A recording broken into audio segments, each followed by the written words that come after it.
the YouTube.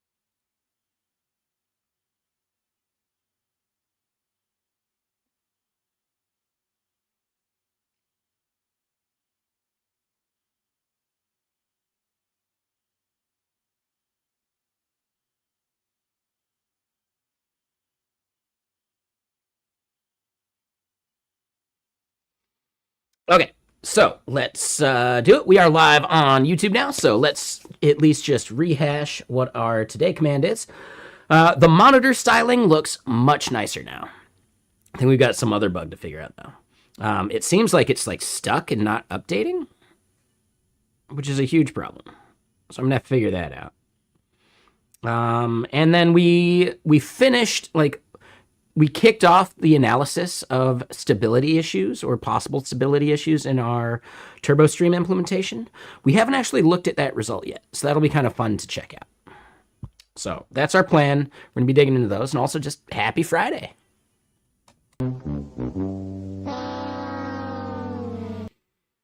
So yeah, right now, yeah, this value is not updating, and that's a huge fucking problem. Now, a big part of that would be it looks like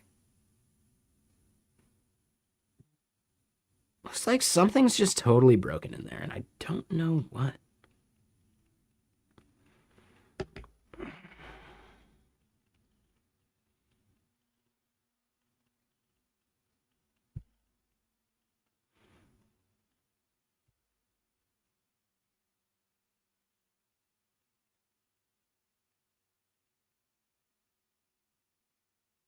I was gonna say, are we still connected?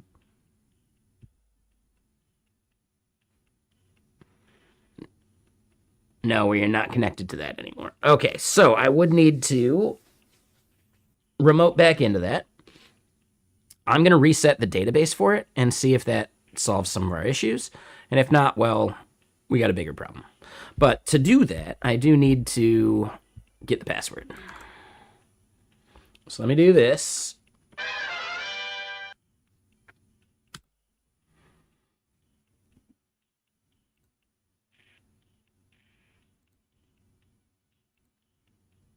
What up, Nang? How you doing?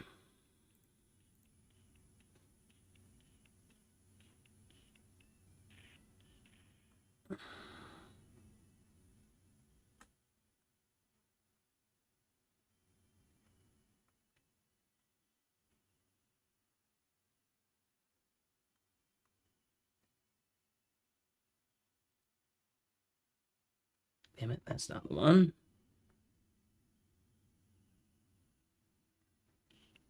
Here it is, VPS hosting service. Yeah, found it.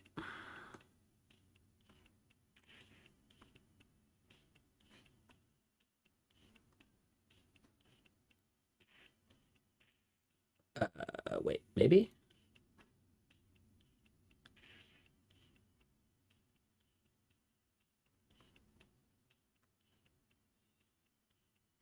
Ah, there it is. Wrong password. All right, boop, boop.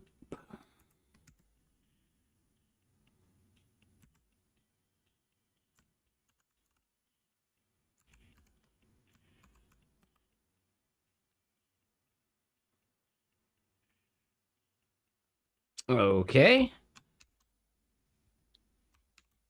Clear that, and I should be able to show this now. So yeah, what you been up to, man? Anything fun? Look at how janky the shader is. Yeah, I wish we could reload the config to fix that.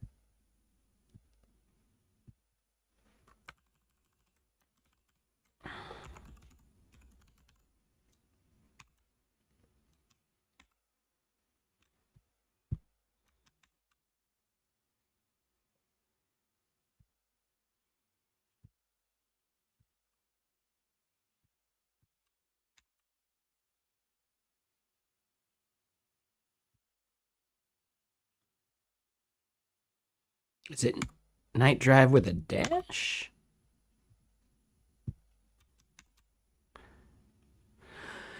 Oh, okay. So it will reload the shader, but it's not reloading the seed value that they pass to it. Oh.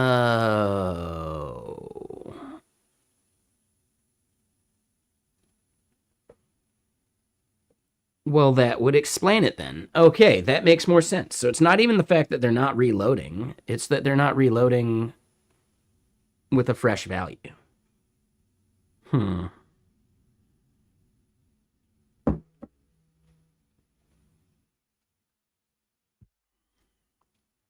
All right, so that should be easy enough to fix when we get time.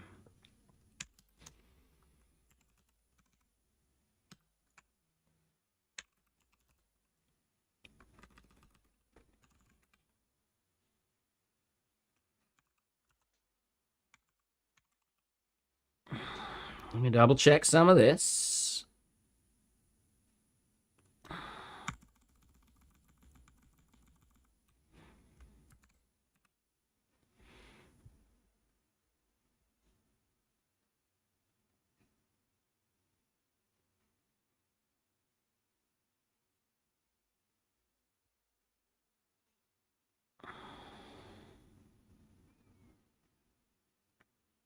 Yes, CPU wise, we should be super good.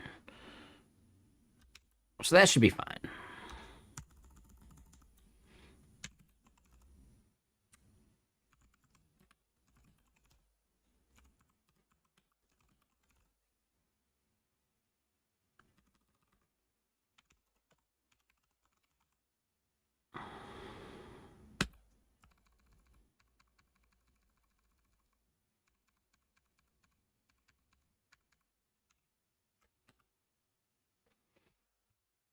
All right, so this should start over with completely fresh values now, and we do see things going up.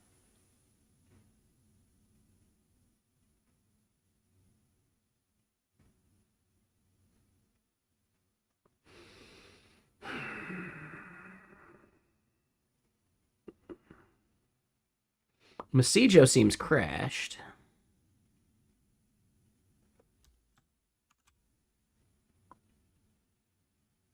But CPU and RAM seem fine.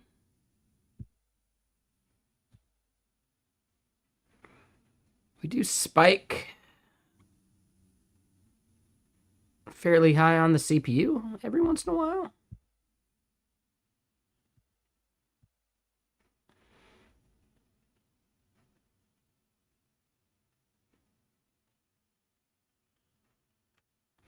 Yeah, that doesn't look like the end of the world, though.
But yeah, what's up, Raimu? Shit. Well, that's not the right account. I don't think I would have done it with Whirligig, would I? Nah, now I gotta do this again. Toasty!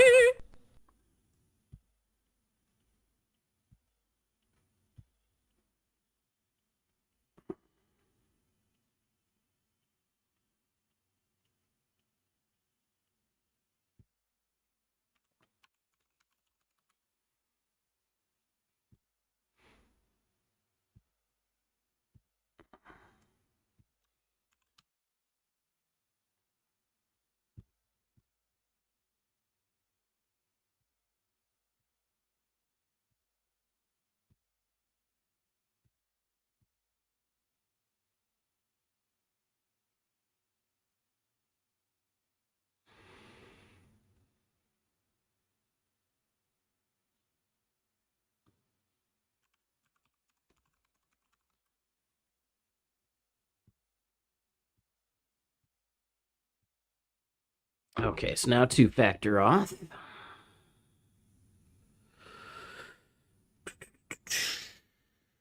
And then I'll get more music going.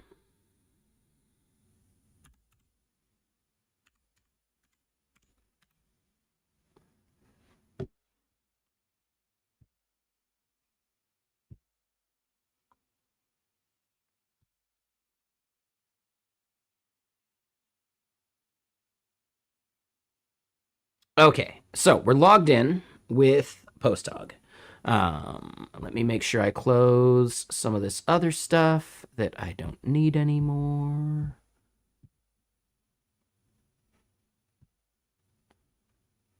Let me grab just a random thing.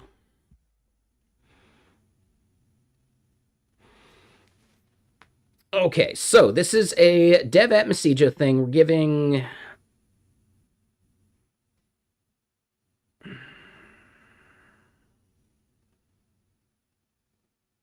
We're giving Posthog a try.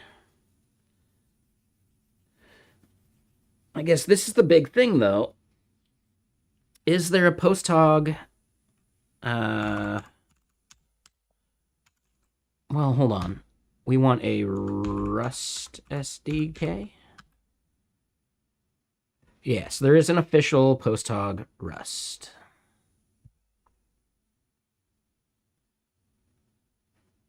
Glad they're not leaking the whole thing. Jerks. God. At least make it hidden. But okay, let me get more music going first.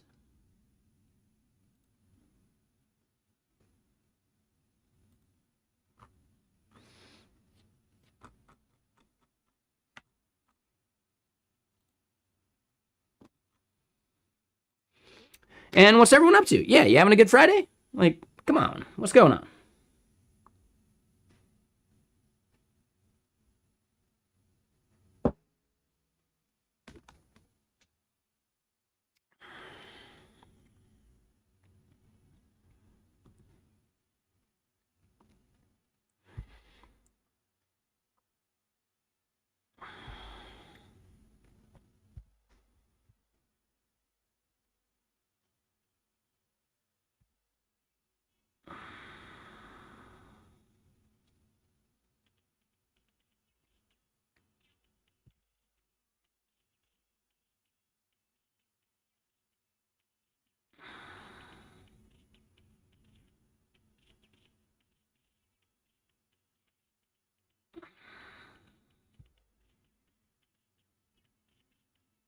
All right, so here we are. We're looking at the dependencies that we have. And I do not see the Posthog one, right? No. We definitely don't.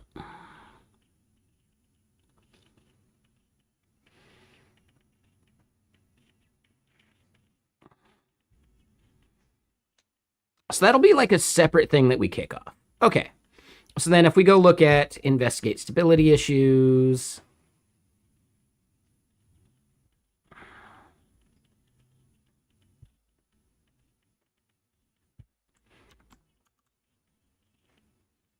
let me try something here.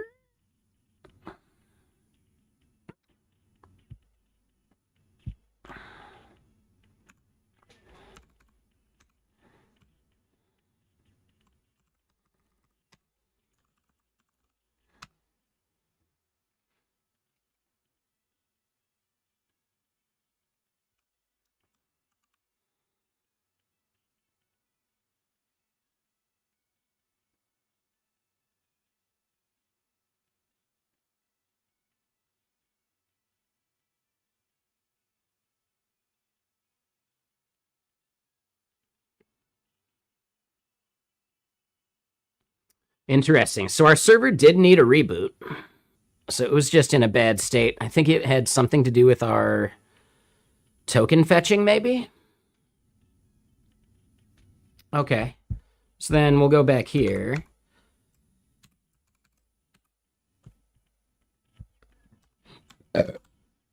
Kick it off fresh.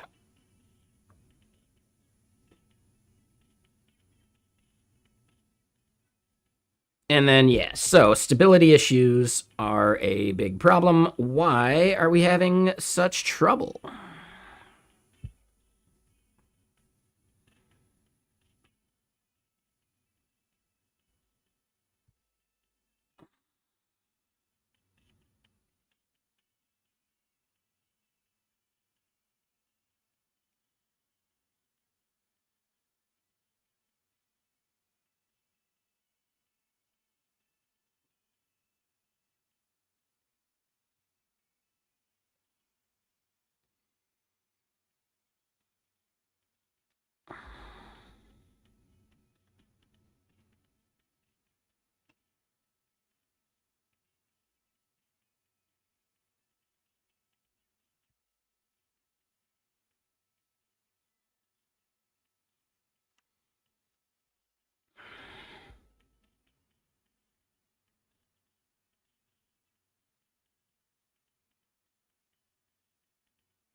All right, so produce investigation report and next step plan.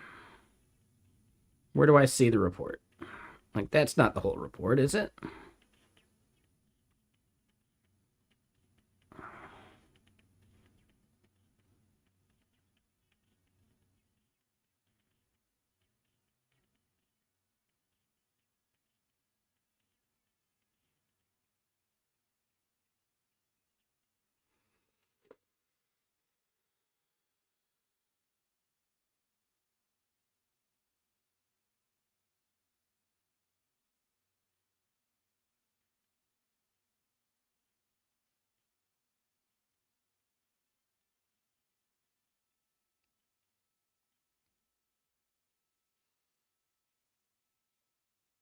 Okay, so what I think I want to do is look at these, right? So that's why we started looking at some of this other stuff, right? So that's why we're looking at beads here. So the ones that they just made are Z18 and 8ZM.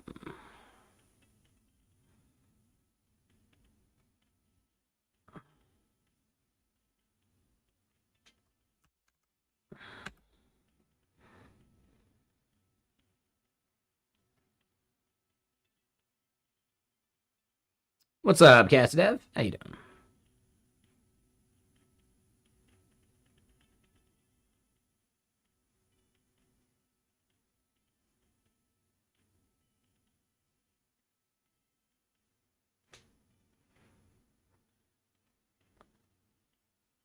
All right, so Z18 is a priority 1.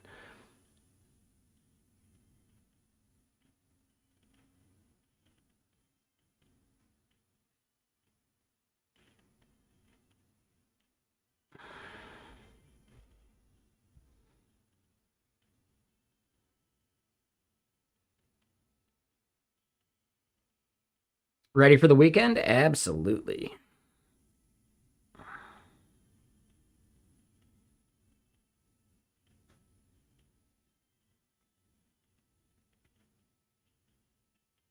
Hey, what's up, Caleb?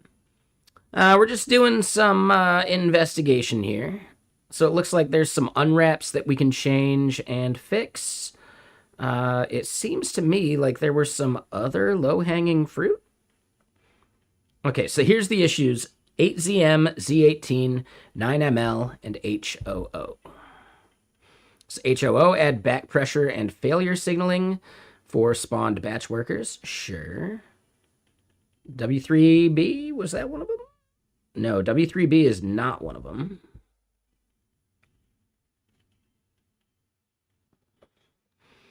But yeah, 8ZM and AIE. Oh, 8ZM, yes, but AIE, no. And then 9 ml. Which one is that? Make readiness and health reflect ingestion liveness. Okay. So then, yeah, I guess the next wave, if approved, start implementation. Yeah, I think I'm into it. So yeah, 8ZM and Z18. So that means this one. This one seems like a duplicate. And then this one, remove active runtime, unwrap crash paths. Cool.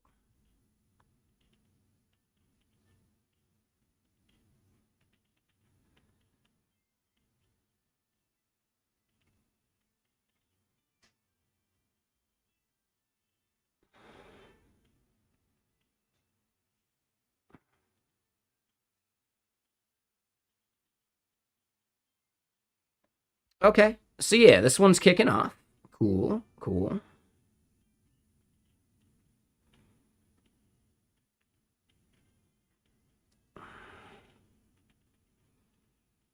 I think I want to like do and merge this before we get the postmark stuff in there.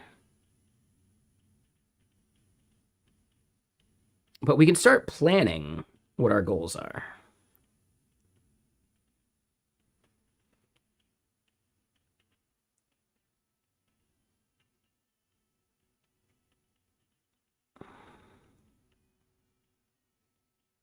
Oh. Oh, interesting. Do you mean like today, Friday? I'm guessing you mean next Friday.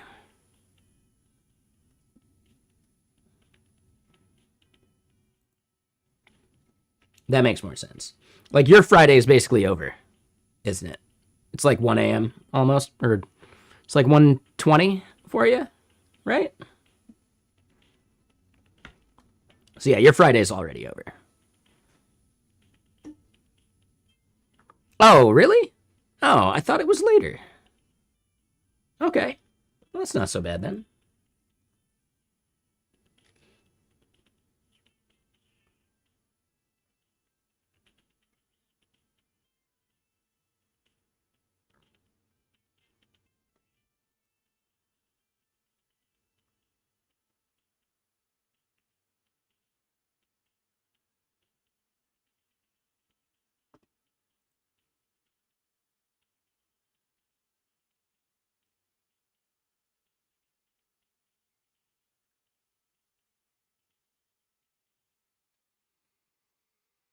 Do I like Claude or Codex over Claude? I don't have an opinion. I just I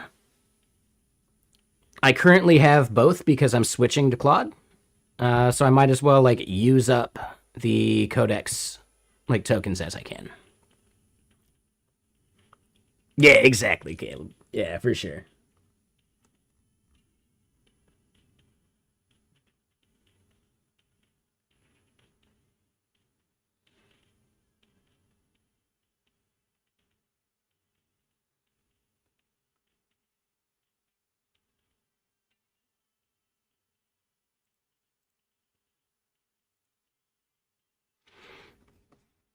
All right, so yeah, how's this thing doing?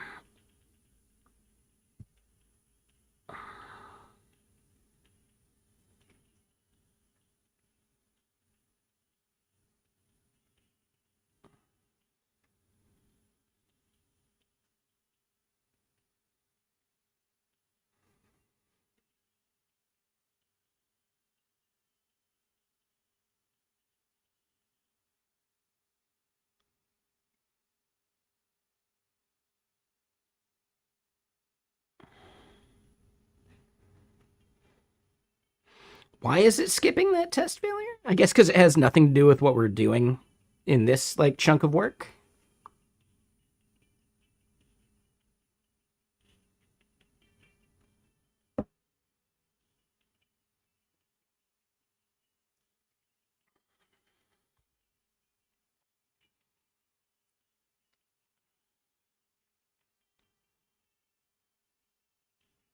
All right, so speed wise, we're kind of maintaining our own.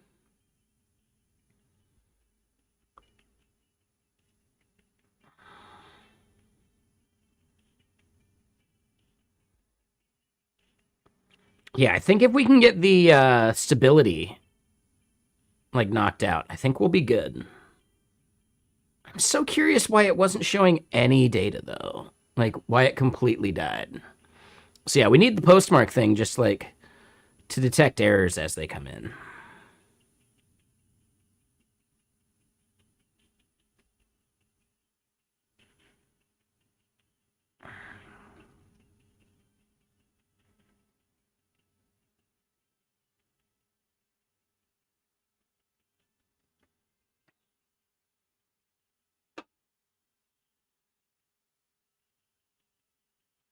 Interesting that it has been making changes that it didn't format. I find that really strange.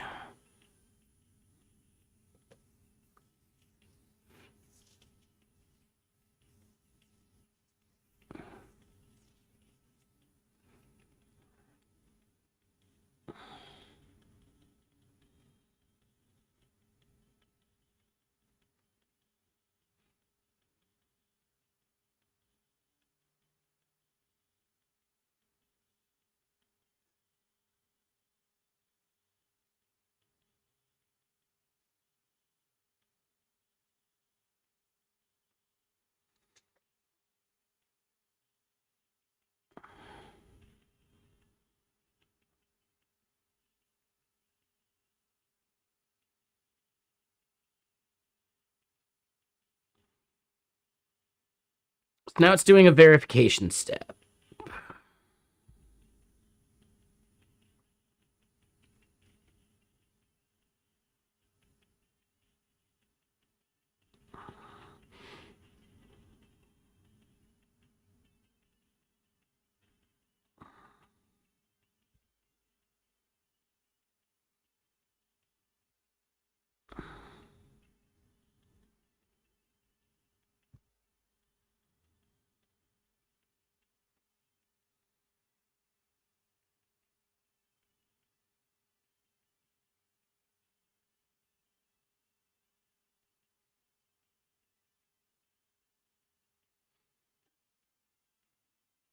So this seems done now.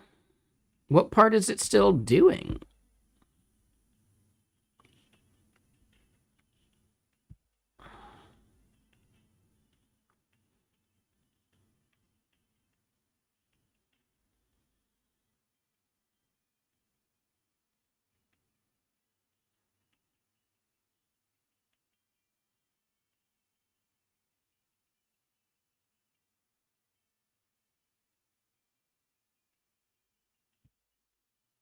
Okay, so this was just like churning behind the scenes. That's fine.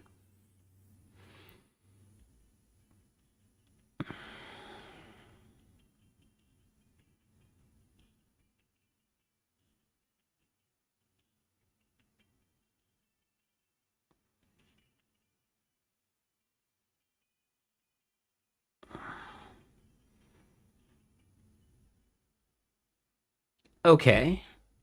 So it's still not done.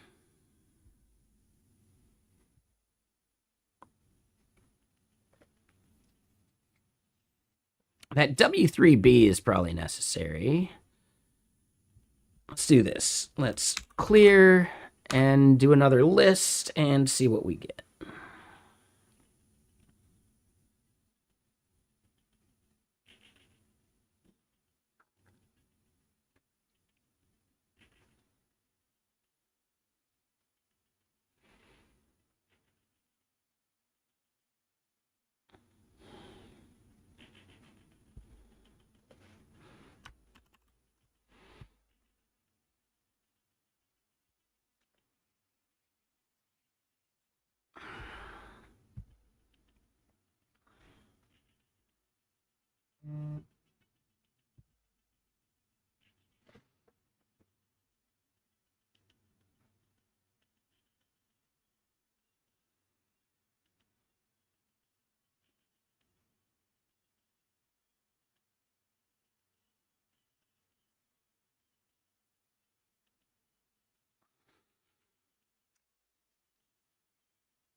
All right, so yeah, we fall behind a bit there still. We haven't lost a connection. Connection latency isn't a problem. This does seem like it's a bit...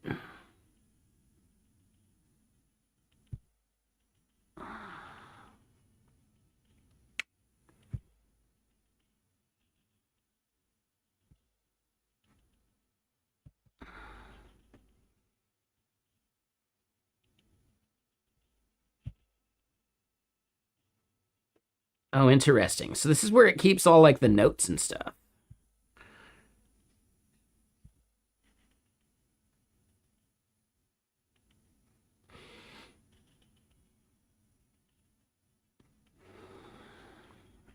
Interesting. Yeah, so it's kind of cool, like, seeing what they do kind of under the hood.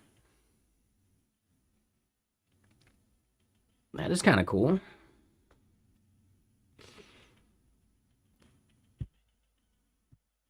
Am I wrong in thinking this is just, like, crashed or something, though?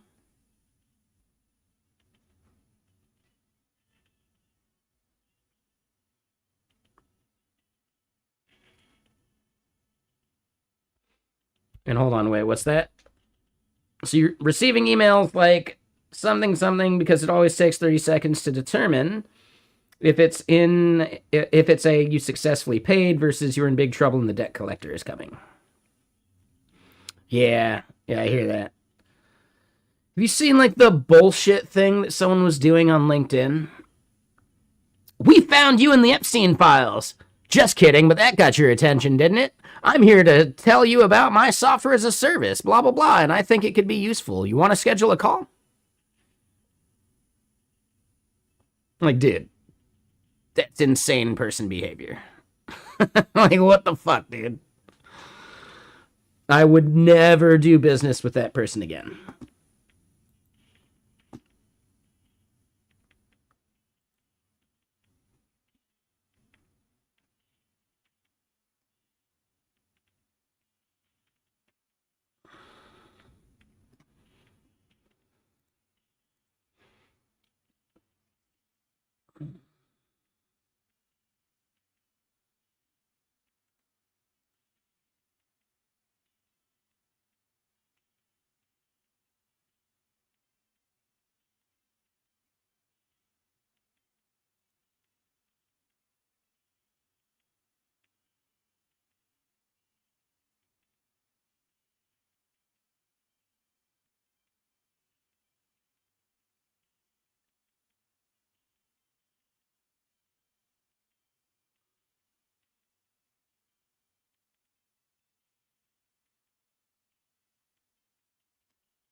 I know. Who says that? A crazy person.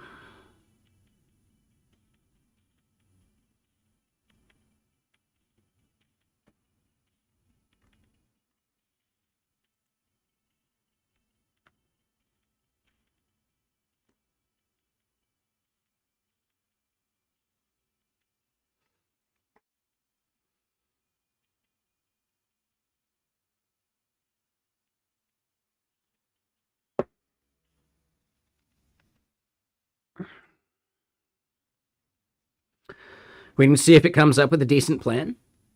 Yeah, I mean, the planning phase is good. Like, normally the plan should, like, ask you questions as you're going through it. That would be, like, the ideal process. Okay, so this one's still churning. Got it.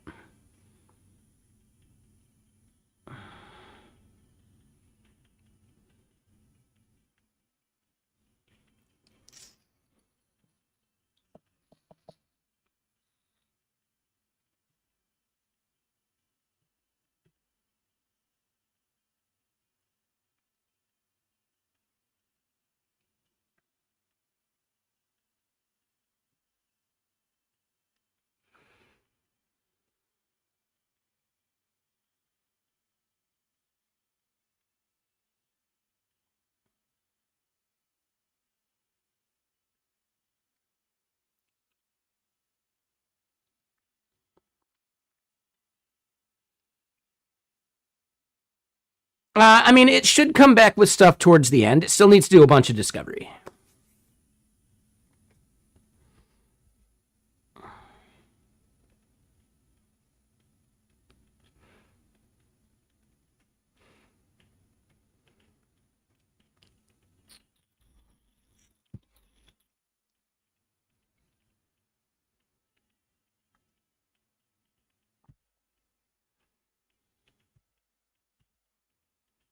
All right, so we'll create that PR.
Open plan annotator.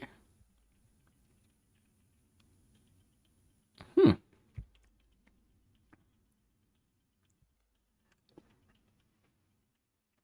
Yeah, like who here is really, really like deep into this agentic stuff? We need to find more people that we can just like chat with and discuss. Like we need people who are really deep into this agentic workflow BS. And yeah, if it ends up being a good fit, you know, I can't say what compensation would look like, but there could be compensation.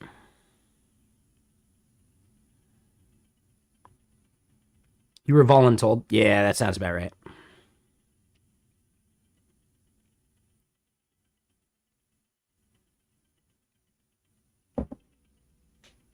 Yeah, I mean, if you have any questions or whatever, because you're still kind of getting started, I feel like I'm maybe only a couple weeks ahead of you, so it'll be pretty quick, you know, for you to catch up.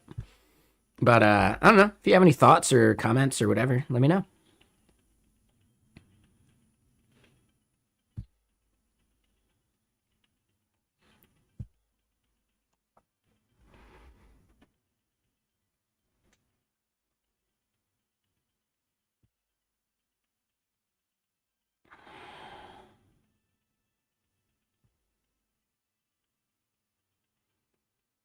Commands aren't a thing.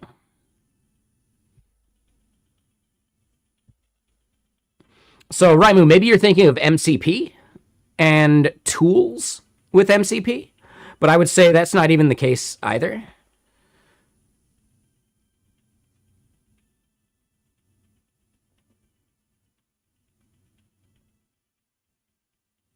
I'd have to see a reference or an example. My guess is, oh, Claude Code had commands. Oh, I didn't know that. Okay.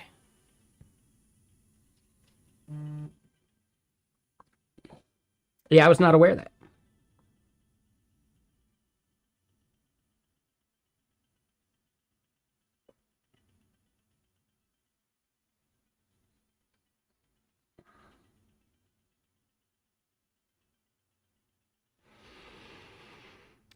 Yeah, I don't remember Claude Code commands at all because I never really used Claude Code that much. Like I've fiddled with it and done some stuff, but I've used Open Code when I can, and then more recently I've been using these like orchestrators kind of on top.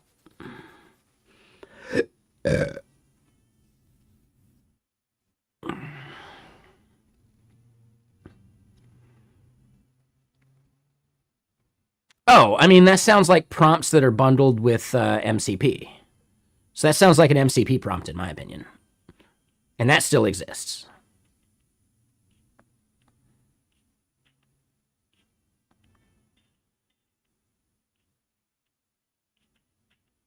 Yeah, if it's just like a pre-bundled prompt that you can then like inject stuff into. No, no, I get what you're saying, Caleb. What I'm talking about is commands are separate in a way that like my guess is Claude was already like finalizing the MCP because MCP has the idea of tools and prompts. And I think there's a third thing. So basically, the command that you're talking about is just a prompt inside of an MCP server. And you can call it the same way as a command by doing the slash whatever and then the stuff that you want to inject.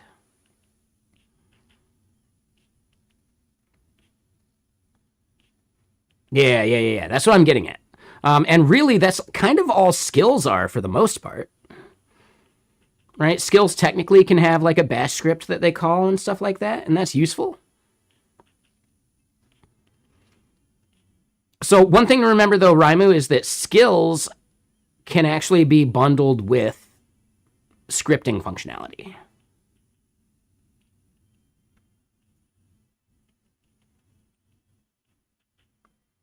Whereas I don't think commands were able to. And prompts also do not do any like CLI scripting call stuff, unless you just have it as part of the prompt. Right? But it's not like you can write a bash script and have it get called, like bundling them together. That part doesn't exist. So yeah, skills have a similar approach to like tools, like MCP does. It's just like the way that they load into context. So skills, the name and the description is always in context. Now, there might be some dynamic discovery stuff that people are working on plugins for or whatever. But in general, you know, that's not how that works. I'm trying to think about phrasing here. Like, I don't know. I phrased that weird.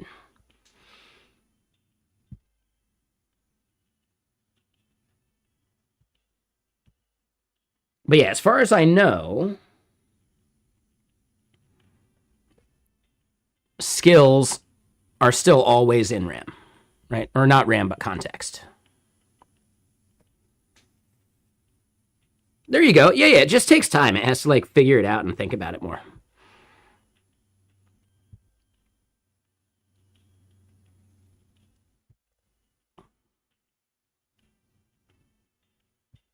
All right, so we're going to archive and start a new space. The new space, let's work on this.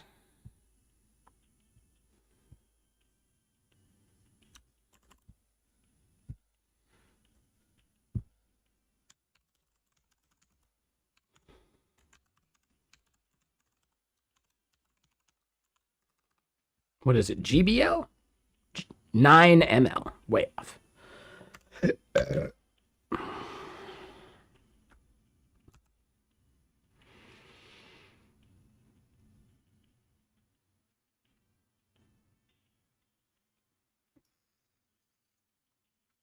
Yeah, one thing to remember is that tools for MCP and skills may have a bit of overlap, but there is no mechanism for like auth with a skill, right? So at that point, if you want to do like OAuth to a third-party server or something, MCP is the only way to do that, right? So when you have like, I don't know, just like APIs that you want to query, and MCP is actually still the better abstraction for that because it can handle the auth part as well with a supported harness.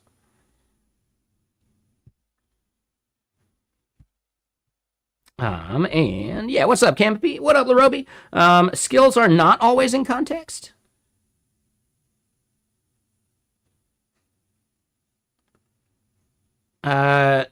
Skills can be pulled in using a skill tool on demand or when the agent needs it. How does the agent know it needs a skill if it doesn't know what the skills are? So I'm not sure about that. As far as I know, skills are always in context, but it's not the entire skill. It's just the name and the description, not the definition. Otherwise, how would it know to dynamically call skills without that, right? The moment you call the skills discovery tool, yeah, that shit's in context now, right?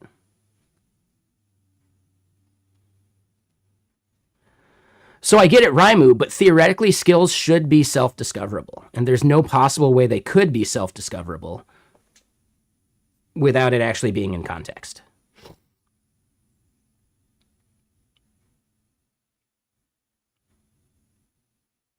So by telling it in agents.md that you have X available skills, how does it know those skills are useful? Right? If it doesn't have the name and the description. See what I'm getting at? No matter what, even if it's like using a skill to scan the available skills, those are still making it via name and description into the context, because that's the only way that can possibly work. Right? Skills are added to the context when they're invoked. Right? So the discovery skill would then be in the thing. And that's literally what I'm saying, Larobi. The name and the description are always in context. It only knows that it can possibly call this skill if it reads the name and the description. The only way for auto discovery to work is if name and description are in context already. That's what I'm getting at. That's the whole point I'm trying to make. I'm not saying the entire skill is in context. I'm saying the name and the description. And if you really do go back and look at, the history, that is literally what I said from the beginning of this conversation. The name and the description. That is the entire start of this conversation. You can go back and check. You can go to YouTube if you really have to. But that is the entire context that I put forth from the beginning when comparing these things.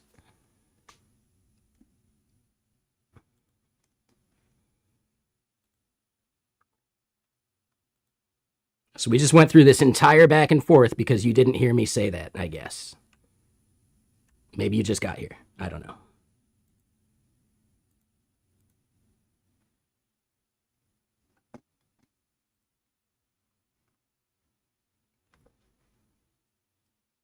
Yeah, and I never said that. I literally, explicitly said name and description, which is why this entire conversation is really, really pointless now. I use these words with purpose. I don't just say them randomly.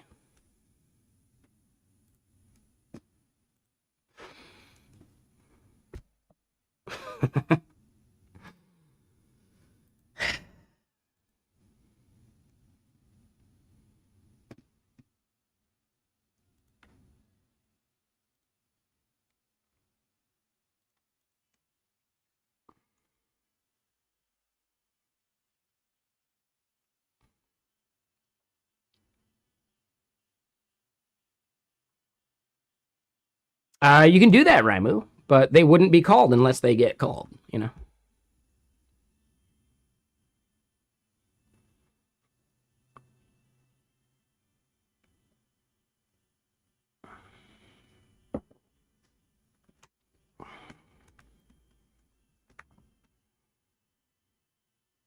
That's fine. That is not what I said verbatim, so the quotes are not accurate.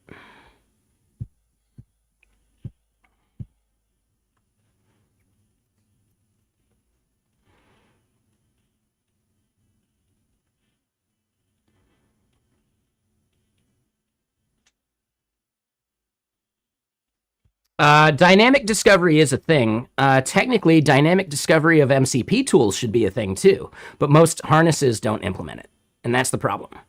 There is actually an announcement of tools changing based upon things that is built into the MCP specification that no harness actually does, which is why people say MCP sucks, because none of the harnesses actually did the thing that makes it better.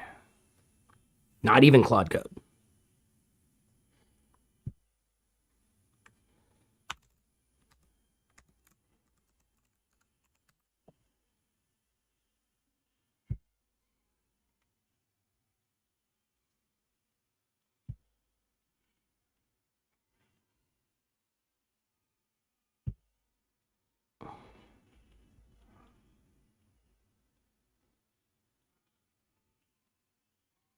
Let me see.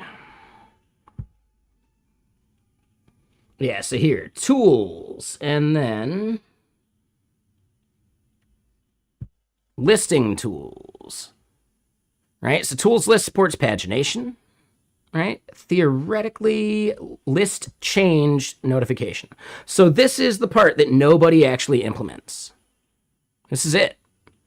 All the MCP server needs to do is notify via the RPC connection that our list changed, and then the things in context can change too.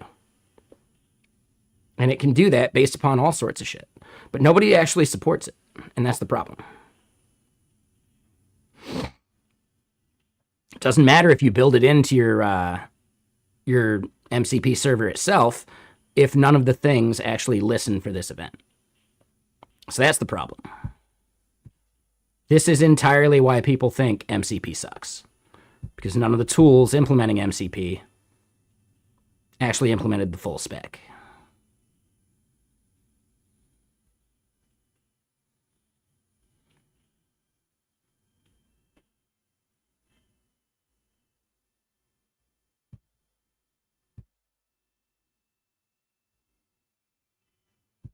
All right, so I want to investigate and complete those for the Rust code base. Well. All right, and then what's your thing that you were saying about Agents MD?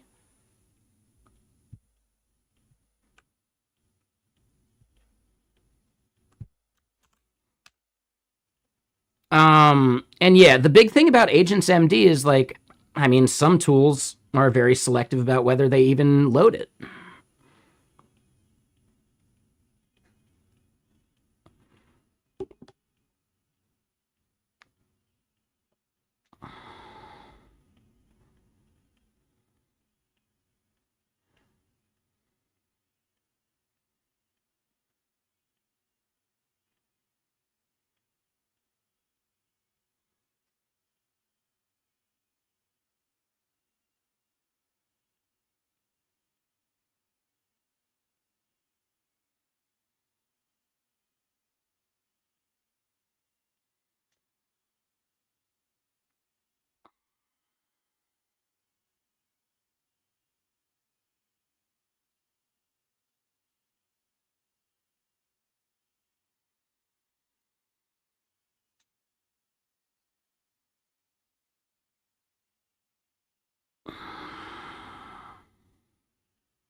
What was Peter Steinberger's take on them? I fundamentally think he's just wrong, and he's probably the reason that people think MCP sucks.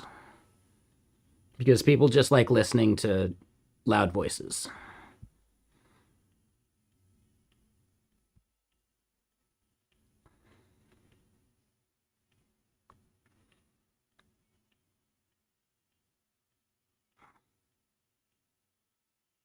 I don't think making OpenClaw makes him an expert.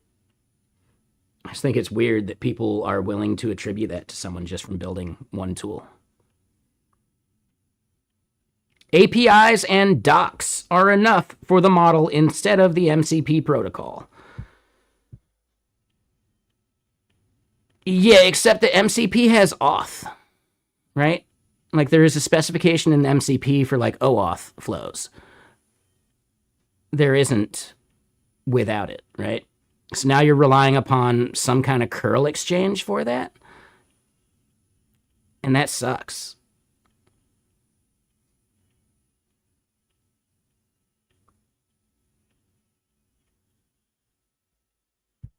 Yeah, again, like, just because he made OpenClaw doesn't make him an actual expert.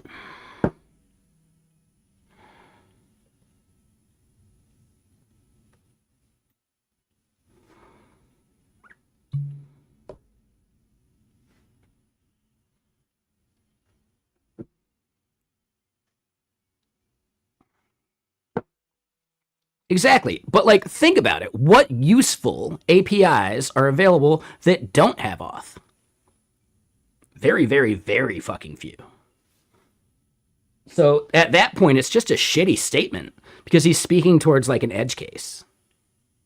It's just a shitty statement. Because the common case for API servers is having some kind of auth, you know? Like, I just think yeah, why the fuck are we listening to Pete Steinberger when he's missing the fucking point? You know, like, I don't give a fuck who said it. They're just wrong. You know? It's just that simple. And we should stop doing this whole appeal to authority just because he made a thing.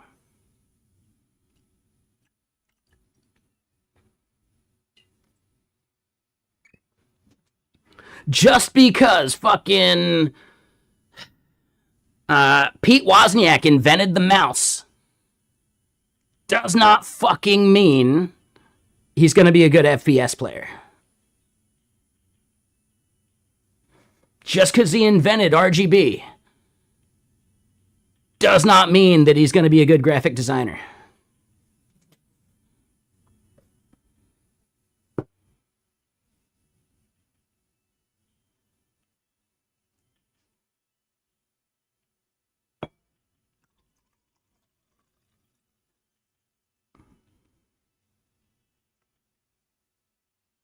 Right? Like, we really got to stop getting behind this whole cult of personality bullshit. Thinking someone's better just because they're famous.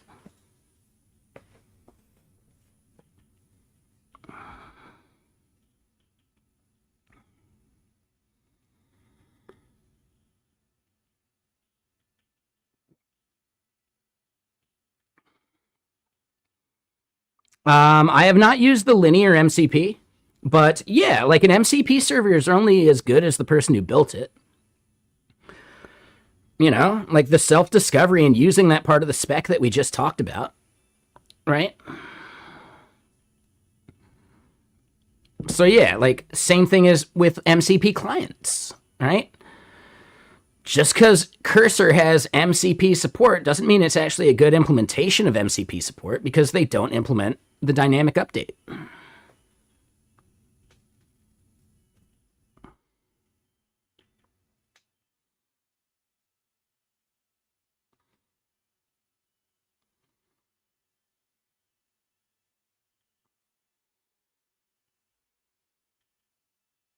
So yeah, like Cursor might be the most profitable IDE ever made or whatever. It still doesn't mean that they're actually good at what they do. Like, I don't know. Success doesn't actually denote skill in a lot of cases.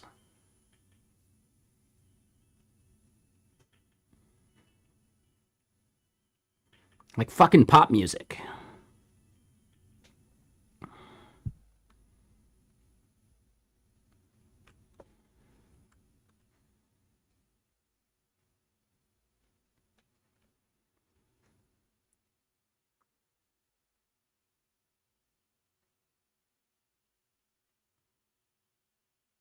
Right? If success was a good measure of skill, Taylor Swift wouldn't be on so many occasions caught lip syncing.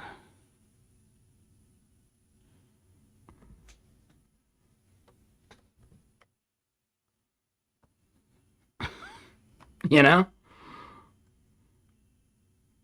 And then meanwhile, yeah, there are infinitely better songwriters out there. There's infinitely better singers. There's infinitely better like dancers. It's just like, dude, how the fuck is she popular? Because her daddy bought her a record label. Yeah. Skill didn't factor into that whatsoever.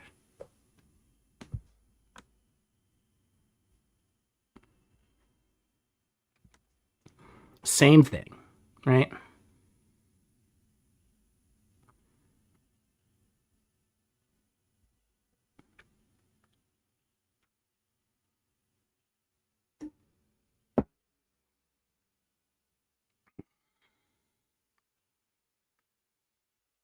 I do find this interesting, though, right? Like, at least they're backing it up with numbers and stuff.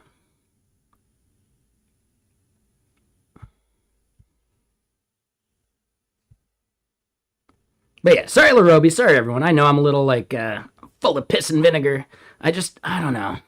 I really do get hung up on the whole cult of personality shit sometimes.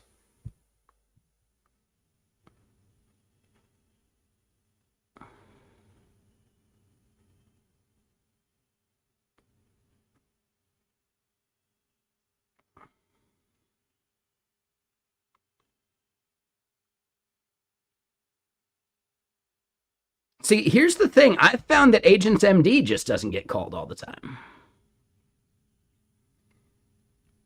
I feel like it's a 50-50 of whether it's even going to look at my Agents MD file.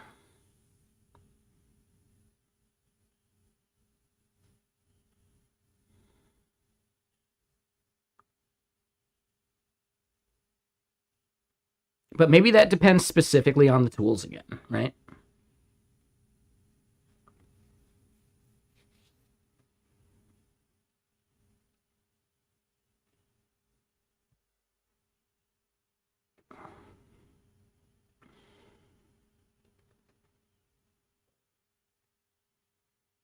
But yeah, this is a cool article. At least thank you for sharing that. Ethan, what is an Agents MD file? Is it similar to LLM's text? No. Agents MD is actually like persistent context that you give it, right?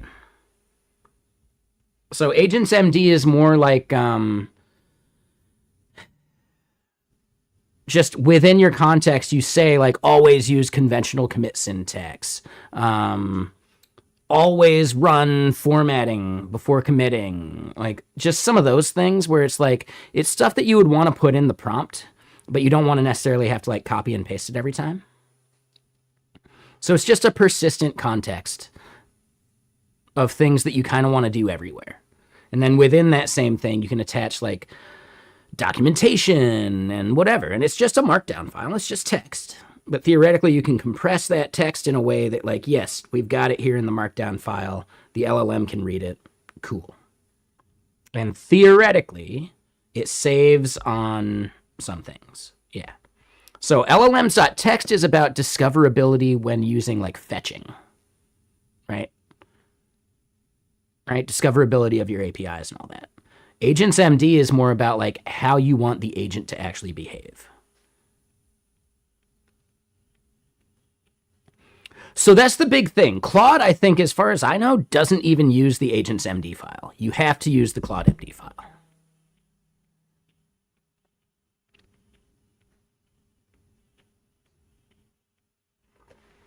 Right, so basically, as far as I know, Claude just won't use the Agents MD file.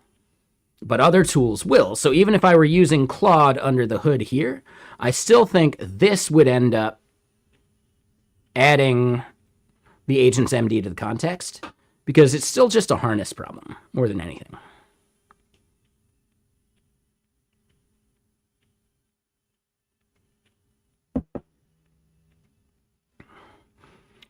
Yeah, Agents MD is like the agnostic thing. Claude MD is like the Claude thing, right?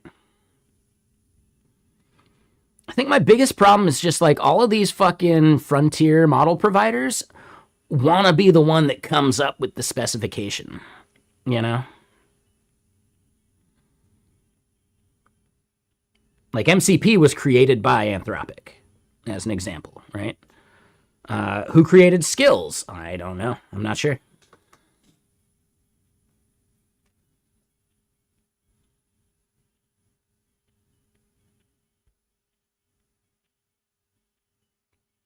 But yeah, you were saying this last chunk, this bit right here, this is what you're talking about, right?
Okay.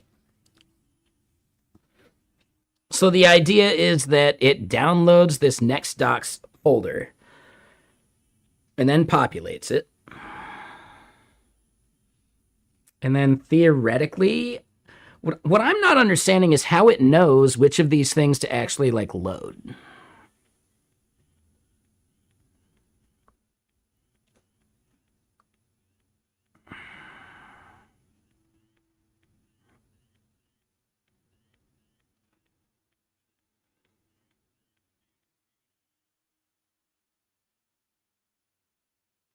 Yeah, I think I'm still just not understanding how it's filling this.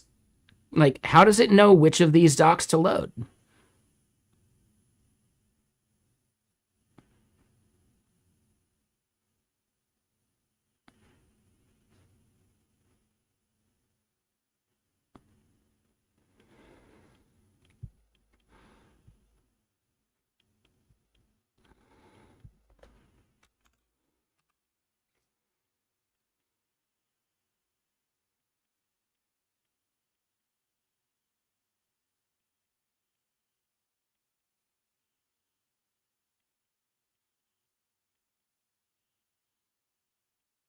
Hmm.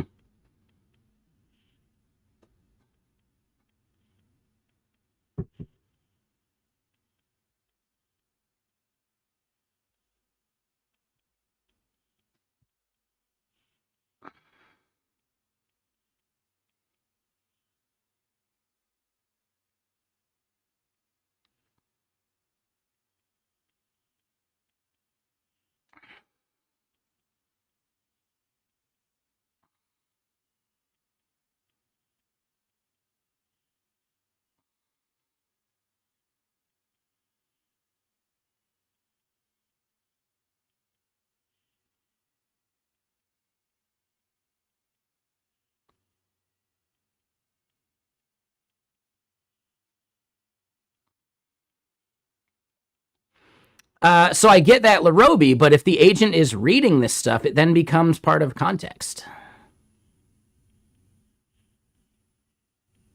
Otherwise, how would it know what it's read or not? Right? So to me, it sounds like it's still just polluting the fuck out of context. No. So I understand that Larobi, but at what point are we hitting the same problem that MCP has, where like you're getting all this extra shit into context that you don't actually need? So you're filling up your context window quicker than you wanted. In this day and age, when we're billed for input tokens and cache tokens, yeah, like keeping context small is important.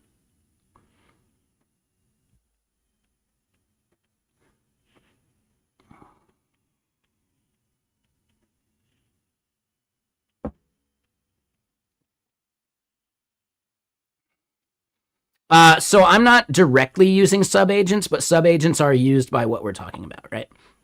So the coordinator for intent by augment then has subagents theoretically, but we do maybe need to go back to right archived and let's show at least a couple of these, right? So Neo Brutalist UI refresh, and we can see all the agents that got spun up. It spun up 6 separate agents to do this.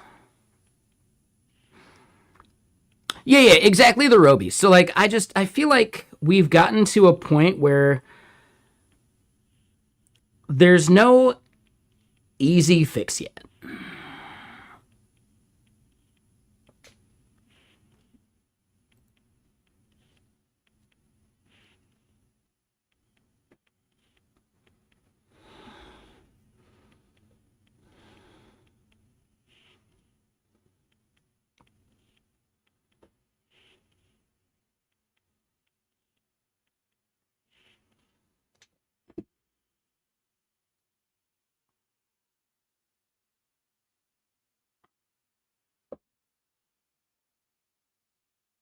But yeah, so I do like the subagent idea. And even using open code, they do subagents too, which is useful. And then that does mean that, yes, that is one way to like save on the context, but you're still spending that context within the subagent. It just keeps the parent agent's context cleaner. So it's still a shitload of tokens.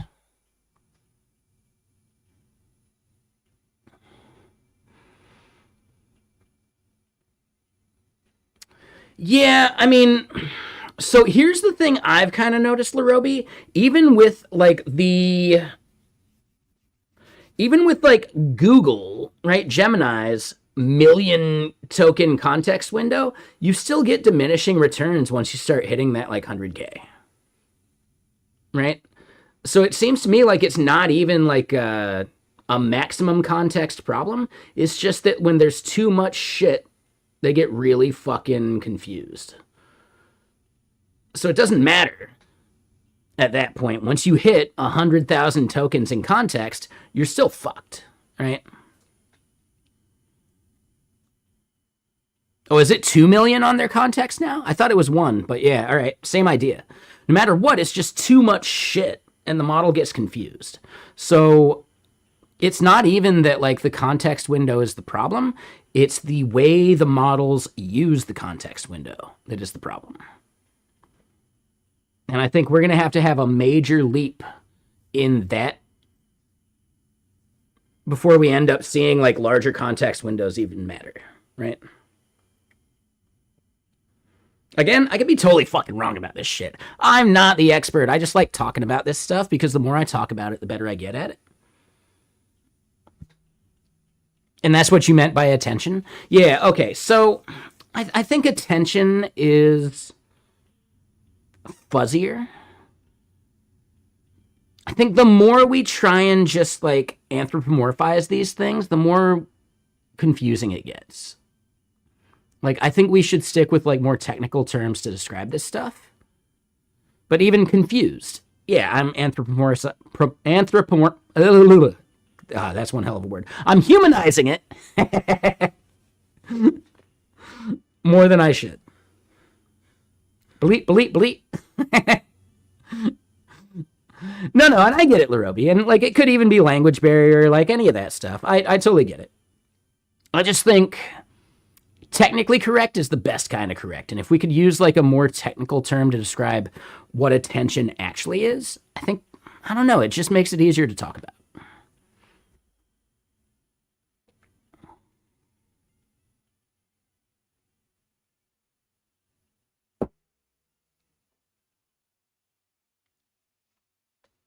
I'm anthropomorphizing it. There you go.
Originally in the attention is all you need. Oh, so that makes sense. Like, nah, if it's like in a white paper, sure. I think it's not even your fault for humanizing this shit in a way. Like, nah, I blame everyone else. So don't worry about that. Don't worry about that. That's not a big deal. That little guy, I wouldn't worry about that little guy.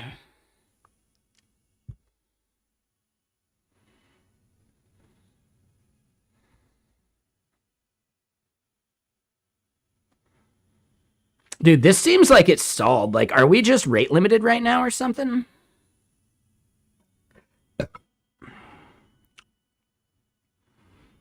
Is GPT-4 fucking me?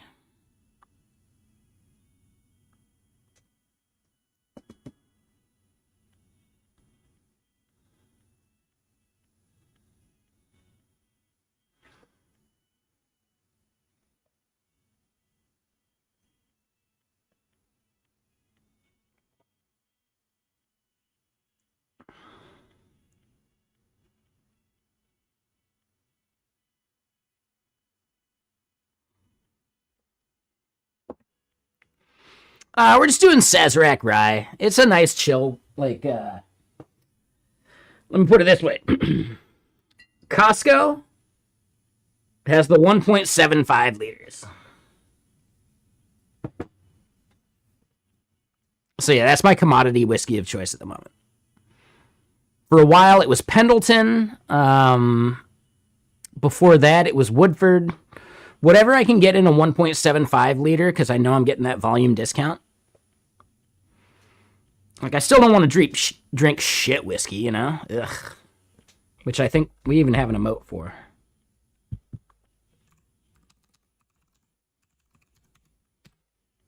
Yep. Old Forester normal is good. This 100 proof bullshit sucked. Old Forester 80 proof is solid. Old Forester, whatever that shit is, fuck that. Oh shit, hold on. Wait, do we have a...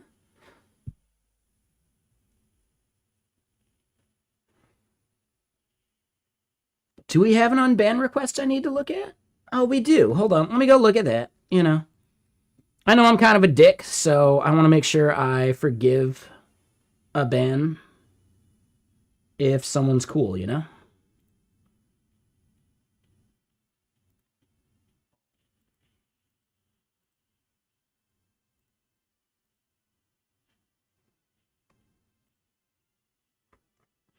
Right, if someone's willing to, like, own a mistake, I'll own at least, like, the other half, too.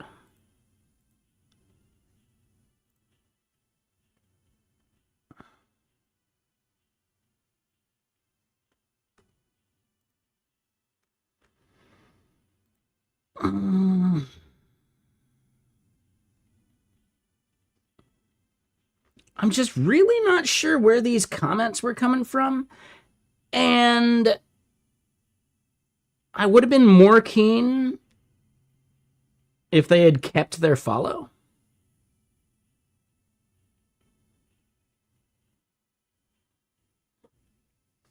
I will say, yes, we get into arguments. I am sometimes a jerk. If I do ban you, you can really show your intent for actually wanting to stay and be here with your unban request by not unfollowing. I'm going to throw that out for people just in case. Now, I'm not even sure Wonky Circle ever followed, so that might not be a thing. So we'll unban it for now, but I don't know. The way they were spamming, it'll be pretty quick before they get banned again, I'm pretty sure.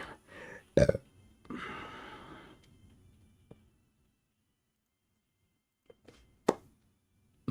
all right, we'll give them a shot.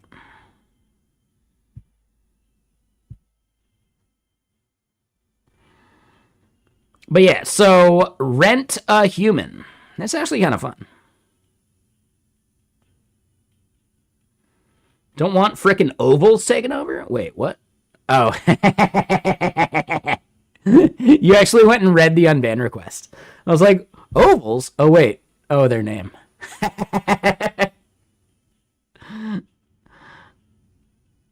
So, Ethan, someone at work shared this? That's fun. Yeah, to me, like, this is just another, like, task bounty kind of thing, but it's like a fun domain name. Rentahuman.ai. That's hilarious. Help me understand human hands. Human hands. Help me understand a human feet.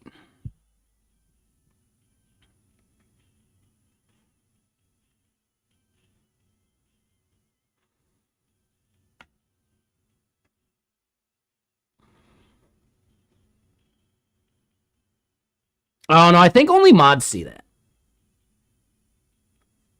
Yeah, I didn't even see that. Yeah, I think only mods see that.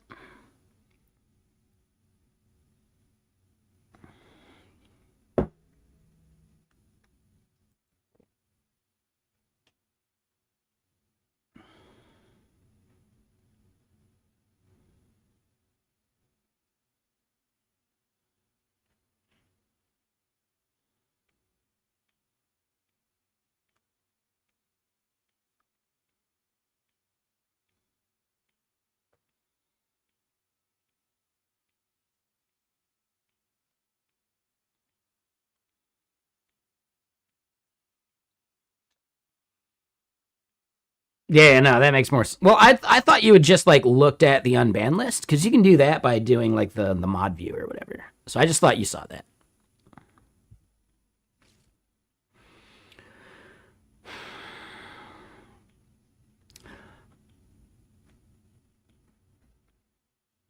So how the fuck do I find out if I'm being like rate limited or something? Because this seems fucking crazy.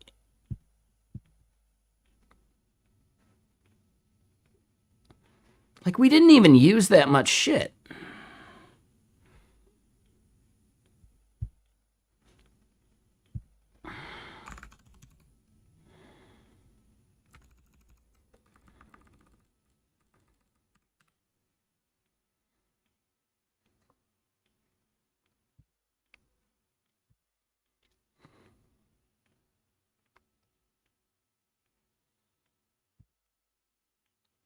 Is the harness stuck? Maybe.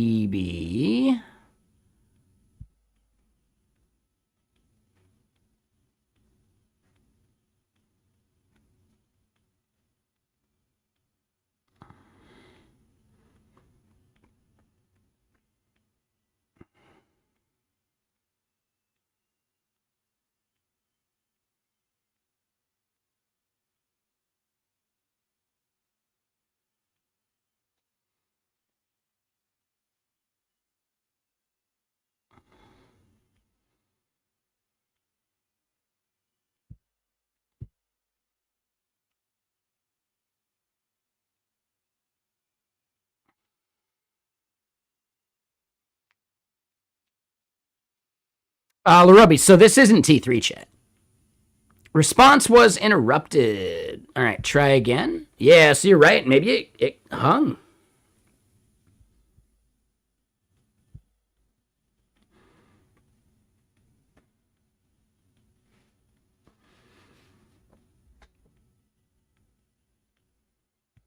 Hung, but not in a good way.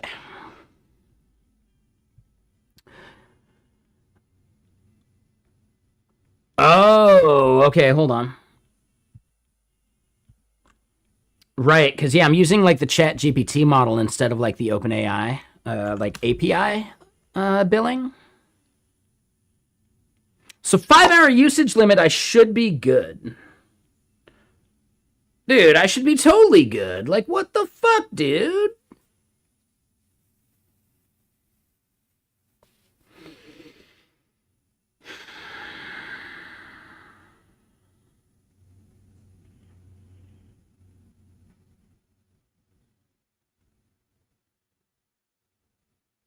And wait, oh, they have a code review tool now?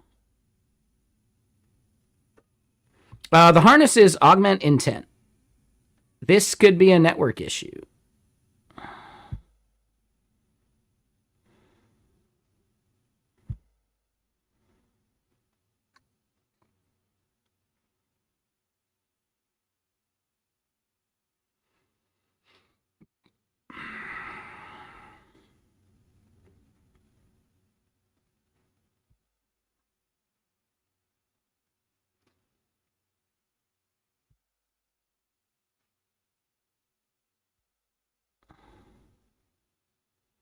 Oh, okay. So yeah, for some reason it looks like it just got hung up. Okay, all right. No, I think we're good. That's fine. Anyone used the Codex code review tool?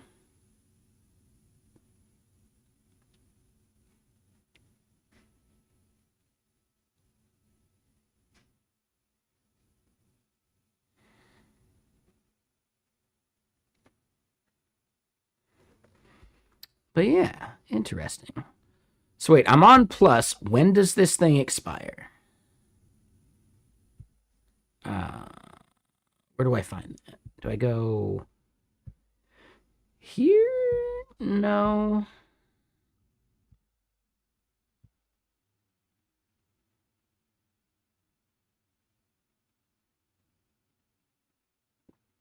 You haven't used it yet, but you think it's something you use with GitHub integration? Yeah, it's like it lives on GitHub for sure. Like it's a separate thing.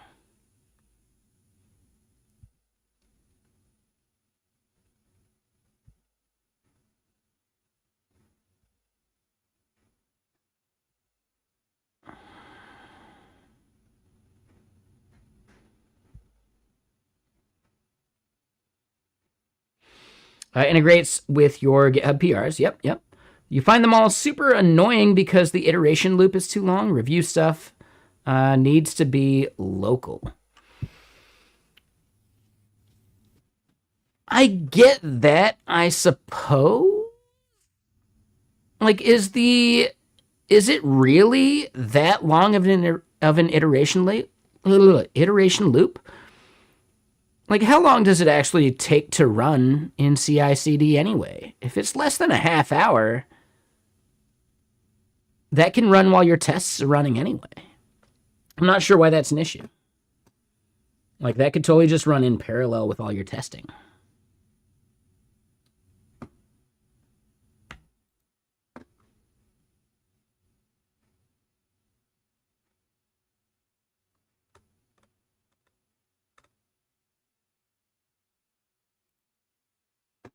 Let me get more music on.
Oh, okay.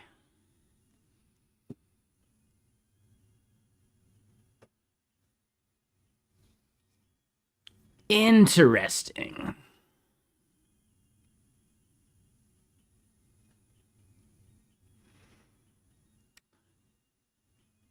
So I have a question for you, Caleb. Is GitButler planning a code review tool or feature anytime soon?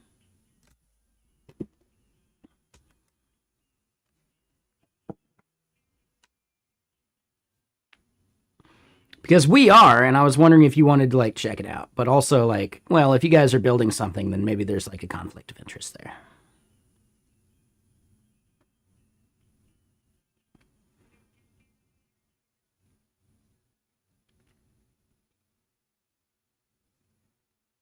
Yeah, I don't know. Up to you. Probably not worth it, but just a thought. It's more like we're trying to provide just a better UI than GitHub, and that's like our main goal, right? So like, yes, if we could do like other things that make like the review process easier, it's still like a manual human review, but you can like segment and view the data like and break it up after like AI analysis type stuff, and that becomes, I think, useful. So yeah, all right. Honestly, I'd love to show you just to get your feedback, but I think we'd have to wait till it's like public release at that point. So whatever. Let me go grab another soda. I'll be right back.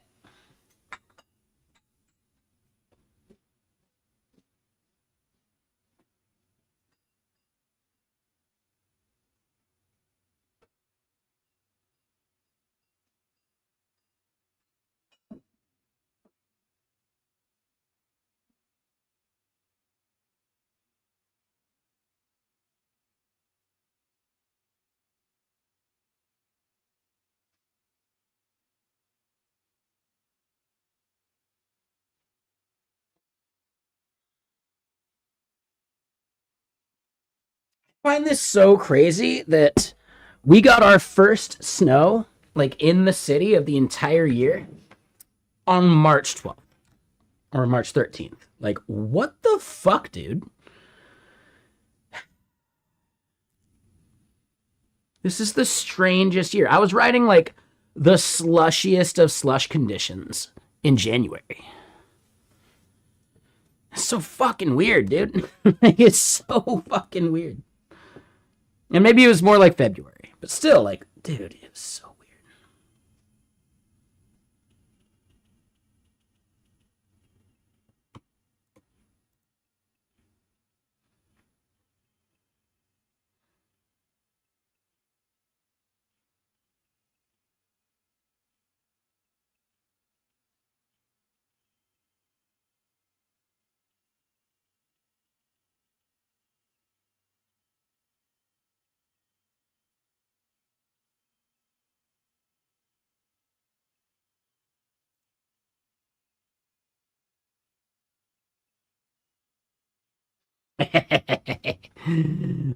Heat wave down where you're at this week.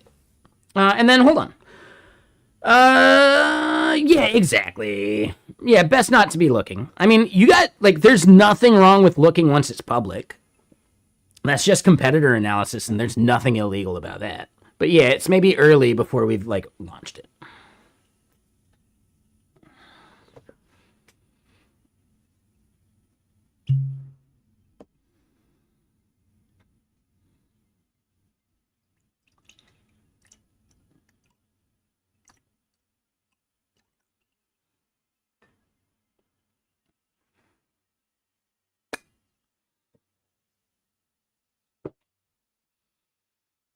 And then you're probably going to take a more adventurous approach to exploring workflow that probably won't conflict with GK, but still. Yeah, exactly. Yeah, not worth the risk. I get it. Yeah, no, I totally get it. I mean, you guys already stole our homework by making a Git GUI. How dare you? How dare you? I'm totally fucking kidding, by the way. Like, dude. Yeah, like, dude, come on. That's not novel. We weren't even the first.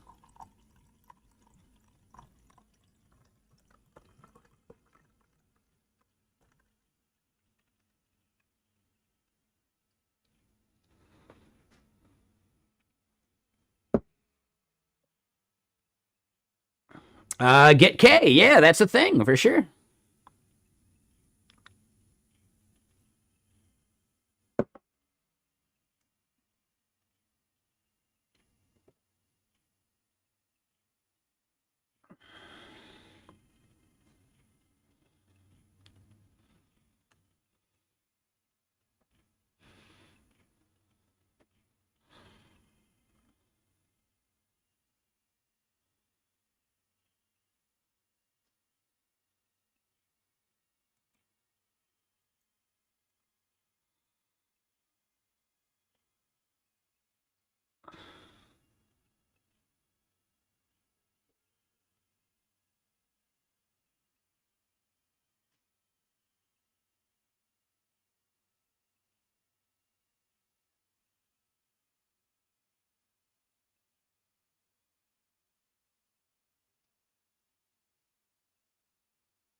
Okay.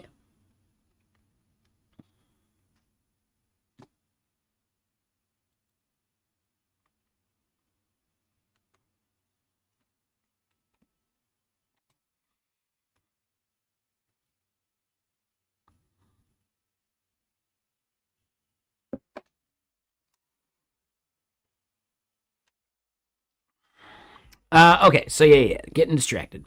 Hey, looks like we're getting good.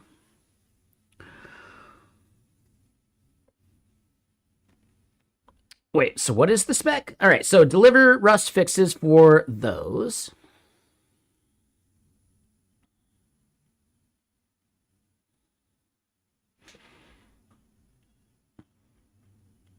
All right, so complete the 2 tasks and do the stuff. Yeah, I'm going to say that's fine. Let's kick it off.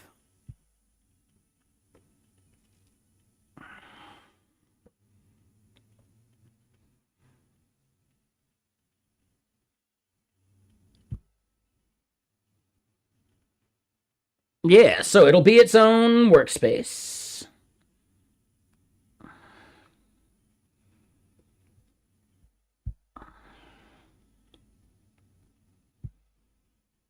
All right, so yeah, usage seems good. I know that's leaking some shit. Um, so then, yeah, we're going to create a new workspace, and it's also going to be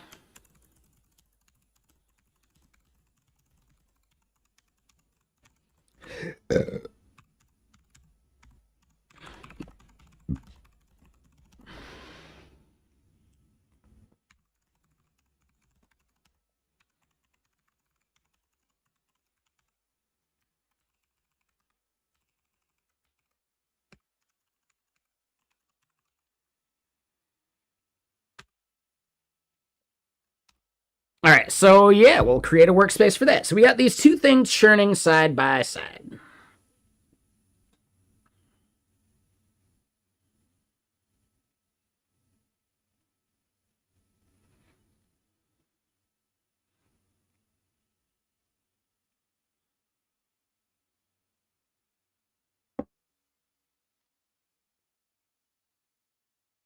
All right. So while that's going, hold on. I do have to pee.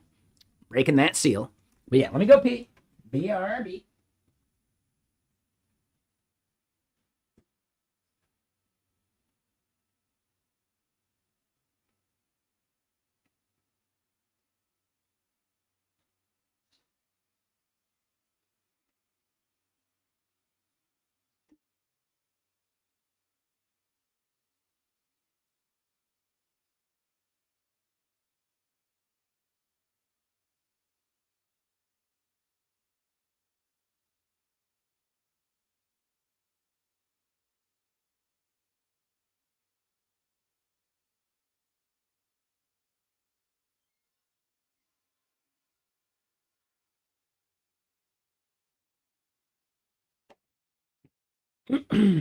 Okay. So yeah, I got a friend who is trying to like organize a dinner in which like we go out to eat and stuff. And they are talking about this place called Hakka House. Has anyone here had Hakka?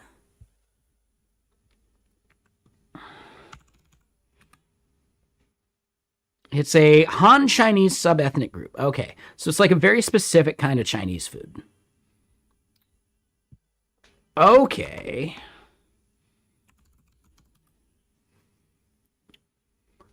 Hearty, savory, aromatic style of cooking originating from the Hakka people of southern China. Chinese is delicious. Yeah, I mean, so looking at this, like, yeah, they do this like marinated pork belly that looks fan fucking tastic. So I'll eat that for sure. But then, yeah, this place here in Redmond, Hakka House.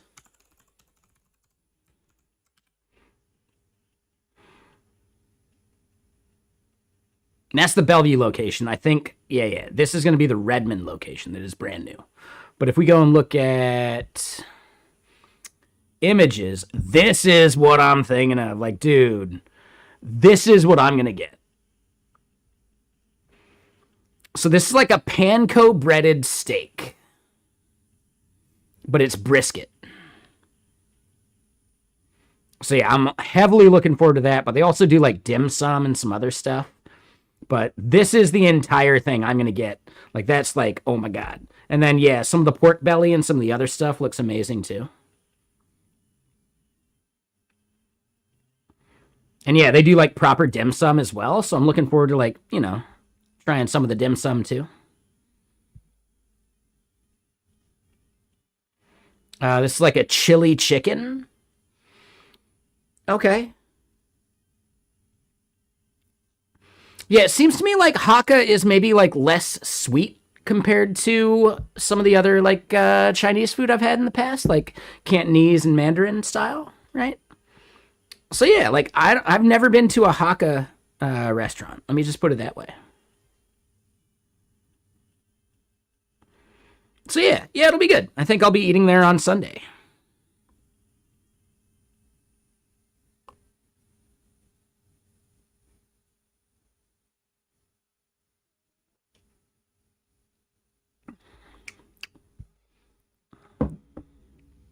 So yeah, should be good. And hey, what's up, Kenny? How you doing over there on the YouTube, Mr. Sir? How long until you can come back to the Twitch? Honestly, I love the fact that you're over there just because, like, I get the viewership out of it, so. Yeah. Give me them numbers. One more day.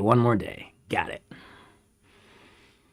Okay, so, number one, let's go look at, complete these Rust issues. They are still delegated and kind of, like, kicking off and doing their thing, which means they are not ready yet.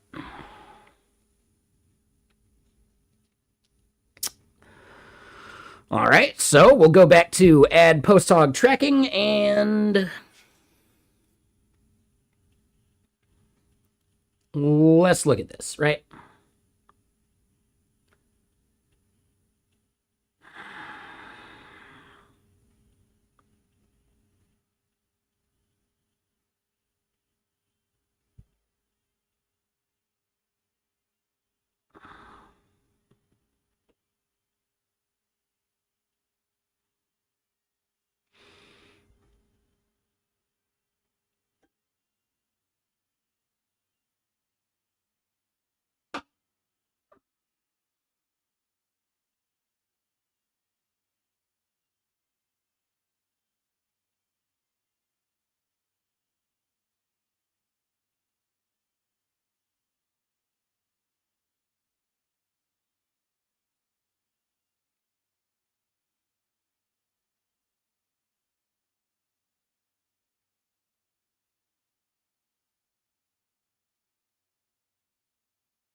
Yep, so just Rust server process telemetry. Yep.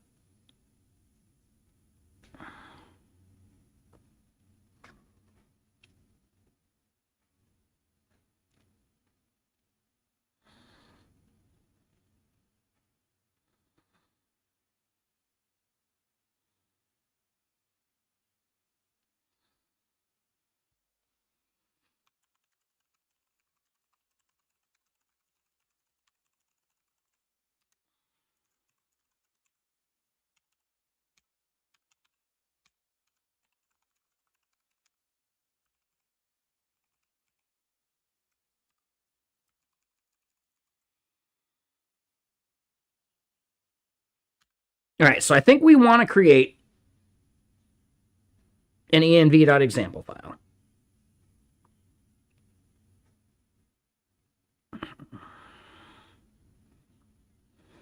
All right, so we'll let that keep kicking. We got this thing, which theoretically looks like it's done.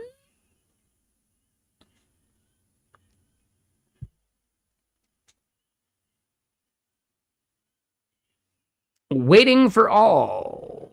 They look done.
There we go. Yep.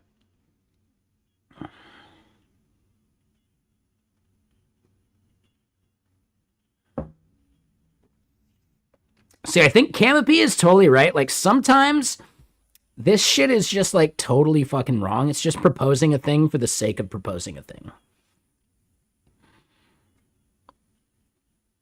So yeah, no, we're good with that. I'm going to say that's a good wave 1 plan. Now, how do we think this is doing? Oof. We're behind by 9K because our streak is definitely not high enough. We're going streaking.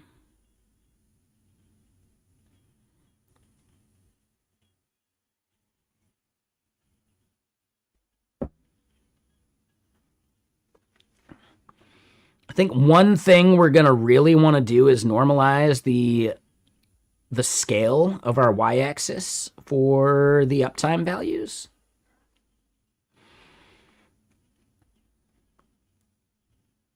Which is a thing we can kick off as an entirely new workspace. And this is for the monitor, the front end graphs should adjust their y-axis scaling based on the values provided. All right, so we got another thing kicking off.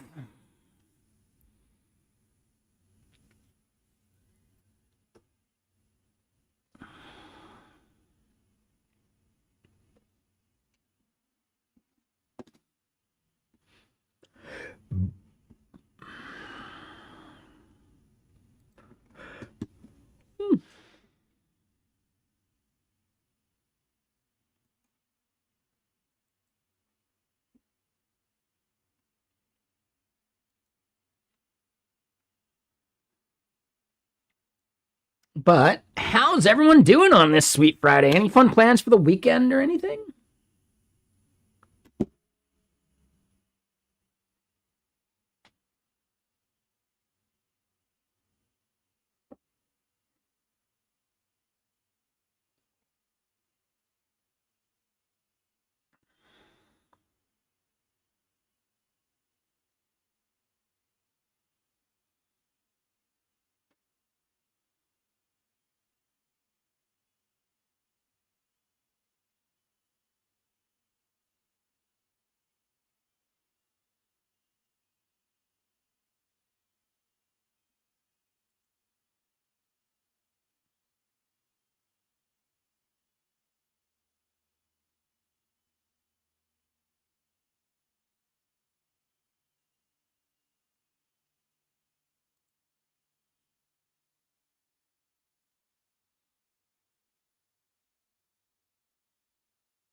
All right, so you're planning to not work and just chill out. Caleb, you're going to move your kitchen island into your closet so you can have a dining table in its place. And you're going to go to IKEA and buy some curtains and perhaps a coffee table. Caleb's got a date. Called it.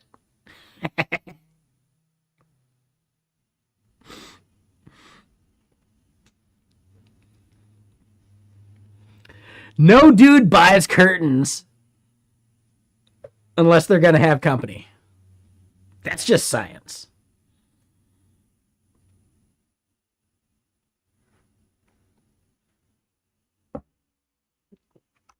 That's just science, okay?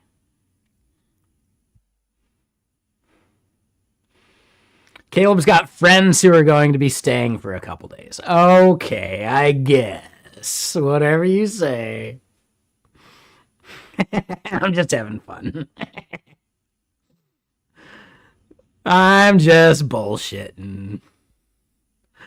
Friends. Yeah, totally.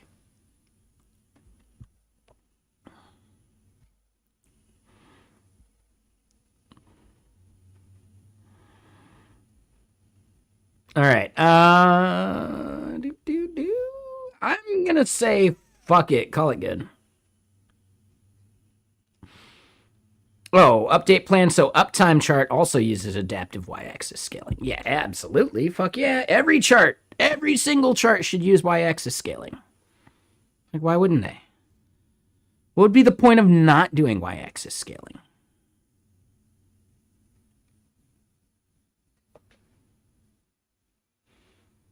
All right, so I haven't gotten any feedback on whether I can actually show this thing at work off. I guess I'll have to wait till next week. It's fine. It's not a big deal.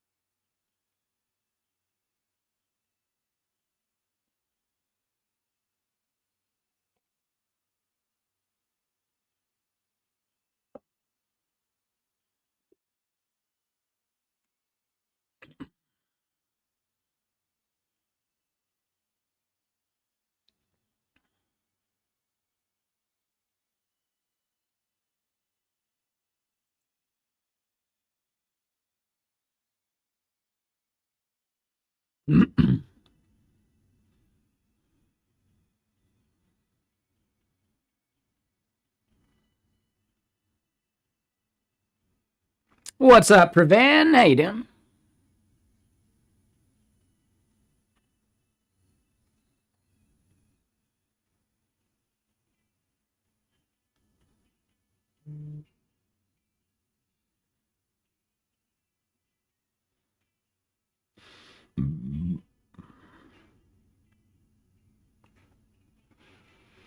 Coding Rust, listening to Adept about to go to bed as fast as you're done. How about me?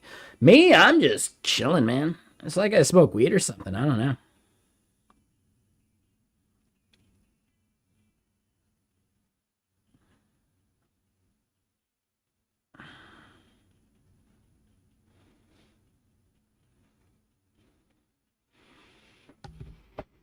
I'm chilling. Yeah, we're coding Rust too. We're doing a bunch of just like parallel kind of bullshit. Right? We are still observing that we fall behind the Grays.social thing, but it's also because our uptime just isn't stable, in my opinion. So we got a bunch of these things like churning along, like doing tasks and doing stuff. And then they're going to like, you know, check some stuff and go. This one,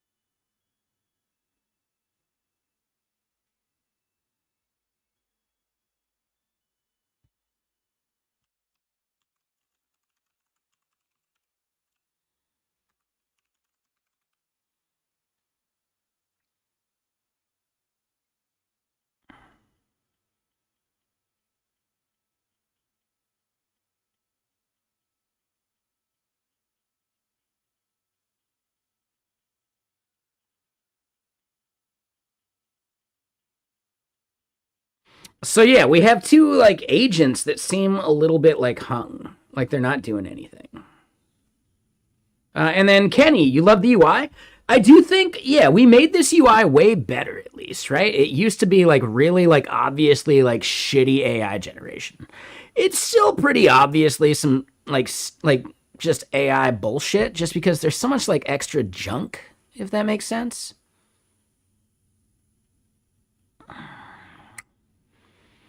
But it could be worse.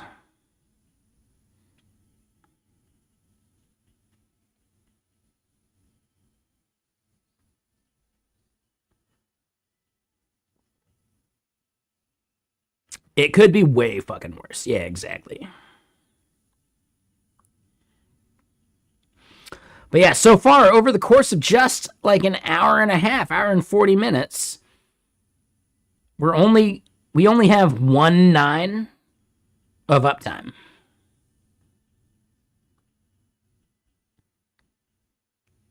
Dude, can I just point out, I had a coworker that was like the embodiment of Dunning-Kruger. He would call 99.9 3 nines of uptime.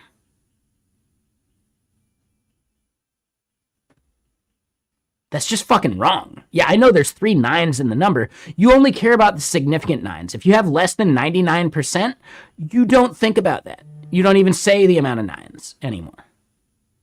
Right? You just don't do that. So yeah, like I've had a coworker in the past that's like, no, this is 3 nines of uptime. It isn't. It literally isn't. You only count the nines after the decimal.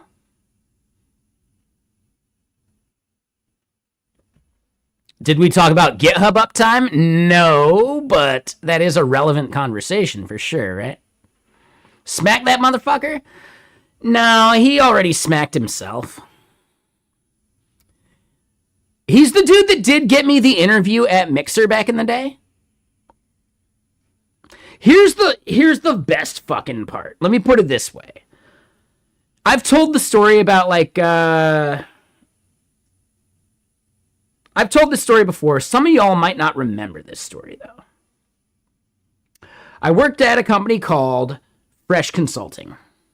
And we were a Google shop. Like everything was like Google Workspaces, Google Email, Google Docs, like all that shit, right? Which means like we were constantly just like logged into Google on our machines, etc.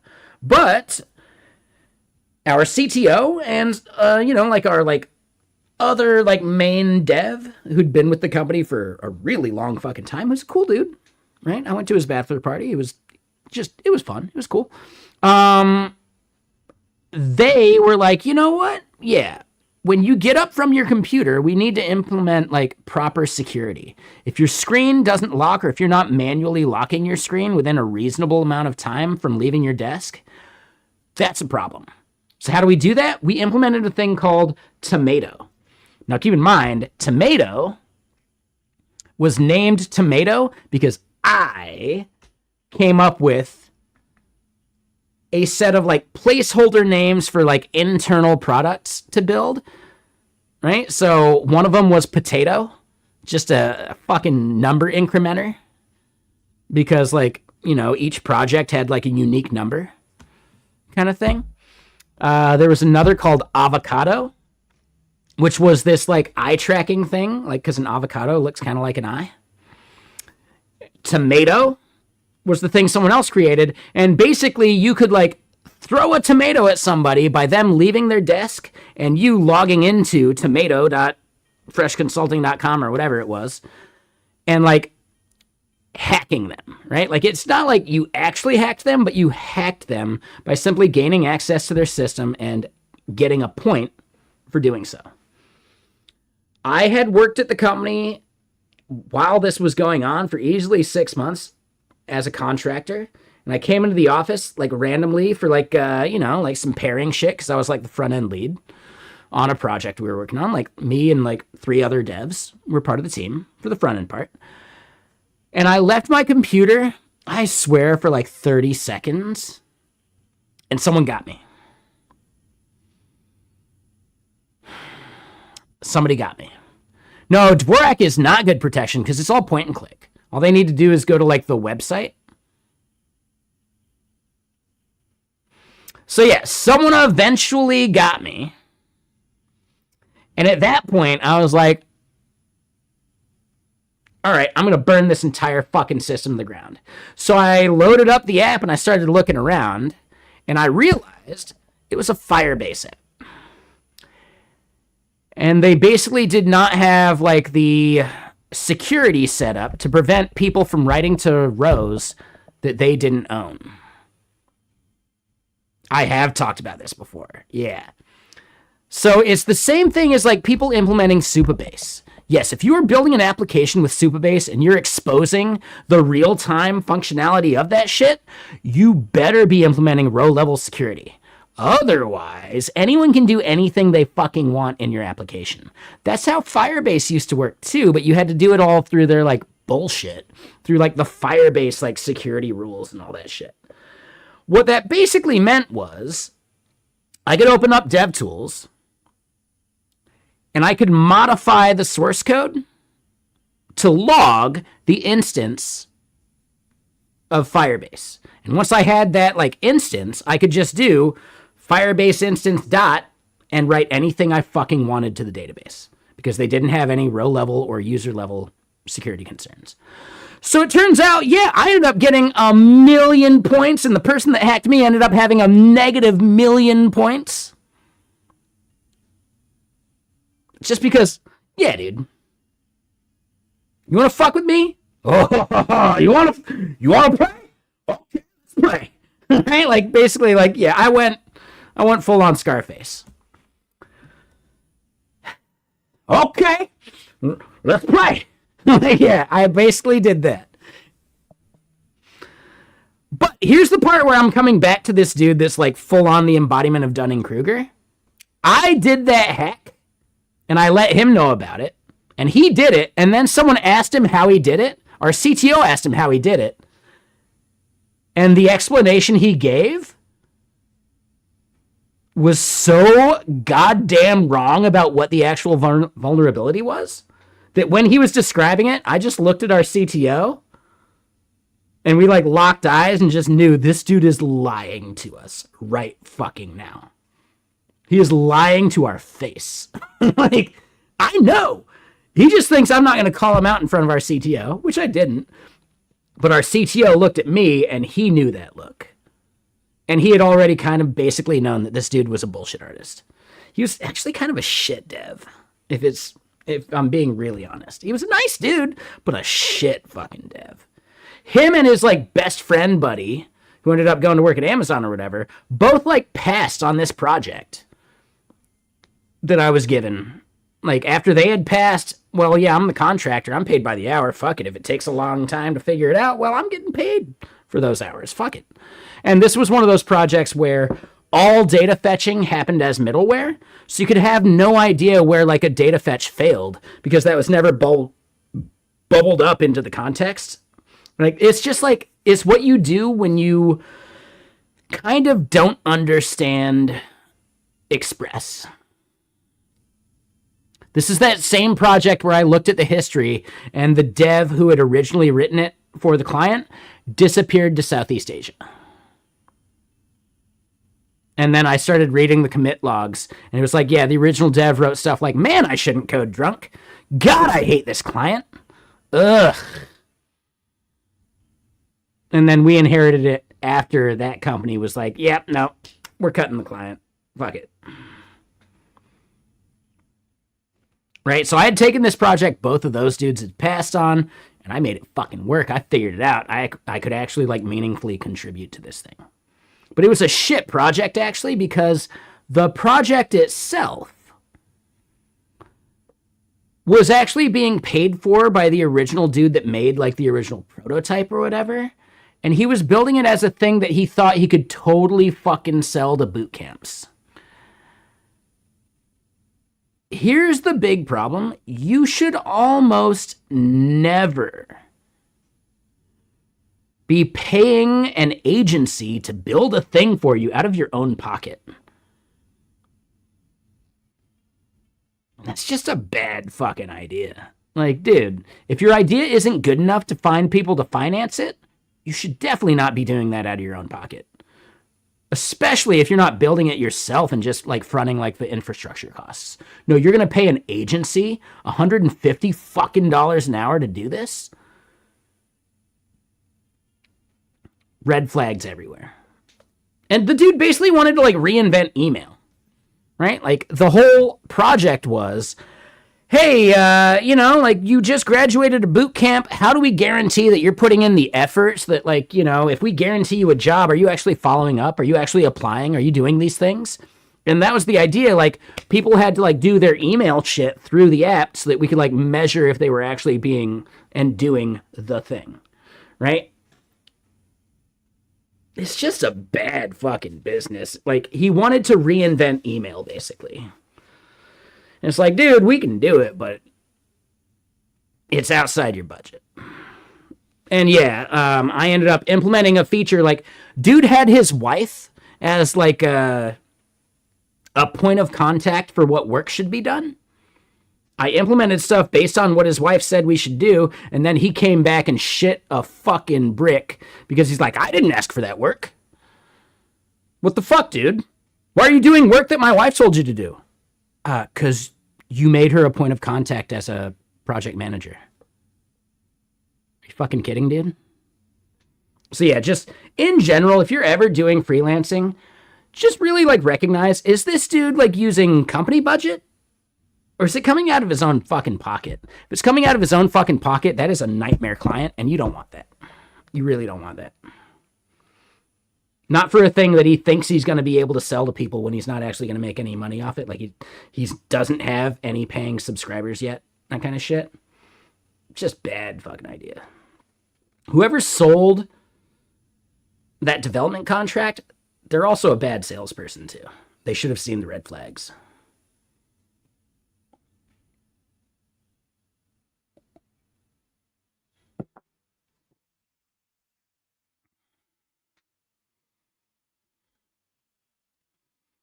But yeah, dude, like this Git history was fucking insane. It was really cool.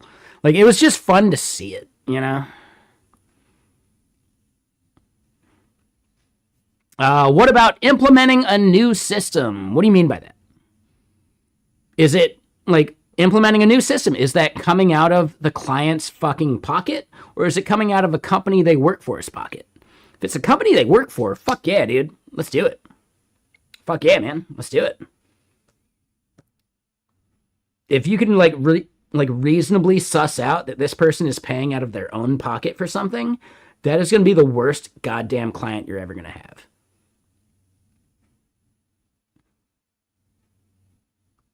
Like, it's his fucking savings account this is coming from, not a business account, you know? That's the biggest red flag. As a freelance job from a client who pays out of pocket. Freelancing fucking sucks, dude. That sounds like a major fucking risk. If you're just getting started, well, yeah, you're a beggar, and beggars can't be choosers. So you take whatever jobs you can get, but just know that's going to be one of your worst fucking projects. He's going to nickel and dime you for every single fucking hour.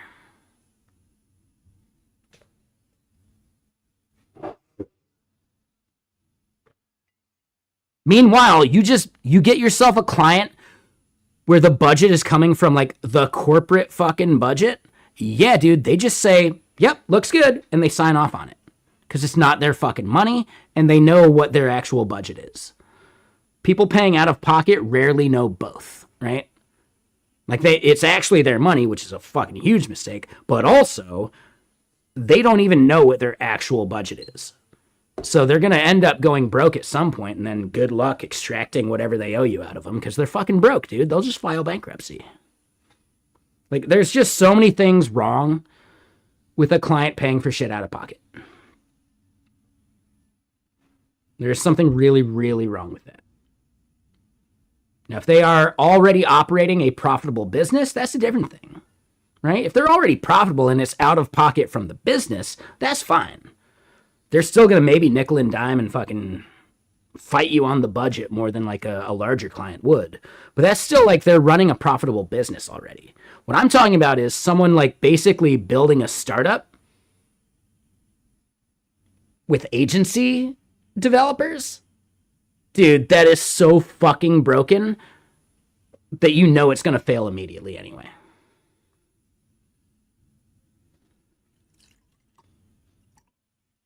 You cannot build a legitimate startup with agency developers. It's just not fucking possible. You are paying 3 times the cost for developers that are kind of shit. It's just not worth it.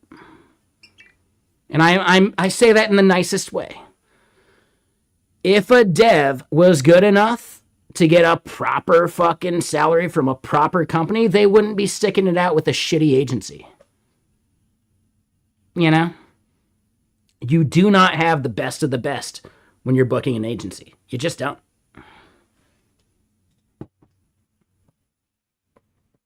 because they could be making way more fucking money at a proper business. Now, if the agency is just the owners, well, sure, they're probably making a killing, but also I would still question whether they're actually good at what they do.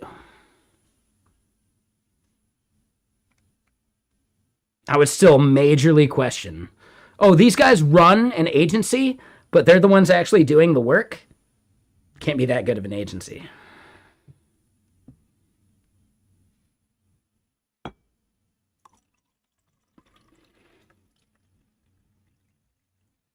Now, keep in mind, I'm talking broad strokes here.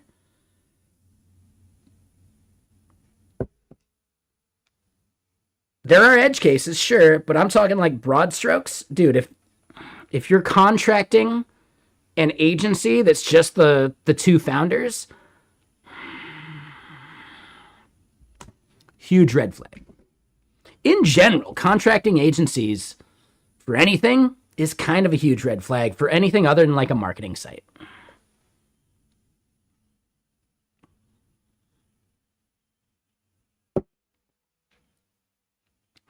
So Chaos, you're talking about hiring two contractors, which is different from hiring an agency, right?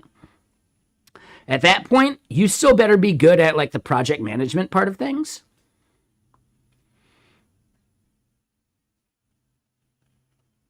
And that becomes tougher.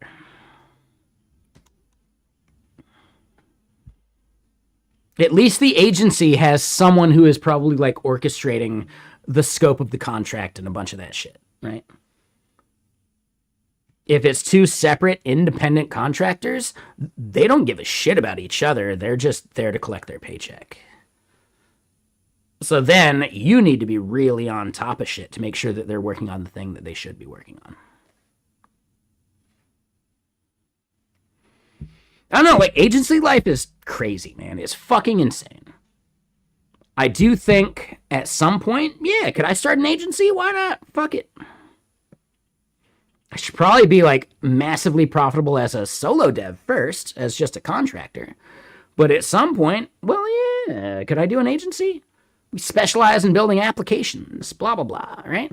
You vibe coded some shit, we'll make it real, man. We'll make it actually scalable. I could see doing that at some point. I just fucking hate freelancing. I really do. I'd have to make sure I'm paying someone to do like the shit that I don't like, you know?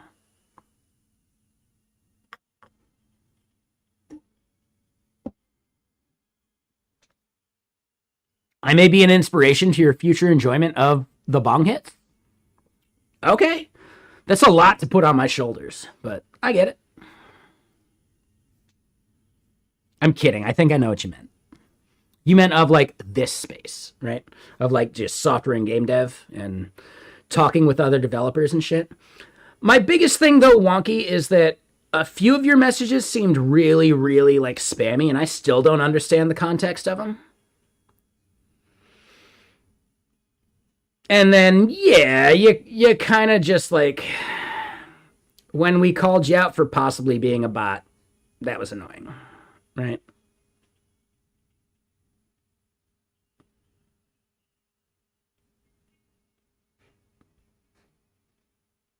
Wait, what?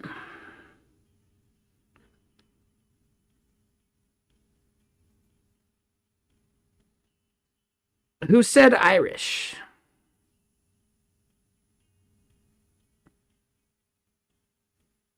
Did I say Irish?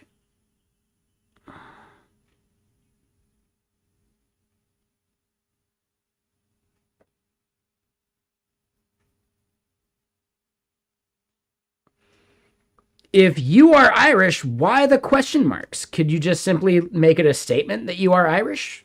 The three question marks imply that someone else said you are Irish.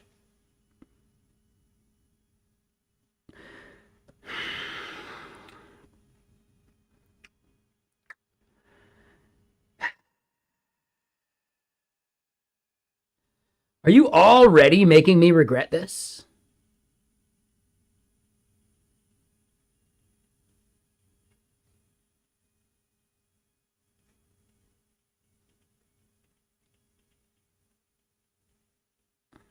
What the fuck does being Irish have to do with it?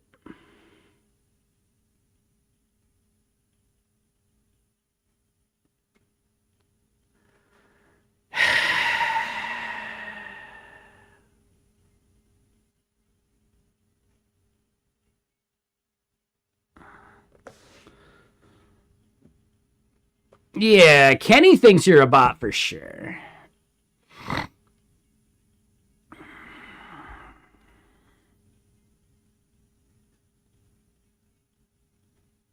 Why would you just spam us with a fucking link? Yeah, I understand the Dougal reference, right? Like, these are close, or these are small, those are far away. Like, I totally get it.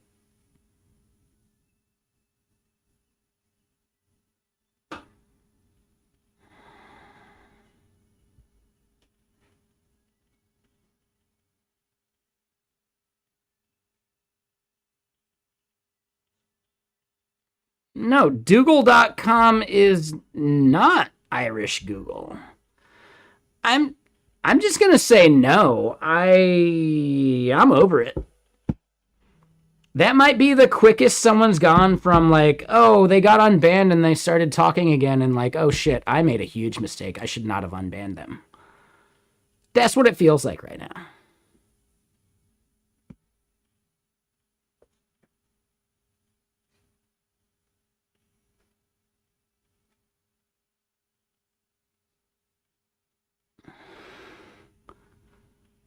I already have your address with the gift sub? I don't, though.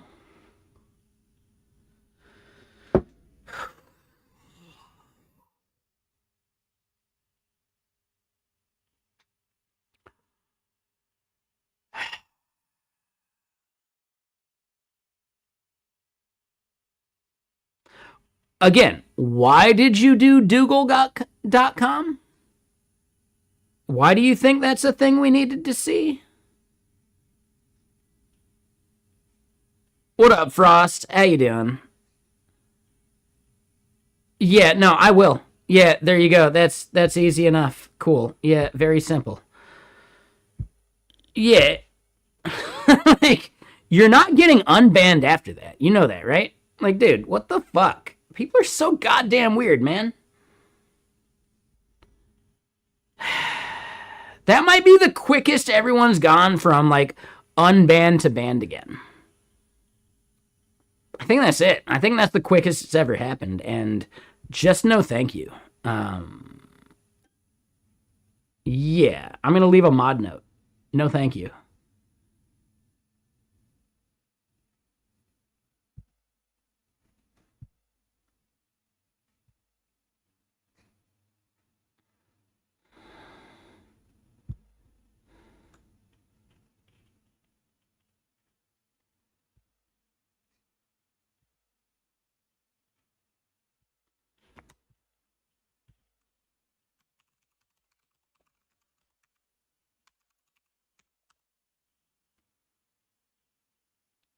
Felt like an episode of Black Mirror with a pinch of, what was that?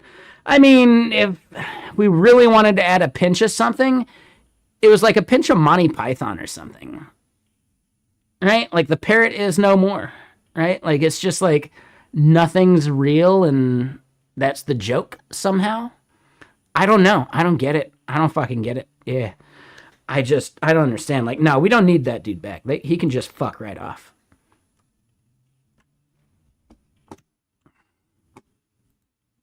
It's not like he ever followed in the first place. No, he's just a fucking troll. So, yeah, no worries. We don't need to talk with that troll anymore.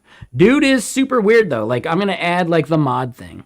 Like a mod comment so I can remember this in the future if he does try to do the unban request again. Dude is super weird. But, hold on. I'm spelling weird wrong, which is weird.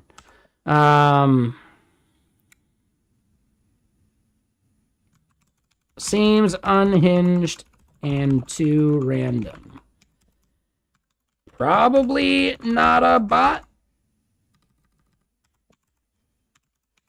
I think I would have preferred a bot.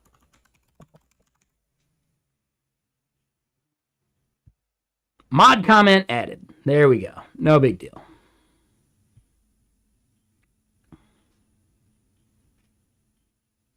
Oh, and wait, it does show that they're following. Wait, what?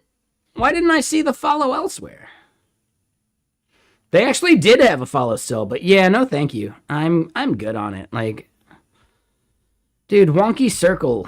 What a fucking weirdo, man. So you just noticed you've been following since 2021. Hell yeah, Frost. Dude, I feel like it's been a long time, man. What you been up to lately? I feel like we haven't seen you chat in a long fucking time, right? I guess it's 2025. That's not that crazy. Oh, and then before that, 2023. So yeah, touche. I get it now. But yeah, man. Yeah, what you up to?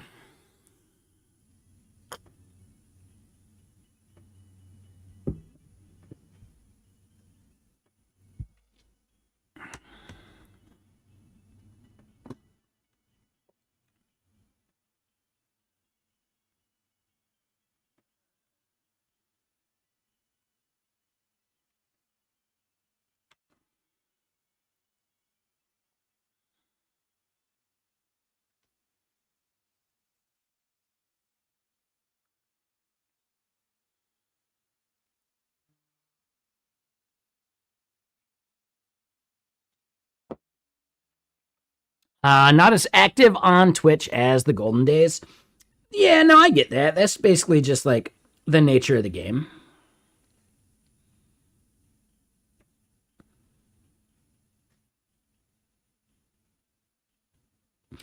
Oh, weird.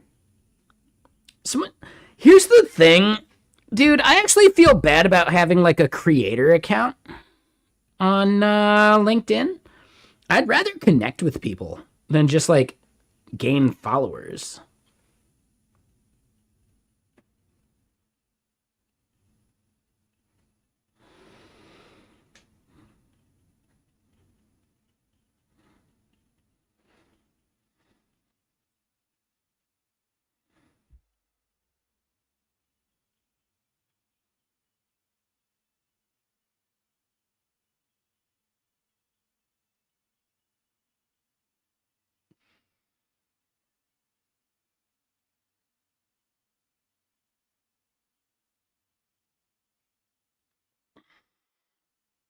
Dude,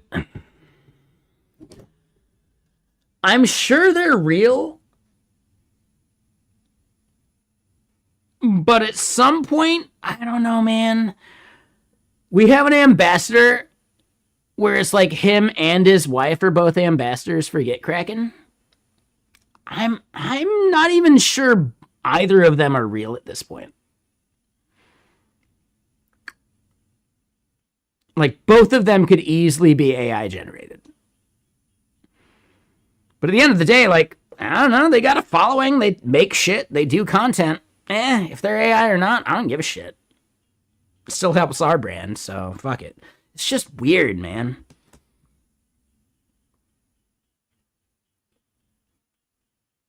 Like, one of them has made the mistake from dialing in to a Zoom call with the other's account before.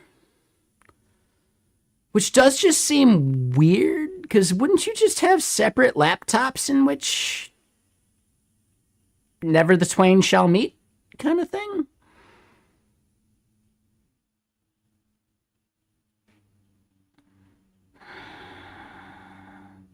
I don't know. Yeah, I don't know.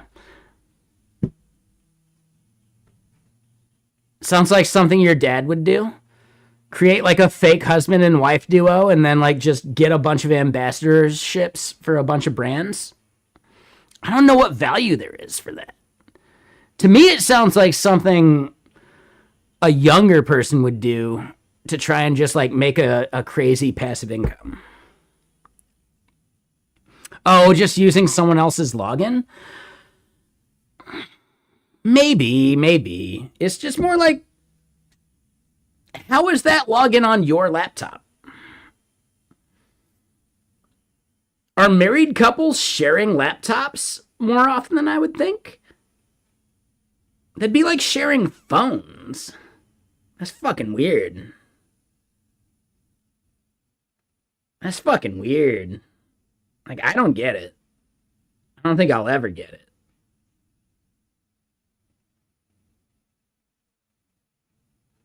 Hey, bad joke. All right, let me go pee. Let me go pee. BRB. Hey-oh. Touche. Touche, Mr. Sir. Hey-oh.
All right, hold on. So, a terrible joke I thought of while walking away is like, yeah, I mean, in Alabama, sometimes married couples share like major portions of DNA too. The joke is inbreeding.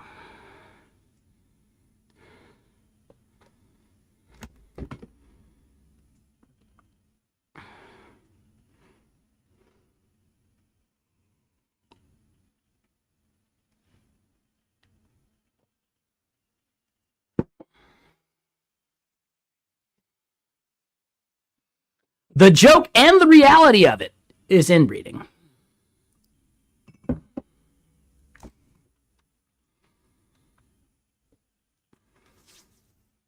Right? Their family tree has fewer branches than a solo dev's code base.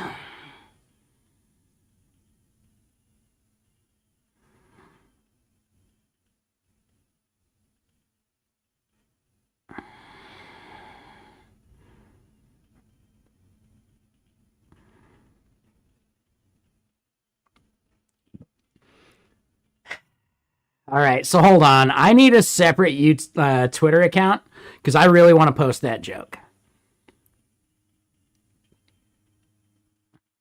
Alabama family trees have less branches than a Vibe Coder's fucking Git repo. Boom, roasted.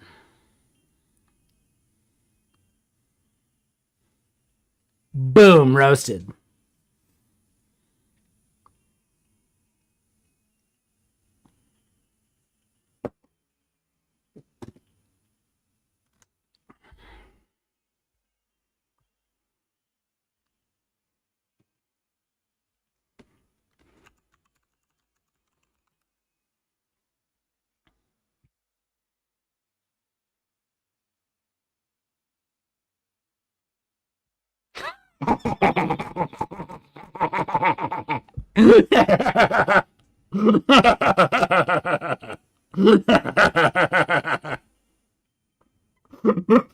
That's got to be edited, right?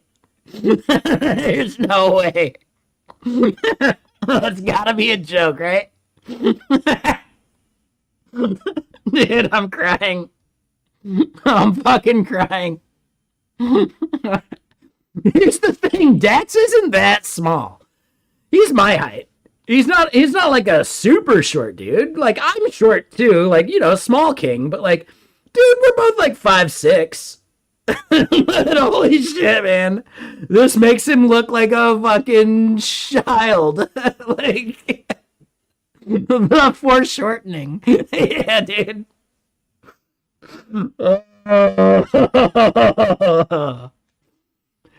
Yeah, life travel hack. Dax actually, like, fits into the carry-on when his wife travels. That's how they travel, 2 for 1.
Disclaimer.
I'm pretty sure Dax would fucking appreciate the joke. Whether he likes it or not, he's not gonna like it. But he'll appreciate it at least.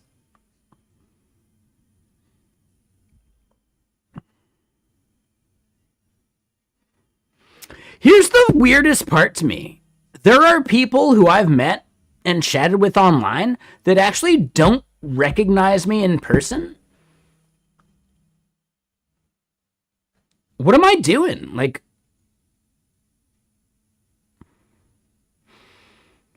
do I somehow not look like me in person? Like in real life? Do people just think I'm taller? That's gotta be it, right? People just think I'm taller. No, it's probably more like, wow, you're way fatter than you look on camera. And they're not wrong.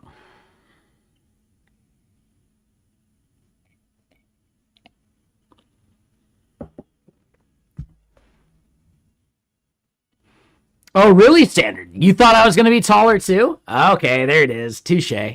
Meanwhile, we're like the exact same height, right? Let me just put it that way. I am snowboarder sized.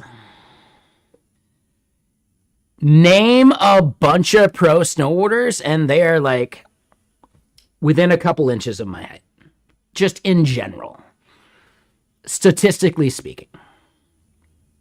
Red Gerard, fucking Mark McMorris. All these guys are like an inch or two taller than me, and that's about it.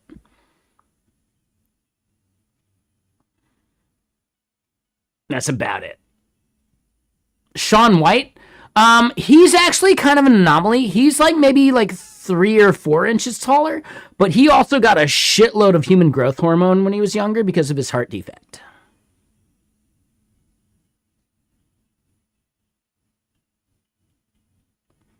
And same thing with Mark McMorris when he blew out his knee last time he did it. Yeah, a bunch of human growth hormone.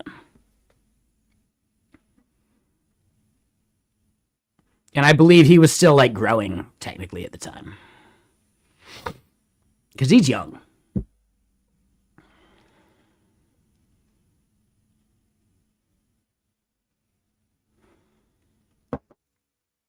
But yeah, Shaun White was born with, like, a heart defect. So that dude is entirely, like, human growth hormone, like, created. Dude was basically made in the lab.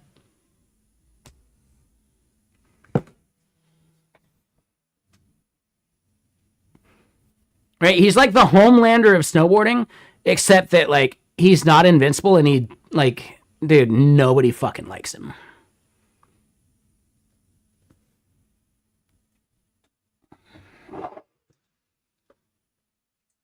Yeah. Shaun White was created in a lab. But people hate him for him, not just the lab part.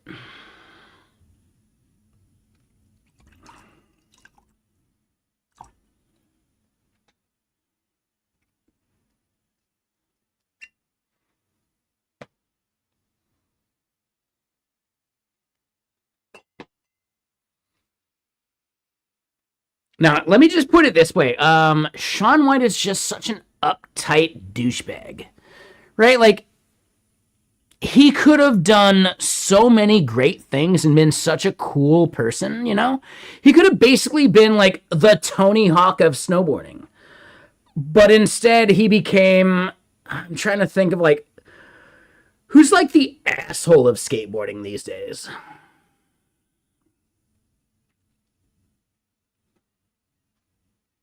What is it, like Mike Barra, right? That fucking asshole. There's a bunch of, like, assholes in skateboarding that fucking suck. That people hate these days, right? I'm trying to remember. Something Barra, right? Dude used to run, like, the indoor skate park. Right? But no, like, most people I know fucking hate that dude, actually. It's just so interesting that he was, like, big time for so long before people realized he sucked.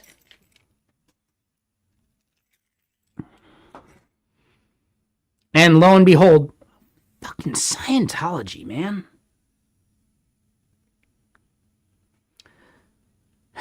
I would say Bam is actually on, like, a really cool redemption arc. Have you seen some of the stuff he's done with, like, the two brothers that do, like, skateboarding, like video content?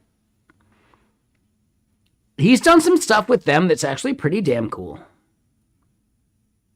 Now, granted, back in the day, Bam was a fucking asshole. Dude, he thought he was bigger than fucking, like, Ozzy, you know? Like, he thought he was bigger than, like, actual rock stars, you know? And at some point in, like, certain people's eyes, maybe that's true. But he still sucks.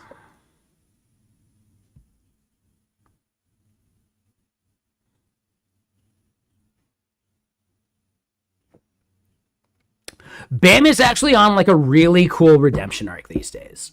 Some of the content he's been in is actually really fun and worth watching, for sure. I would definitely, like, if you enjoy, like, just random kind of skating content, Bam has been showing up in some of the videos for, like YouTube, like specific people. And it's actually really cool. Right? Like, let's check out these spots back in, like, certain areas and blah, blah, blah. And then Bam, like, rolls up because, like, he has a thing, like, you know, a connection with these dudes. Who are the dudes I'm talking about? Hold on. Bam, skating. So hold on. Yeah, what we're talking about is, like, the world's most dangerous game of skate. Bam Margera, Dern Brothers. Those are the brothers that I'm talking about. So the Dern Brothers have been doing a lot of really great content in which Bam has been, like, a guest on a bunch of fucking videos. And I think he's actually like understanding, like, yeah, dude, you can't be a fucking asshole your entire life. Like, this dude, that dude fucking sucks. This dude is actually somewhat fucking relatable. Like, now granted, like the of it, dude, like the rings and the fucking hype and the hipster shit and all that, like, dude. I absolutely remember my greatest crush of all time saying, like, they would fuck Bam Margera in a heartbeat at any time. I doubt they say that today. But there was something about Bam back in the day, man. Like, dude had something. He fucking nailed it. Like, he could have gone so goddamn far without being such a douchebag. But yeah, my greatest crush of all time. I remember her specifically saying that. Like, really? Him? Him? That fucking asshole? Him? Ugh. Ugh. But that said, I have heard that he's cooler these days, but also I have seen video clips in which, like, yeah, he's making a comeback, and it seems like he knows he was a douchebag. Whether he's still a douchebag or not, well, that remains to be seen, but at least I think he understands it better.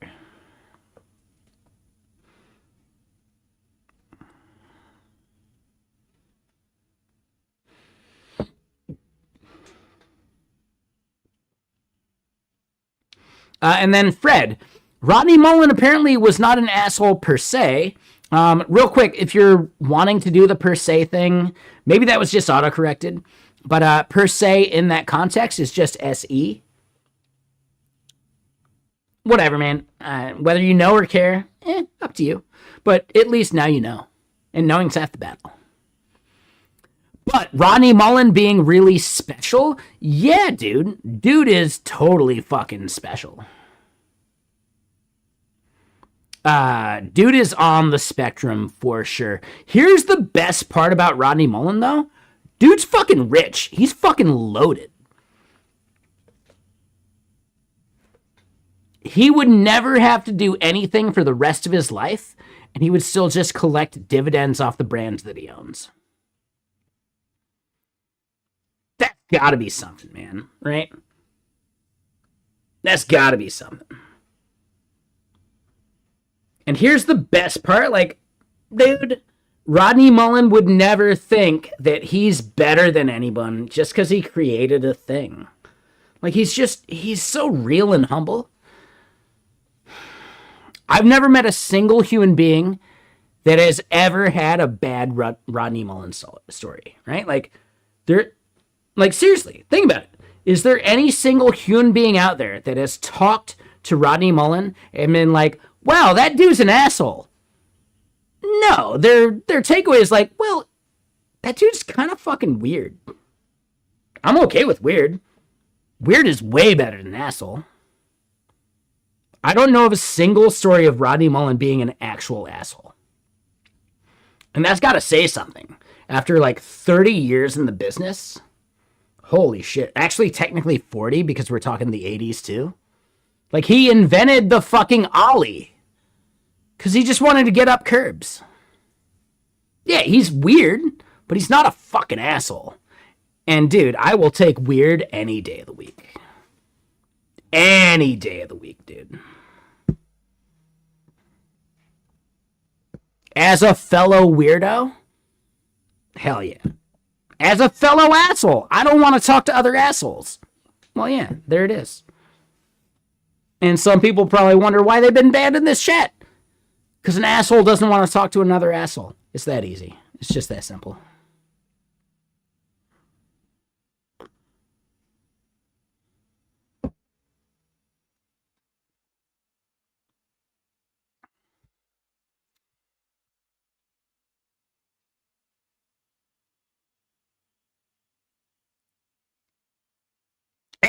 Anyway, let's do some bullshit. The fucking bullshit of it. What do we got kicked off?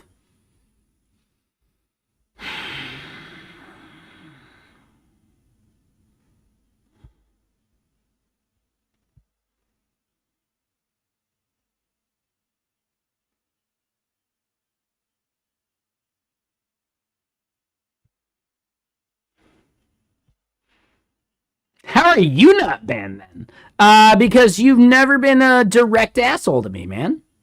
It's actually very simple. And anytime you've been even remotely close to an asshole, no, that was when we agreed. So yeah, now you're good, man. Shit.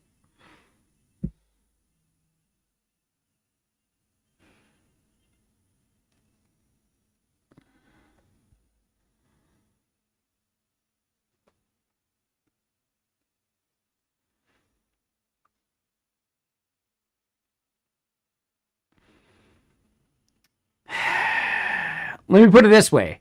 Asshole to asshole is the thing that happened in Requiem for a Dream, not real life. Boom, roasted.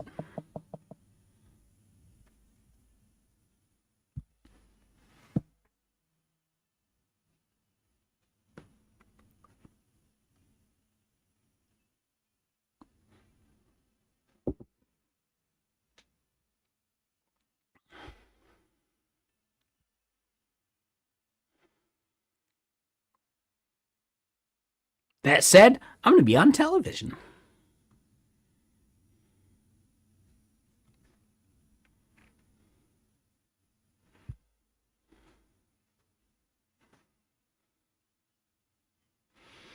All right, so this thing is kicking and doing stuff. Like, dude, I think it's like its ability to detect things that are stalled is actually really fucking flawed. So yeah, here's the plan. Implement the shit, because fuck it, man. Like, this other stuff's not finishing. So fuck it. Who cares?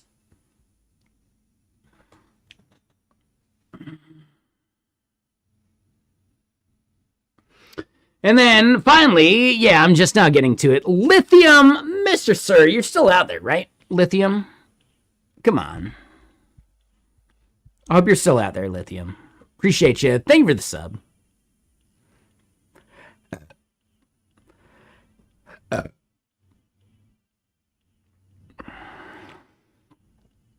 If we're looking at the numbers, it's an 8-month tier 1 sub, but technically there's been 9 months of total subs. I think 1 was just a miscarriage. But now we're on like a solid fucking like, yeah. Next month, what are we going to name the baby?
What?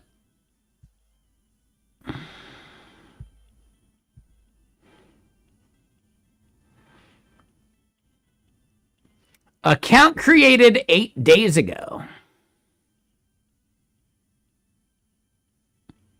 Huh. Way go my airplane, way go my airplane. Something da. Like, I don't even remember the fucking lyrics because that song sucks. But yeah, lost my plane. I don't know what you're actually asking, and the fact that your account's 8 days old is a bit suspect.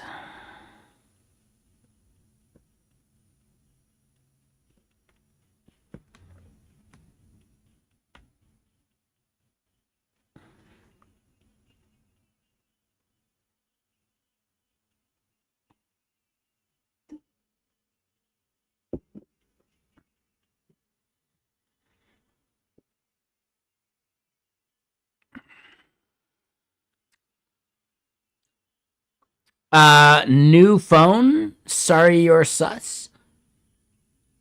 Normally accounts exist beyond a phone.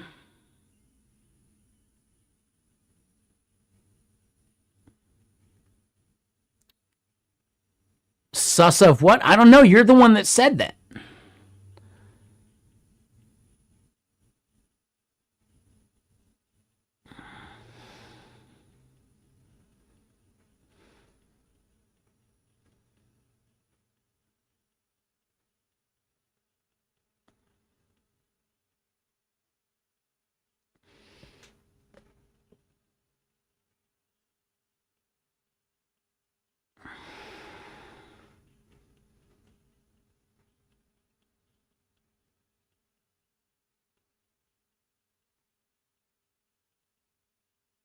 What?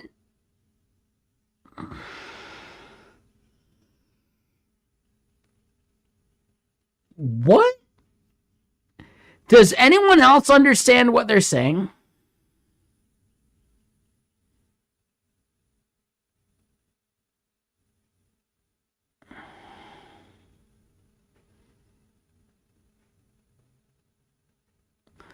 Oh, wait, no, hold on. No, they're not actually that far off. Hold up. No, I get it. Hold on.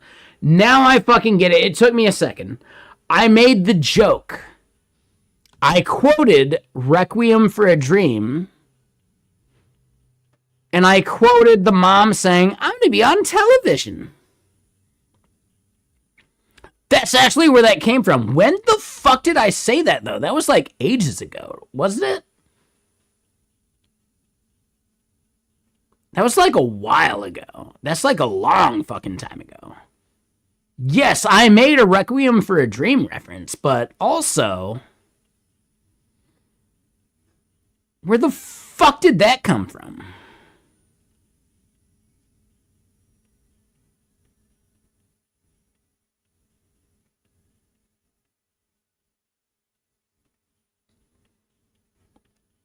I said I'm going to be on television in response to Naughty Knitter's comment. Did I say that? Okay, I get it.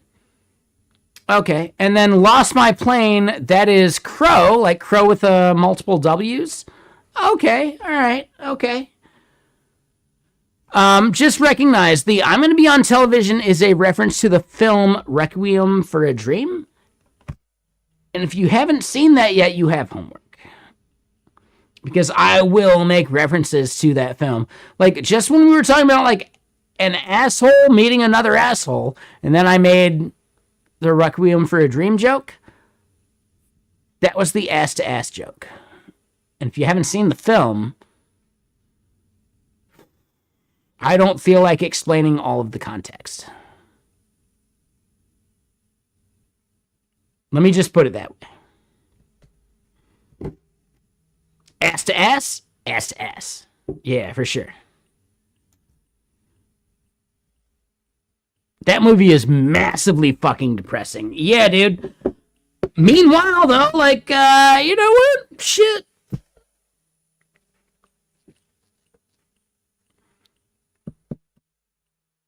I did my first bit of fooling around with a girl after that film for some reason. I don't know, man. Shit's weird. I don't get it. I don't know why, but that's how it worked out. That's how it fucking worked out. I know, it's super fucking crazy. Like, we're hanging out, partying. I'm way too baked. We're, like, both weird and, like, in the kitchen, like, way too high. And then, yeah, we're putting on the movie. And then I don't know what happened. People find their seats and shit and like, you know, like, oh, I roll in late. Oh no, where am I going to sit? Oh. She makes a space right next to her. And then, yes, time progressed and blah, blah, blah, and like bullshit. And like, yep, yeah, first ever, like, fooling around to that film, like, to the aftermath of that film. Still fucking weird, though, right? Still weird. So I get it. Yeah, no big deal.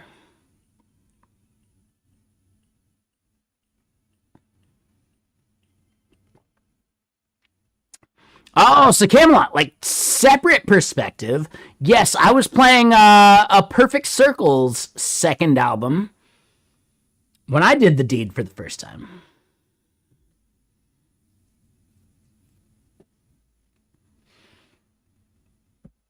I believe that song Halo was actually the one playing.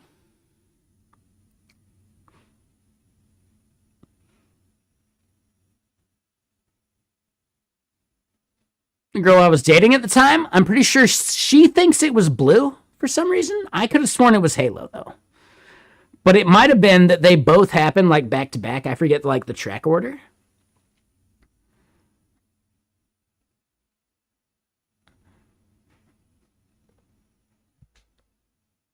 But it was the thing, for sure.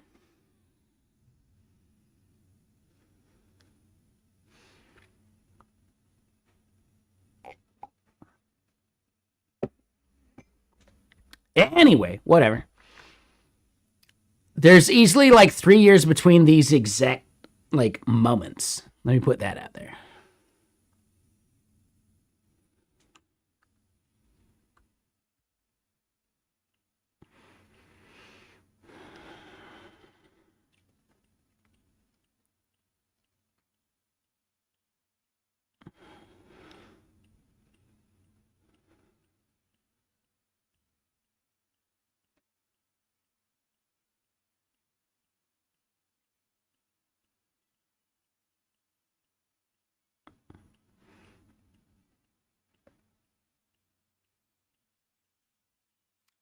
I think I kind of get what you're saying there, Amir, but also I don't think I agree from like a chemistry or biology level.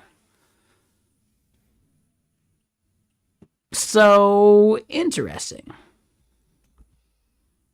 I don't know, man. Fuck it. Yeah, I don't know. It's like I smoke weed or something.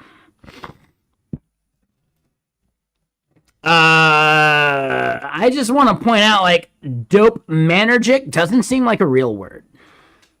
That seems like a made up word.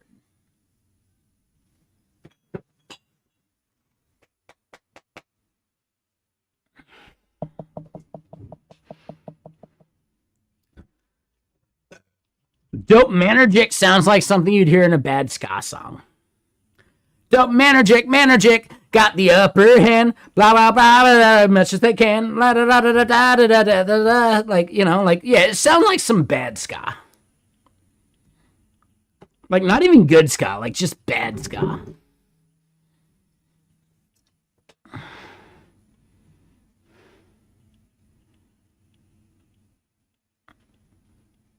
Right? Like, come on. I know the real quote is like, dope man, got the upper hand. People want to do as much as they can. Like, that's the lyric. But, like, can we just make it deeper than that? And then all of a sudden it makes zero sense.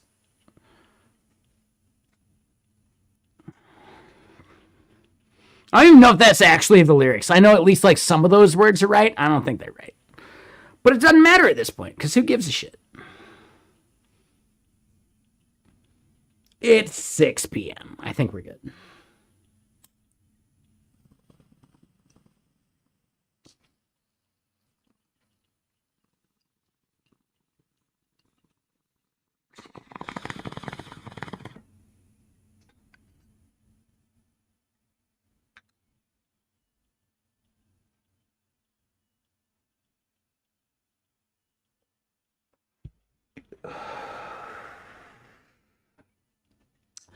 So Amir, I think I kind of get what you're saying, but also like the amnergic part doesn't seem scientific in any way, and it just sounds like people just like mixing words together. Which is really what science is anyway, but still, right?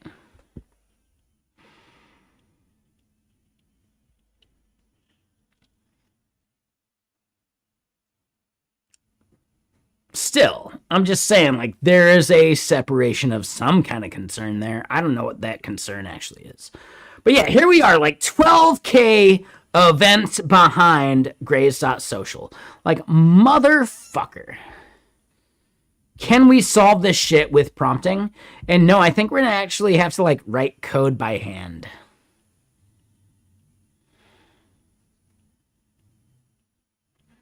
Like you created a new suffix. Oh, okay.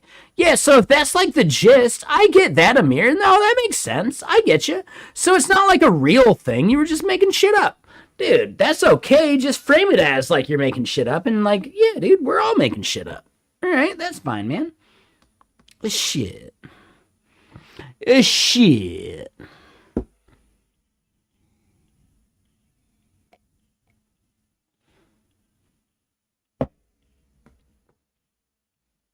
Now that makes more sense. Like, I don't know. I think it takes a little bit of effort to, like, frame things. So, like, yeah, just frame it better first. And you solve a lot of problems, you know?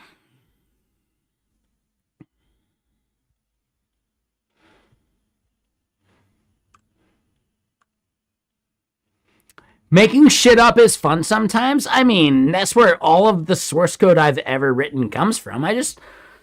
Why did I do it? I don't know. I made up a reason to do so. Fuck it.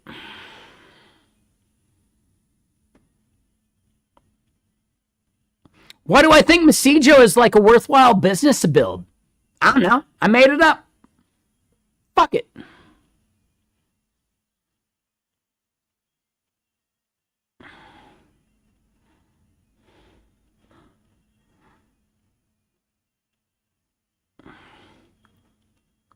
The name Mesijo sounds made up. All names are made up.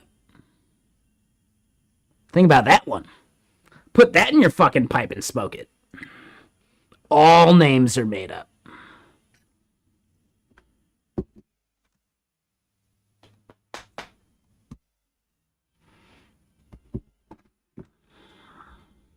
Shit.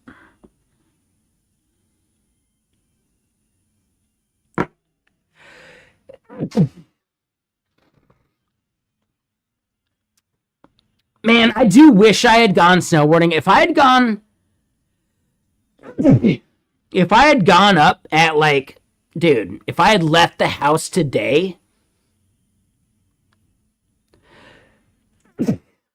at like 6:30 a.m., 7, I would have gotten to the mountain probably before that fucking wreck happened, and I would have had that shit to myself.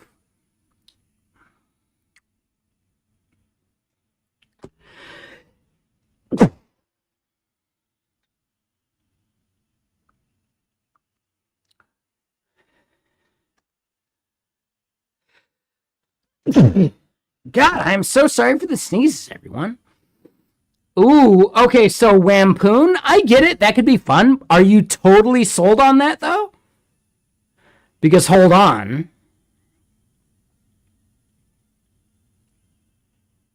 Could it be a Wampede?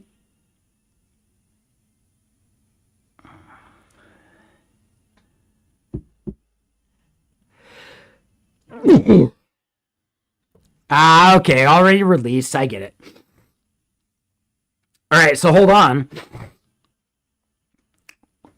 You need to build an orchestration layer around it and call it Wampede, right?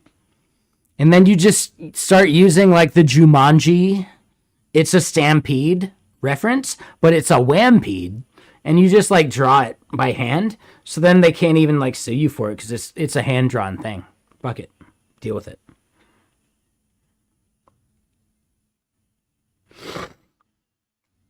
I don't even think they could like DMC takedown that because I think if it's short enough, it could qualify as fair use and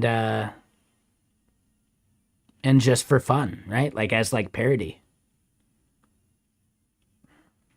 Just don't use the actual frames. Like just like trace it like a person would in like a bad way. Like draw a bad Robin Williams saying it's a Wampede. So yeah, that's your like orchestration tool that you'll make eventually, right? Docker Compose? Fuck that. No. Wampede.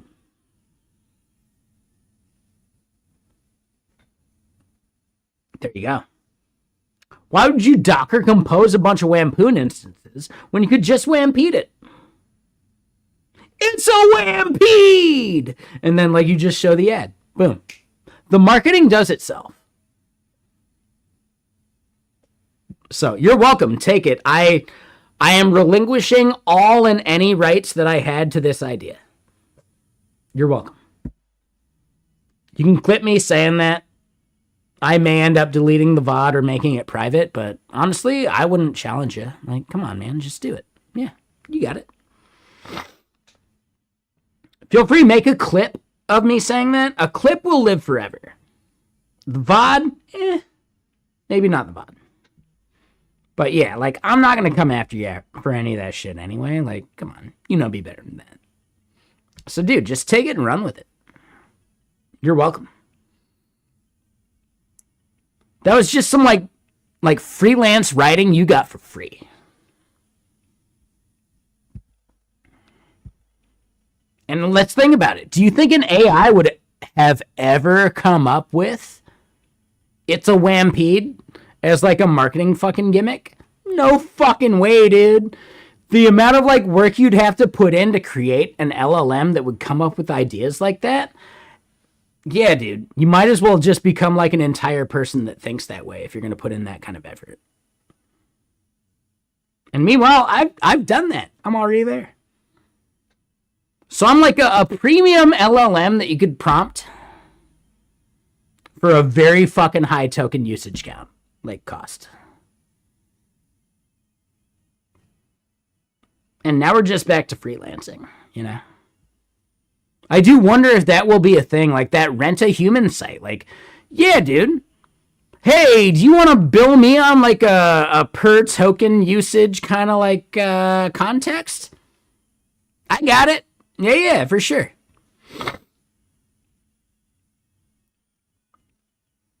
Oh, man, CM Griffing AI?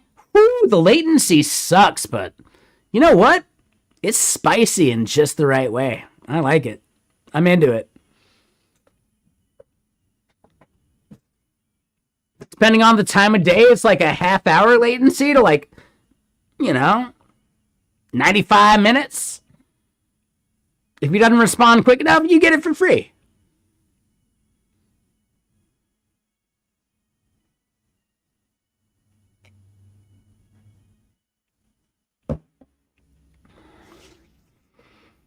Honestly, that is some, like, thing. Like, human beings are going to be able to, like, source themselves doing a thing that they are just uniquely qualified for that AI just can't do.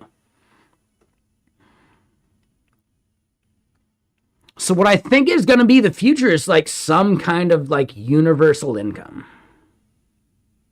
Right? You get all the shit you need to, like, survive and live as a person. The amount of kids you're allowed to have has to be dictated by, like, come on, how much you're going to make.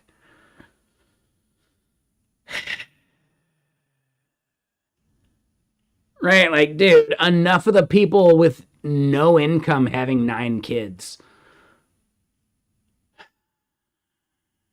You know? But that would also mean that, like, dude, Republicans would never be okay with that because they need the uneducated. Where else are you going to farm idiots than single moms with 9 kids?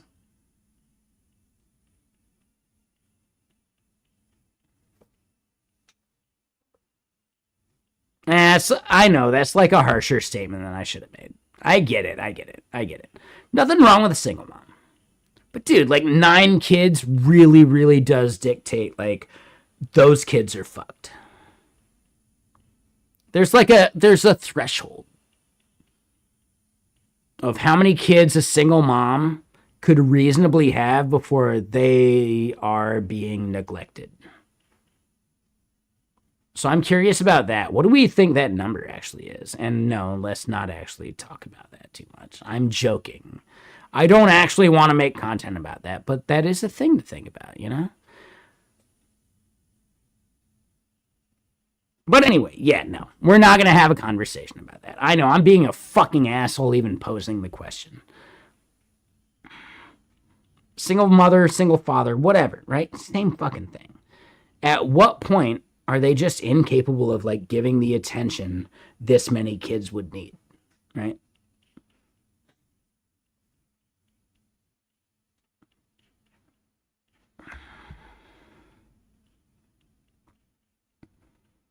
But there's always an outlier that can totally fucking do it. I just think statistics.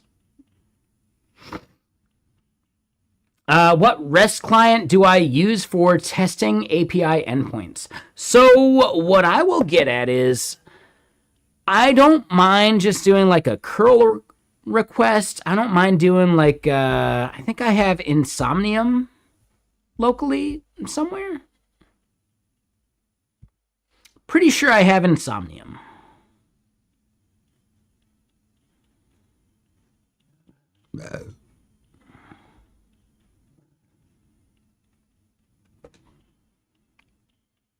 There it is. So yeah, Insomnium is like insomnia, but it's open. Postman is like its own business. Insomnia was like the one true thing, and then it got bought by, I believe, Cinch? I forget the company. No, Kong. Kong bought Insomnia. And then Insomnium is like the open source fork of that.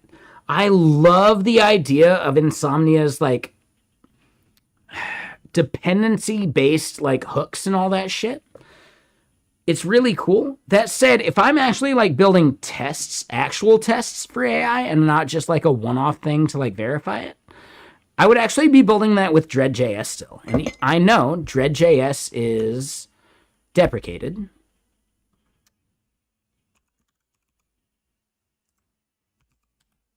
But I still think it is the absolute best way of validating the contract that you are giving to your front end or any consumer of your API, right?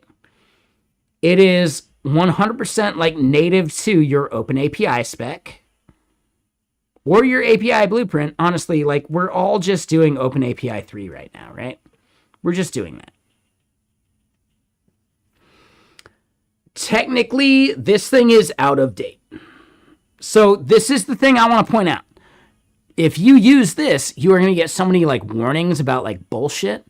But the idea of this is so much more important. And I think at this point, you could probably just vibe code a Dread replacement that is simply just like validating your Open API specification request by request and getting things that it expects in certain ways and all that shit.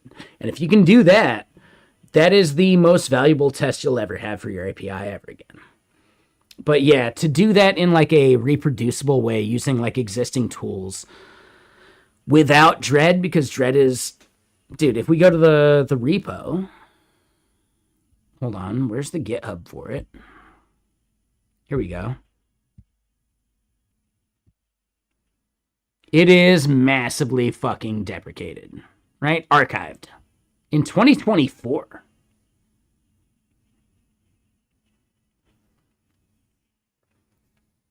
I get it. That's cool, best be. I need it to be something I can run in CI/CD. And this can be run in CI/CD.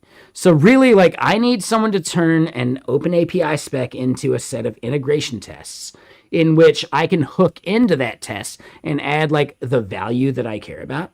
So if you look at some of the bigger applications I've built that use Dread for testing, there's a Dread hooks file that you have to really, like, use to target individual tests based on, like, their signature. And it's a little gross. And I think there might be some better way of doing that abstraction, but I haven't really thought about it yet.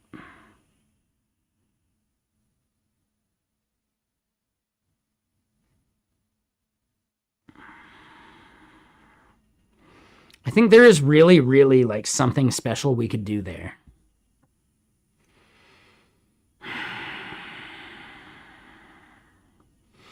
I still think Dread works. Let me just put it that way. Like, if you want to validate your Open API specification, Dread. I can't think of a single tool that actually does that still. If anyone knows anything else, like, I will look into it right away, but the fact that they say experimental, like, we just need to...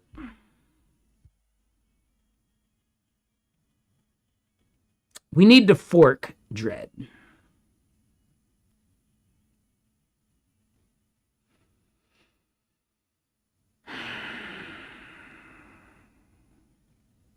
And then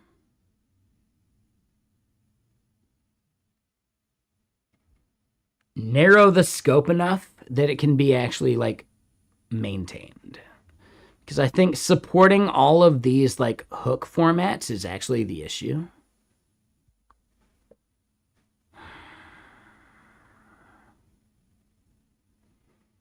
Right? Like, build a good plugin architecture so people can do that shit on their own.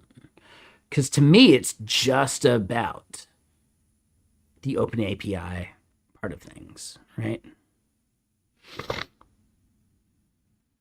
So how you write your hooks that do the glue and the bullshit, right? We got to make that plugin playable. Is Wasm maybe like the best way to do that interaction layer?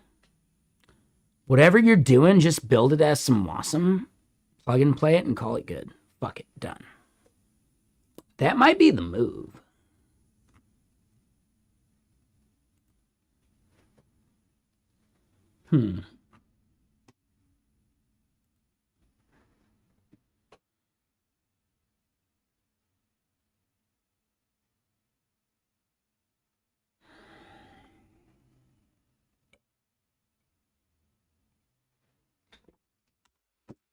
Yeah, I think even in the AI world, having a validated open API specification then just makes it to where, like, you can plug that into any kind of docs generator you want.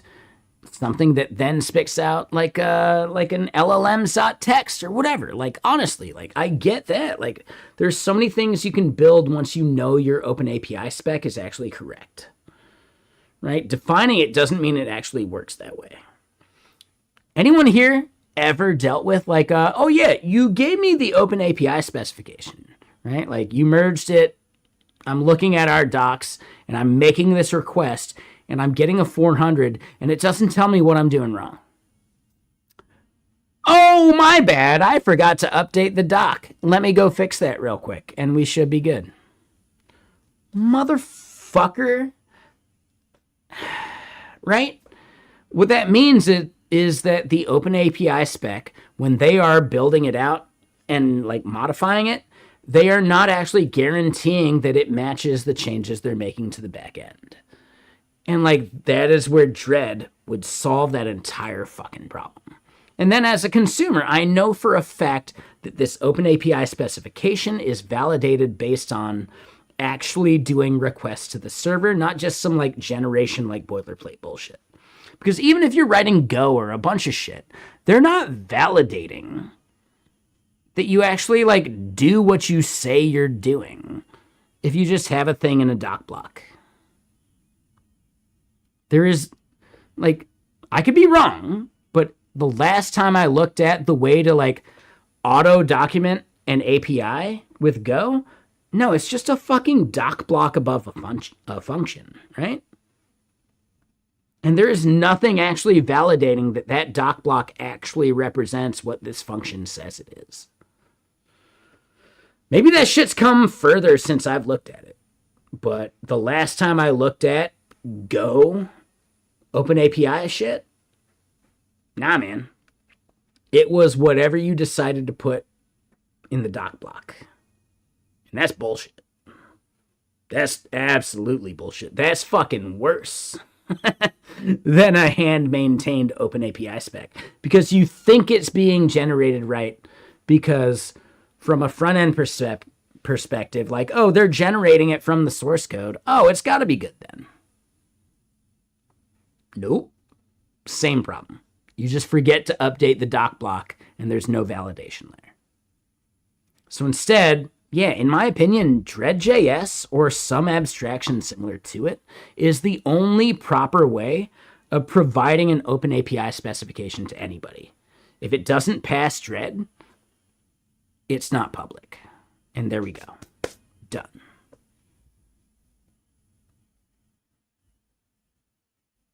So yeah, like, I don't know, man. The problem is, like, this thing is ancient. It's archived. It's deprecated.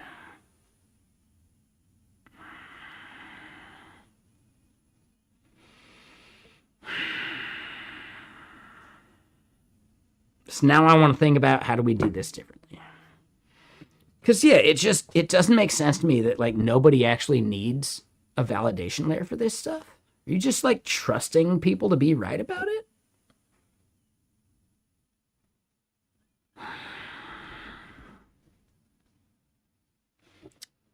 Maybe the biggest companies are using AI to do it. Or outsourcing to a third party like Mintlify.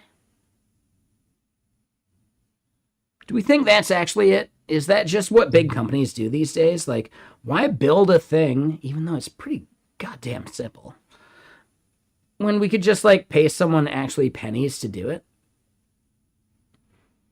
So then Kenny, yeah, they're just trusting AI. I think that's probably it, too.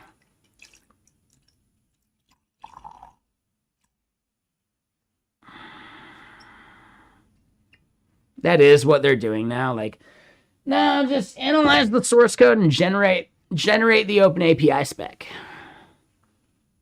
Version numbering be damned. I don't know. It just seems to me like so much of this shit could actually just be, like, programmatic.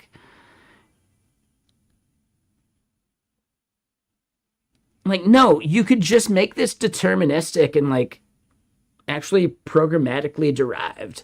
But instead, you just want to churn loose a fucking glorified Markov chain on it? That's weird, man. I don't know. Like, so much of this stuff could actually just be a script and not a prompt.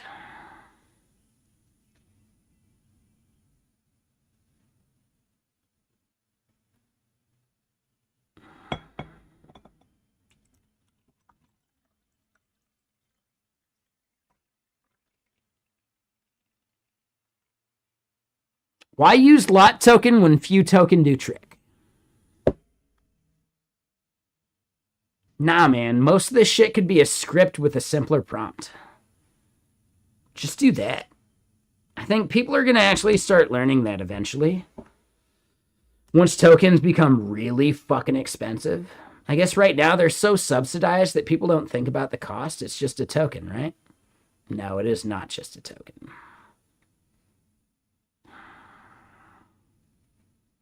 Could I invest in, like, token value futures?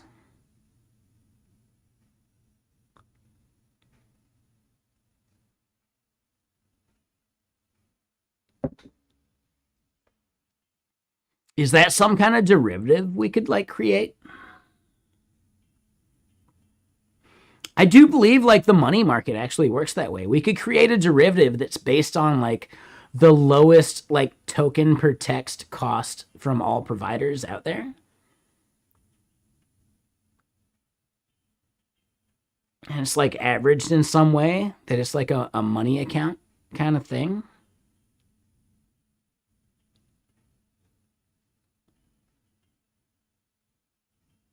And you could tokenize it. Like, you could make it like an investable thing. Like, it could be a derivative market. Like, they do shit like that all the fucking time on Wall Street. That's actually interesting. Maybe I'm smoking too much weed. That's gotta be it. It's Friday night. Like, come on, man. Like, it's empty. Like, how could I have smoked too much weed when it's empty?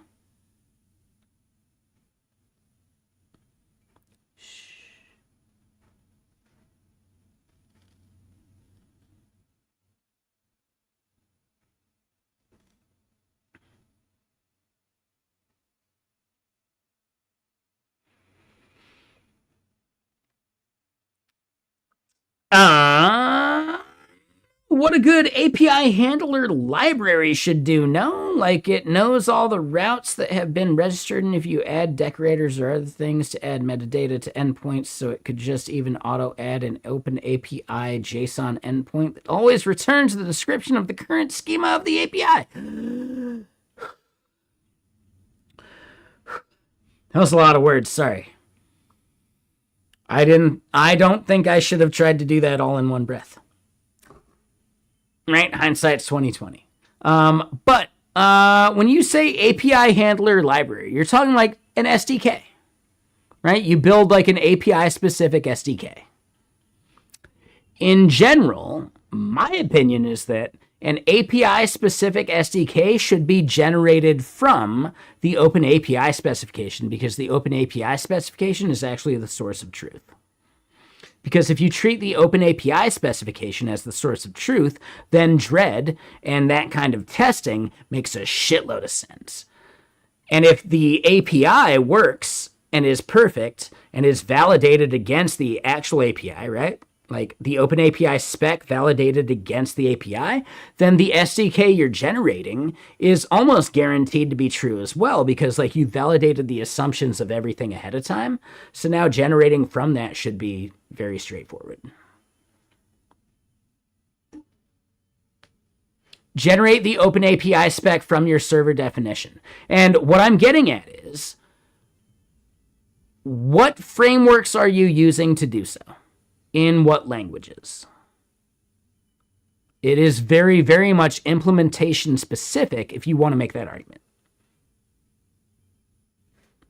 If you're talking purely theoretically, then yeah, sure, right? If ifs and buts were candies and nuts, we'd all have a Merry Christmas.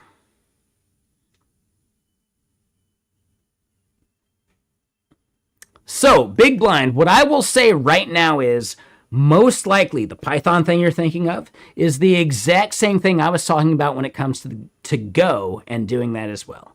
The Go Open API generator like tools out there rely upon a doc block above the function.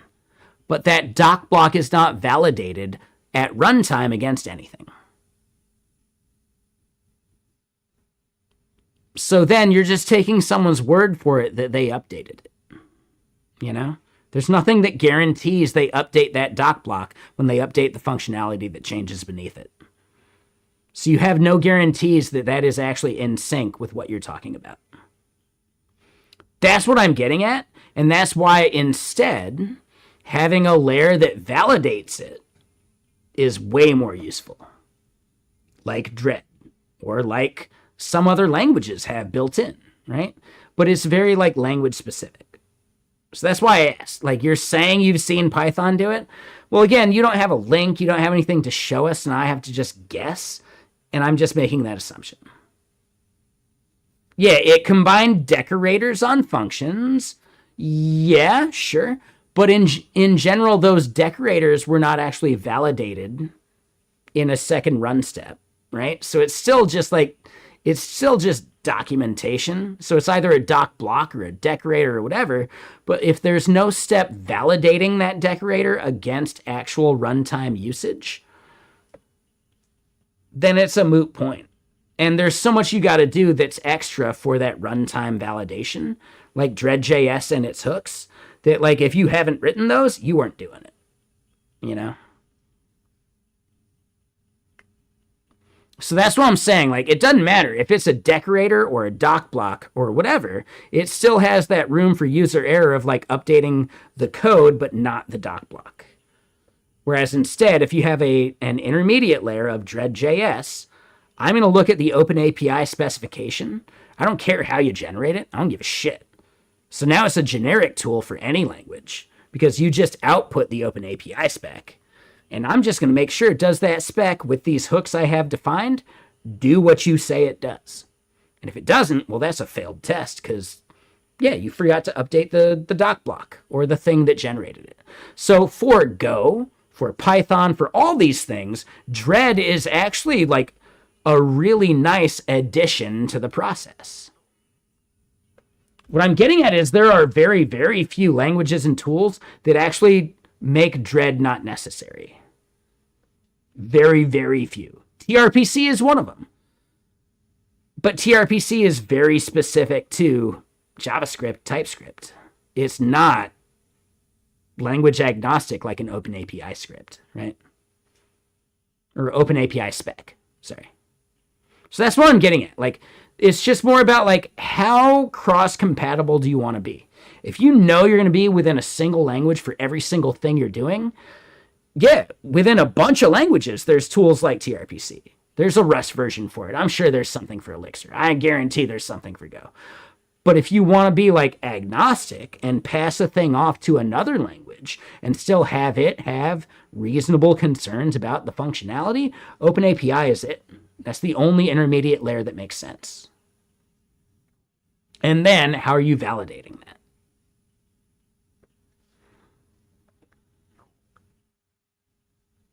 So I think that's the biggest point I'm trying to make there.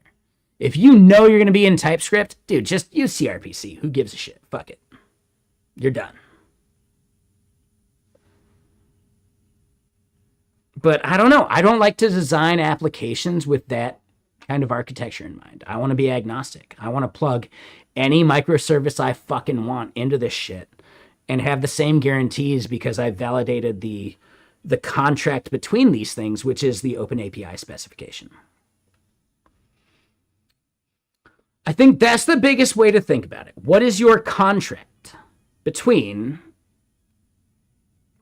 point A and point B service-wise, right? Could be front-end service, back-end service, could be microservice to microservice, could be whatever. What is that A to B translation layer? You have to decide that from an architectural standpoint really fucking early. And if you make that wrong decision, yeah, you've actually pigeonholed yourself in like a crazy way.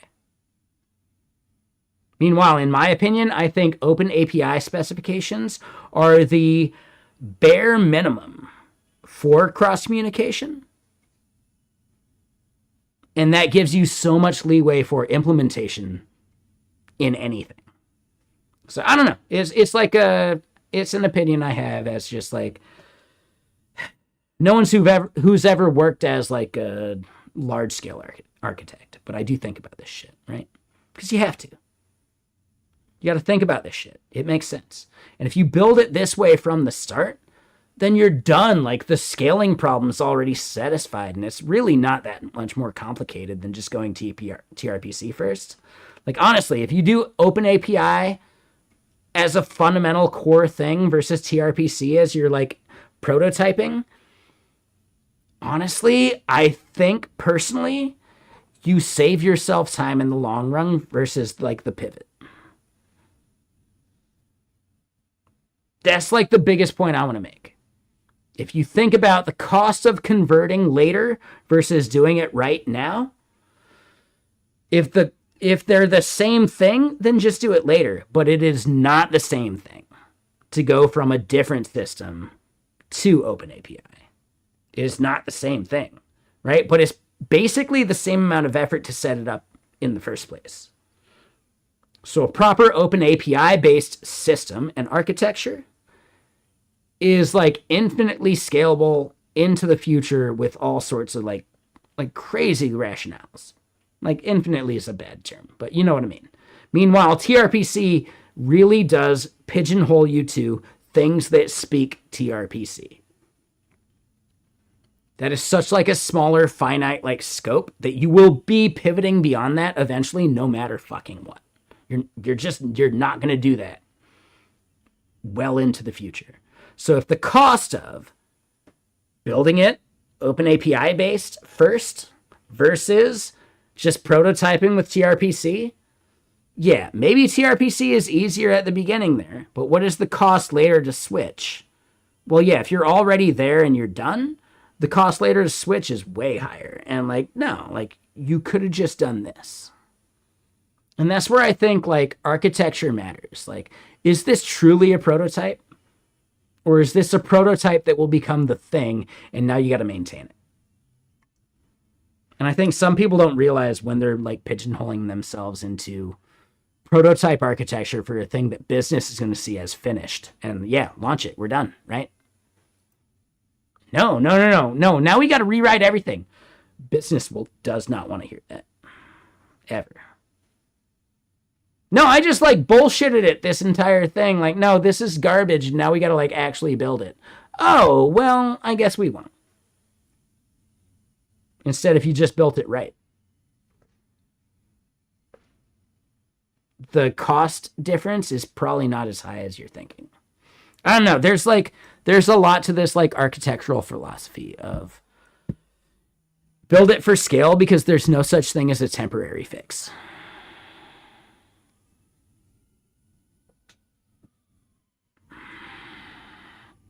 This is like when you're at a company. If you're building a startup, that's a different thing. If you're at a company or even a startup within a company, there's no such thing as a temporary fix.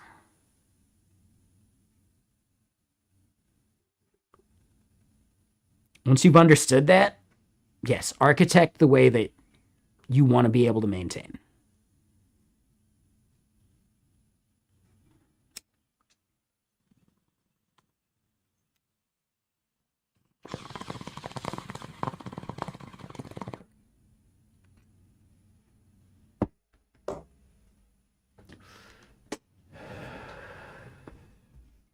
Is that maybe a tweet we should do?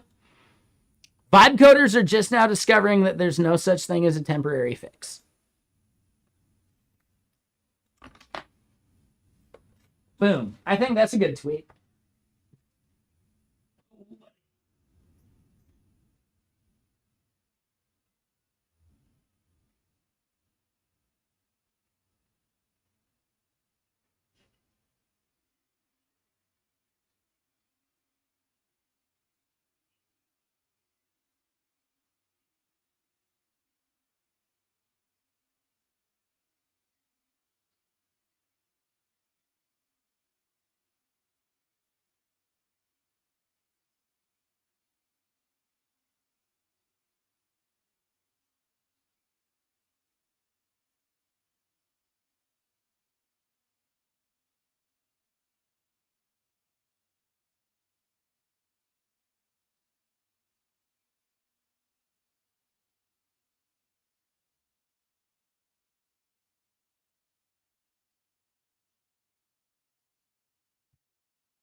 All right. Okay. So, yeah, I know we're ranting today. It's a CM Griffin Friday night. And I know. Yeah, a bunch of bullshit. But I do think some of the rants are good. And what's up, Griffey? Like, yeah, UG. Yeah. I almost said your full name. You almost got me. I get it. You're just waiting. That's the entire reason you even say hi in stream. You're just waiting for the day that I just say your entire name because I forgot. And then, you got me. You got me. I get it. That's the only reason you have a name like that. And I think it's good to have goals. You know?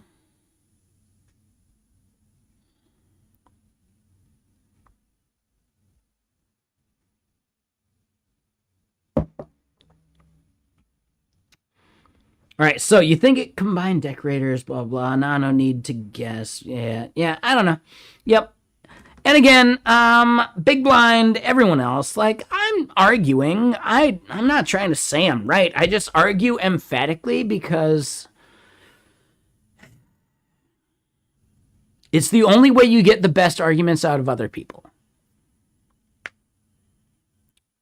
Just because I argue something emphatically doesn't mean I fully 100% believe it right here and forever. It means I believe it as far as arguing to understand the point better. And I'll probably think about it later and really come to a conclusion. Like, but I'm not going to do that, like, in the moment. Like, I don't know, man. I believe in the power of debate. You should be able to argue either side to get a better understanding. And I think that is fundamentally like a major part of culture that needs to come back. Just because someone disagrees with you doesn't make them the enemy. And in fact, you should be able to disagree with them oppositely and understand each other even better, right? Like, force each other to, like, take the other one's opinion and, like, argue for it. Like, I don't know, man. You'll understand a lot more about the person. Like, the beauty of debate.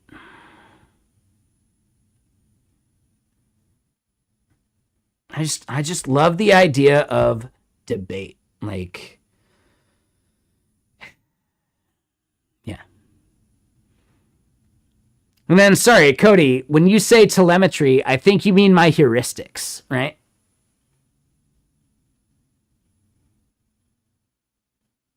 That's the phrase I use most of the time, right?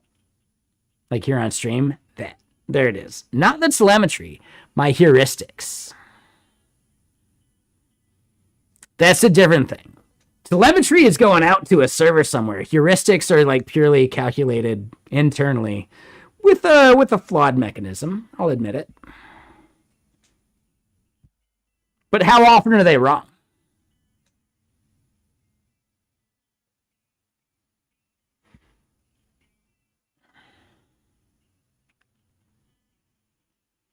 Lost my plane. I have heuristics on which I judge people as whether they are worth arguing with. So if someone has a brand new account, like created within the last, let's just say 3 weeks, that's a problem. Are they following? Well, that's not necessarily a problem, but if they're being a dick about it, it maybe means something. I don't know. There's like certain things you can just like look at an account for and kind of judge them for. So yeah, lost my plane. Your account being made March 5th, just over a week ago, is not a good sign from a just heuristic standpoint. That heuristic of account age is sometimes accurate in detecting trolls. Now, you haven't been a dick, so, like, honestly, I wouldn't have looked if you didn't ask. But I do just, like, you know, I was just trying to make an example. And then, oh, interesting. It's a list of if statements. So let me put it this way. Have you heard of Dijkstra's algorithm for pathfinding? It is a very, very simple algorithm that checks everything. Okay, so you haven't heard of that. Well, now this is not going to make sense at all because there's another algorithm called A-star, which is actually used in pretty much every game you've ever played for pathfinding between like AI characters, like AI meaning like not actual AI, but like computer programmed like enemies that move on a pattern and have specific places they can run to. Their pathfinding is based upon a thing called A-star. Because it is Dijkstra's algorithm with a heuristic. And that is really what the star is. And that heuristic can be based upon various like if statements about like this tile and if they should go to it.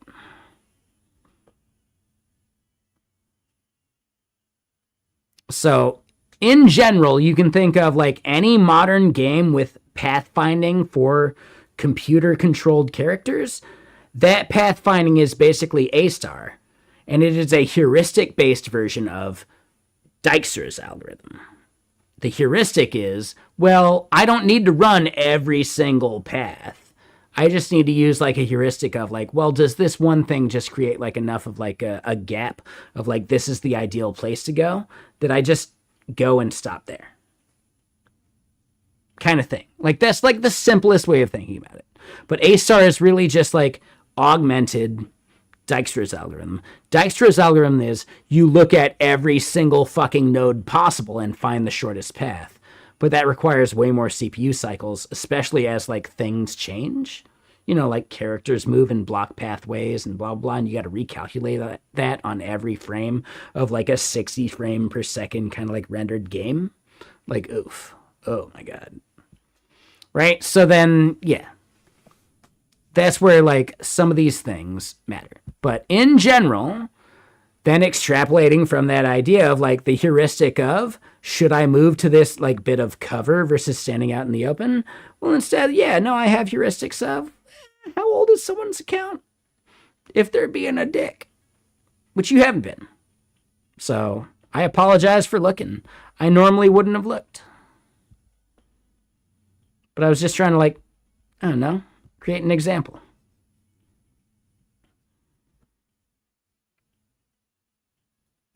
Because you haven't been a dick. If you had been a dick, I would have looked.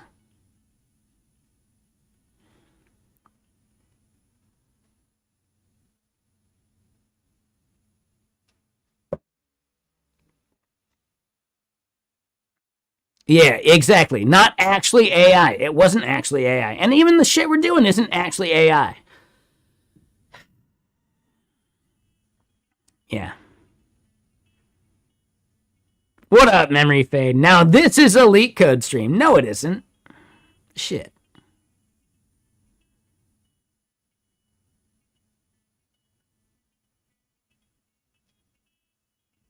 Wait. Lost my plane. What problem? Oh, god damn it. Did I get baited by another bot? God damn it. I think we just got baited by another bot.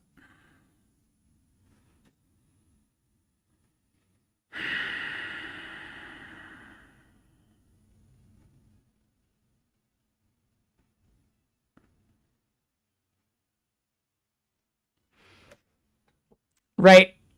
Dude, that's fucking Warped Circle or whatever, right? Come on.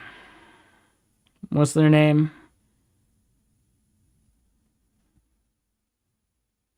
Wonky Circle. That's just Wonky Circle on a different computer. There it is. That's just Wonky Circle, isn't it? There it is.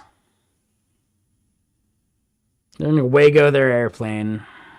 Yeah, for sure.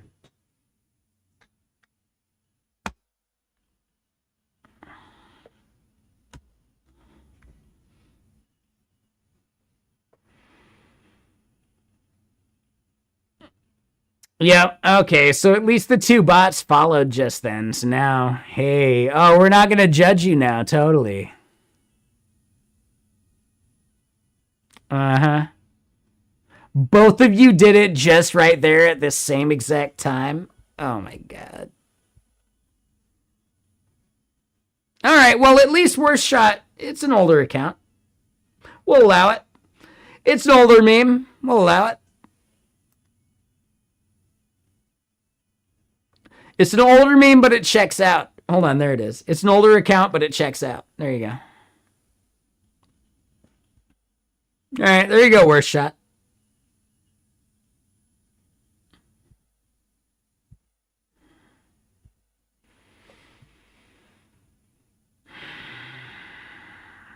Opus now has a 1,000,000 token context window. I still think you end up seeing way more hallucinations at like the 100K amount anyway, just because it's too much shit. I really do think that. I really like fundamentally believe that. But eventually maybe it gets good. I think they're going to have to like have a major architecture shift in these models before they can get above like 100K without going crazy. Yeah, I'd love to hear your output. Let me know, Bestby.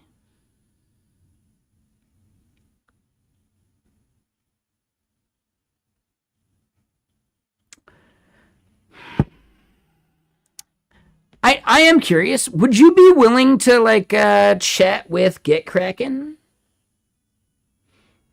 I know that does kind of like dox you in a way. Like you don't have to chat with me. Like I can totally like separate myself from the whole thing. But would you be willing to chat with GitKraken about just like AI usage stuff? Because we need people. Like we got to figure out where we go from here. Like what do we do? Like what do we make GitKraken do? And I'm really wondering, like, how many AI, like, native people out there could we get that could give us opinions? So, I don't know. Out there, I get it. I understand, man. Like, dude. I keep telling them, like, dude, my stream is not a great place to like source people for this kind of stuff because people like their anonymity, and I totally fucking get it. So I do just want to say, like, do not feel obligated. I'm not going to judge you in any way negatively if you say just no, right? Just say no. That's fine. That is totally okay. Right? You could frame it nicer if you want, but you can just say no. And that is, I get it, dude. That's fine.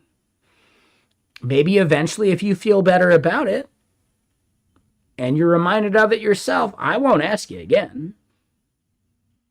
I will maybe like ask other people. And if you're like hearing me say it, well, all right, maybe you change your mind. Well, that's up to you. But dude, honestly, I don't give a shit. I'm just trying to do at least part of my job. And that is like, try and use my position as a dev out there in the world asking people. So memory fade. Am I accepting applications? Like, no, man. Like, application? No. Are you using a lot of this, like, AI shit? Do you want to, like, talk to some of our product people? Like, dude, that's easy. Just send me a message on Discord. Yeah, man. That's easy. Yeah, anyone that's interested in, like, just, like, man, what's GitKraken doing? Yeah, like, sign an NDA, like, hop on, check out our cool new shit. I'm like, yeah, dude. I got you. Just send me a message. I can, like, expedite that shit real quick.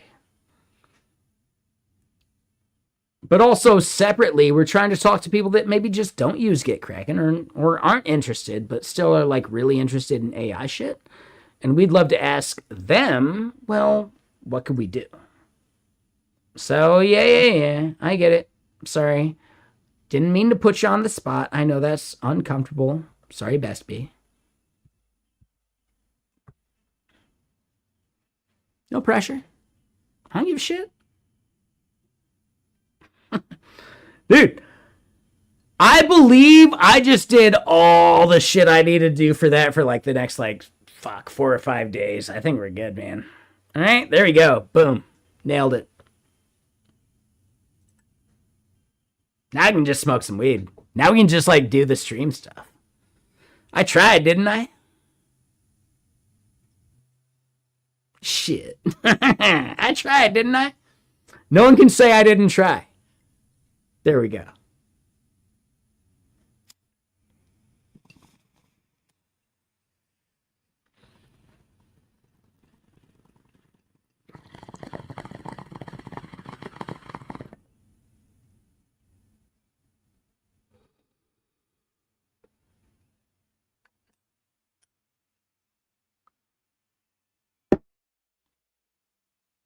And yeah, honestly, if you are out there and you do use GitKraken, we would love your opinion about some shit. Oh my god.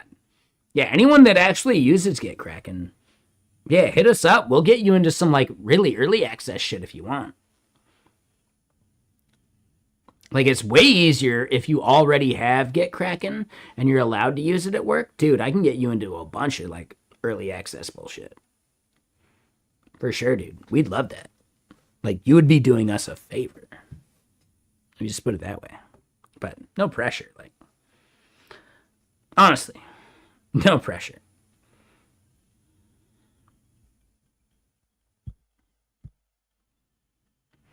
All I have to do is say I tried. What is GitKraken? No, it's GitKraken. No, so you use Git, I understand that. We're talking about GitKraken, which is a desktop Git GUI, right? But also, there is GitLens in VS Code. If you use VS Code, you probably have GitLens installed, right? If you consider yourself like a person really, really, really interested in GitLens, and maybe even like eventually might consider yourself a power user, like, oh my god, dude, like, dude, I'll hook you the fuck up. Like, man, Yeah, like free license, free like whatever. Like yeah, like if you consider yourself like a GitLens power user, like you know the shit. Yeah, man. We need your help. But again, if not, whatever. I just have to ask, and eventually, I don't know. I'm just sitting here.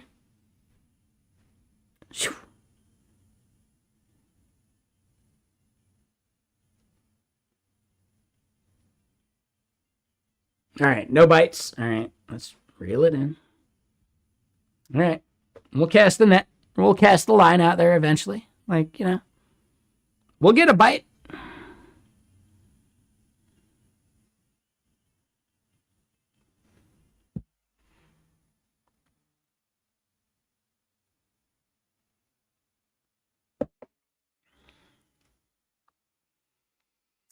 What have we been vibing today? So, we had some issues. Like, we woke up and I believe the server was just crashed. Like, dude, even the monitor was frozen for both. We ended up, like, resetting the monitor completely, and only the Grays.social was going. So then we did a bunch of, like, reset bullshit on the other thing and like did some stuff, and then we had the hold on, let me do this.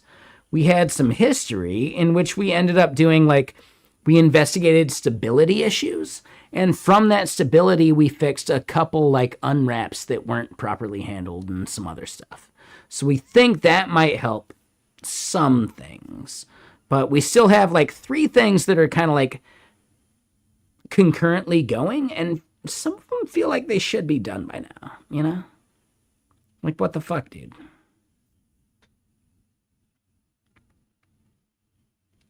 I get it best be like, just anyone out there, like, just for GitKraken anything, for GitLens, whatever. If you consider yourself like someone who like really uses it, and you want to have an insight and an impact into like the future of it, right? Like your opinion could matter and shape the product. We'd be happy to have you for sure. That's all there is to it. Like people that actually like use and care about GitLens and GitKraken, like, oh man. Yeah, you want to be a part of the voice for that shit? Like, yeah, no problem. No, you're not too. No one's too dumb to help. It's just not something you use. It's fine. But the moment you start using these things, you'll have opinions, and it's okay. It's up to you, man. Like, this is a zero pressure thing. I'm just pointing that out. Like, you do or you don't. It doesn't affect my opinion whatsoever. As long as I do that every once in a while, I'm justifying my value of maybe not putting in... I don't know. I don't want to continue that statement. Let me just put it that way. I think I put in enough work. Totally.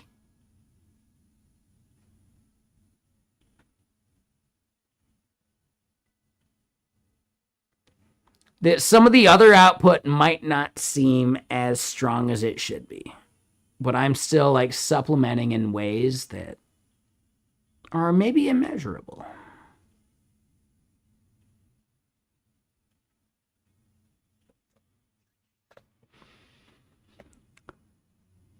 And we'll leave it at that. There it is. Boom. Yeah, I don't know. Would I put that on a resume? Nah, I don't think so. So, whatever. Shit. Now I gotta get, like, measurable shit. Fuck it. I think most companies would recognize the immeasurable, like, values that I bring, though. Right? But maybe not. I don't know. I'm not sure.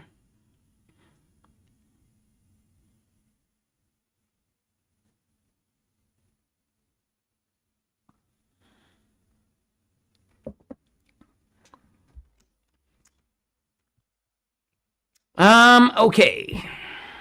So yeah, archived shit. Yeah, we got things going. Let's go look at them.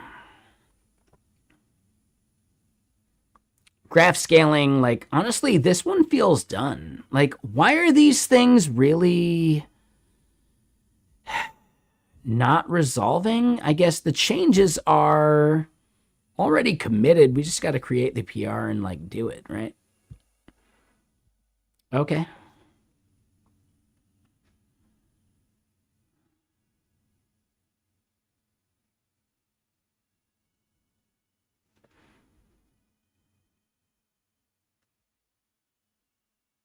All right, post-hog tracking. So what is this fucking thing doing? Why are we stalled at this like third task?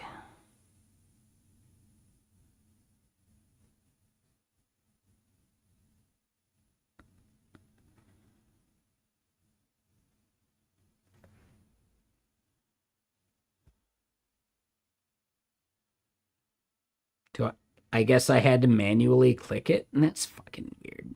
Dude, that is such like a... Why? Why would you just make me manually have to click that? Same. Like, why is the verification step a manual thing? I guess they want me to, like, look at the results. They don't present the results in a good way that, like, I could do anything other than approve it anyway. Now, I'll just, like, look at the actual result after this and, like, we'll have to fix it. Fuck it, you know?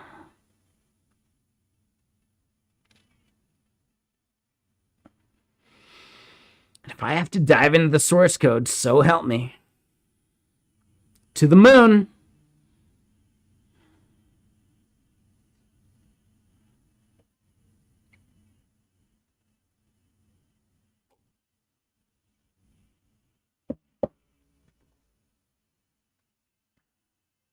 So help me, source code.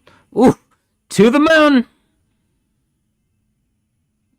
Yeah, no worries. Memory fade. Hold on. And you said you had some feedback? Hold on. What was the feedback, real quick? You can say that part here if you want. A suggestion for the product team. Yeah, man. No, yeah. That's awesome, dude.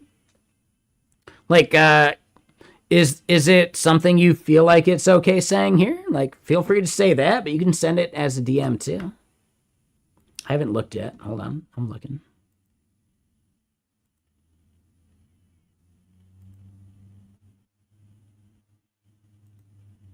Ignore. No, I'm kidding. Sorry. It's like I smoke weed or something. It's weird. Yeah. Yeah, for sure. All right, so there we go.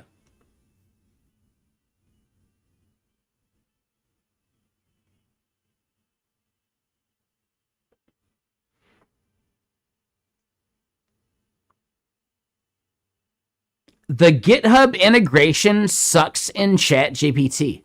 Hold on, wait. So, is that you using our GitKraken MCP?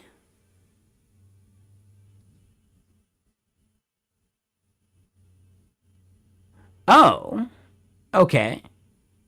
Could you maybe try installing our GitKraken MCP?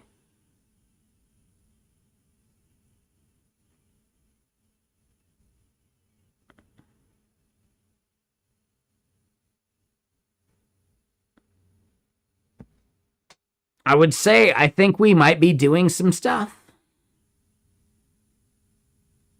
We might be able to solve some of those problems. I think we're already doing some of that. I don't know, like, let me know what we're not doing when you do try that. I think that would be the big thing.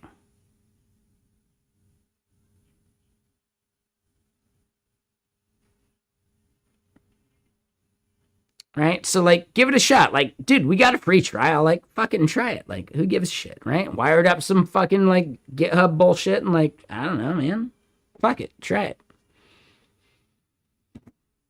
Or don't. I don't care. I don't care that much. Like, let me just point that out. Like, I'm doing my job. I'm talking about it. Like, you're not gonna offend me if you don't. I don't care. Like, I care enough to say it, and I would love to have your feedback, but also, like, if you don't want to, I I don't give a shit. That's fine, man. That's totally cool. Like, it's totally okay. like I don't know. Let me just put it that way. I would love it, but I could also like whatever. Like, I don't know, man. It's up to you. So yeah, like totally up to you, man. I don't want to pressure it. Like, dude, this is not a sales bullshit thing. Like, dude, yes, I work for Get Kraken. If you have an opinion, I'd love to hear it. If you don't have an opinion, like, I don't want to force one. That's gross. Nah, man. Nah. So use it or don't. If you do use it and have an opinion, yes, pass it on. Even if you hate it, I would love to hear if you hate it. What do you hate the most about it? I'll pass that shit right the fuck on. Ah, dude, they need to hear this shit. Roast it. Roast the fuck out of it. I don't care. Like, if you guys hate Get Kraken, I'm okay with it. I need to hear this. Like, what do you hate about Get Kraken? Because I think there's enough people that have things they like about Get Kraken that are cool. But, dude, we all know there's some shit you hate about Get Kraken. What do you hate the most about Get Kraken? I'd hear it. I don't care. You've only ever used GitLens. Same. Yeah, I don't use Get Kraken Desktop. I use GitLens. Fuck yeah, dude. Yeah, cheers to that. It's a better tool. Like, I get it. I get it.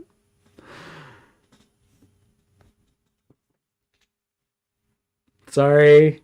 Sorry. I'm like, I don't know, man. Shit. Am I going to get in trouble for that statement? I don't think so.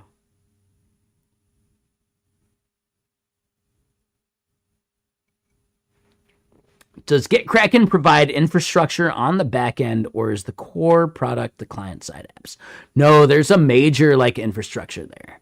So there's an entire thing that ties your clients between GitLens, Get Kraken Desktop, the web application. There's things that we do in as like a browser extension. We're building things for like a code review tool and like some other things and like a thing that manages like ongoing merges type stuff for you. There's like a lot of things we're building, and there's like a central place for like managing like your access to AI to do these things like on like your account level. I don't know. There's like a lot of ways of doing like all this bullshit. Not all of it's even AI. Like some of it's just like purely like transactional, like the thing. And we do wire up to Gitty, GitLab, Bitbucket, GitHub, obviously, Azure DevOps, right? Like, so being one of those like agnostic tools is really like a major like place in the system that I think is valuable, right? Like, oh, which one are you doing? Well, whatever, man. You're using the same tool for all this same bullshit. Like, you're not changing anything. You don't even have to try. It's just fucking the thing and you're done. Right? So, I don't know. That's kind of cool.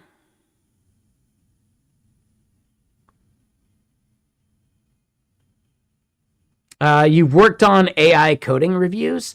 Yeah, we aren't necessarily doing like the AI code review thing. I think we do have a PR review tool that we are looking for opinions on. So, memory fade, if that's something you'd like to try and like review, that's an option. Again, send a message, right? Saying you're trying to do that. I feel like your last message maybe was different. But yeah, just in general, people willing to check out like a new like code review tool that helps you like break things up in a specific way, that would be cool. That would be kind of cool. Oh wow, that's gotta be a bot. Wow, the bot on bot. I mean, that's an immediate ban. Yeah, for sure. What the fuck was that, dude? Like, holy shit. Anyway. Yeah, I would say, yeah, that was weird. That was weird. No, man, I don't know. Yeah. If you want to help us review like a peer review tool, like I think the way it breaks things up is good. It could be better. And like, I don't want to poison the results because of like my opinion. But hold on, just say your opinion. And man, we can make it way better. We could make it way better. But we need like other people's opinions. So if you want to help us review like a code review tool that is not just like, hey, AI, comment on everything kind of bullshit. I don't know. Yeah, we'd love your feedback. Send me a message over on Discord saying so for like the code review thing, right? Code review thing. That's the keyword, right? Just send that as a message over on Discord. Oh, yeah. No big deal. You want to help me review the review of the thing that the person is reviewing for the review. Yeah, right? That's like a meta thing. I get that. That's totally a different thing. Yeah, I get it. I'm gonna like just take it under review whether we need that as a review process, but you know, we'll see.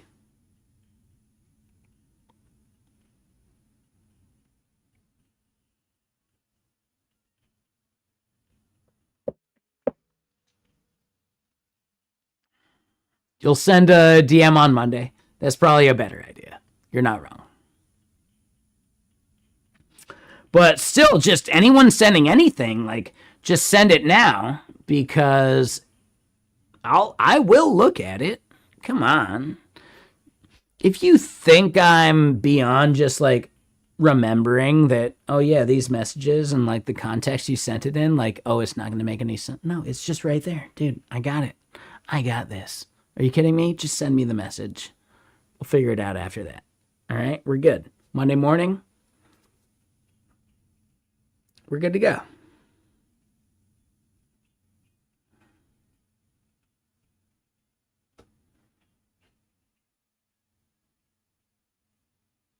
Friday night is the best time for shit posting. I mean, as far as like the proverb goes, Saturday night's all right for fighting, right? So yeah, like I would assume that Friday's got to be the time for shit posting, right? Because that's a separate thing. So I get that. Yeah, that works. Yeah, it checks out.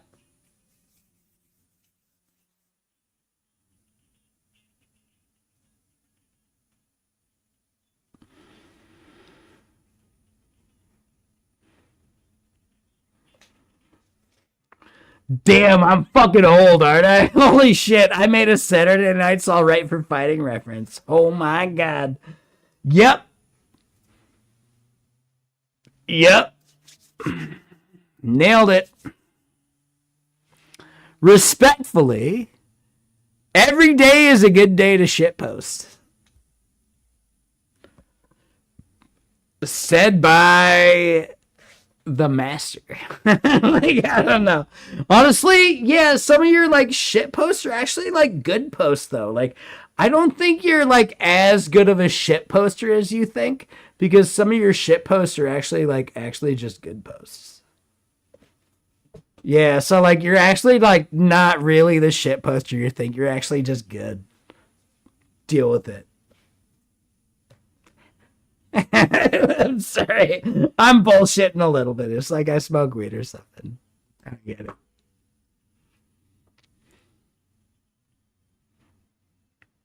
You were trying to shit post and you actually good posted. Shit. Like, how dare you? Like, I don't know how to phrase that any better.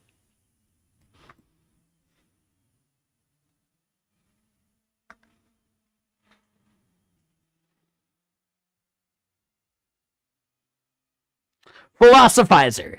Yeah, philosophizer. No, it's not philosophy and it's not philosopher. It's a philosophizer, right? It's like the product of philosophy, not necessarily like the creator of philosophy, if that makes sense.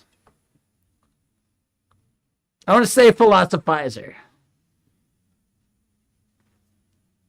You're the conduit of someone else's philosophy. Because in general, like, we're all the conduit of, like, the internet in general anyway. Shit postifer. Oh. The fact that you're mixing, like...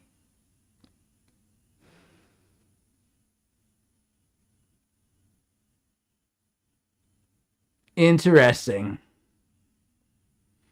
So would you say that a Christopher is maybe like the destined shit postifer?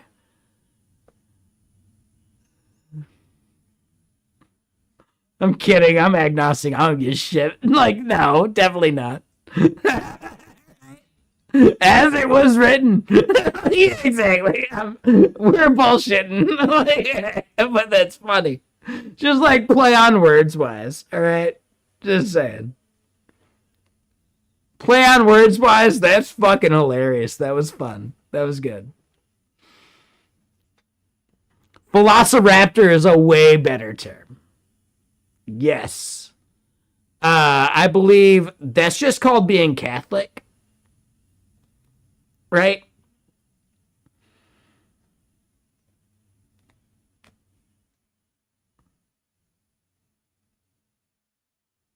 Just being a predator in general, you know?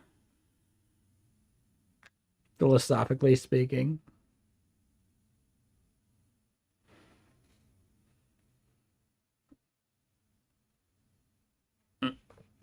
I'm sorry, I'm talking shit, dude. I'm gonna get canceled. It's gonna happen quick. Fuck. Whatever. It was fun while it lasted, guys. Hey.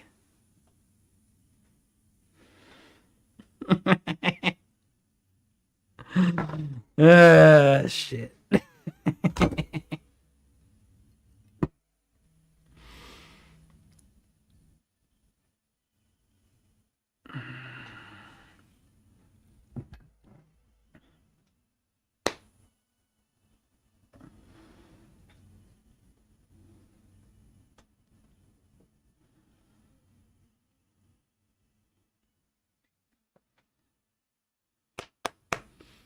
I'm a little bummed I didn't go snowboarding today. Like, dude, if I had just left at like 6 a.m., I would have been there. I would have been like crashed in the parking lot and been having the fucking best time of my goddamn life.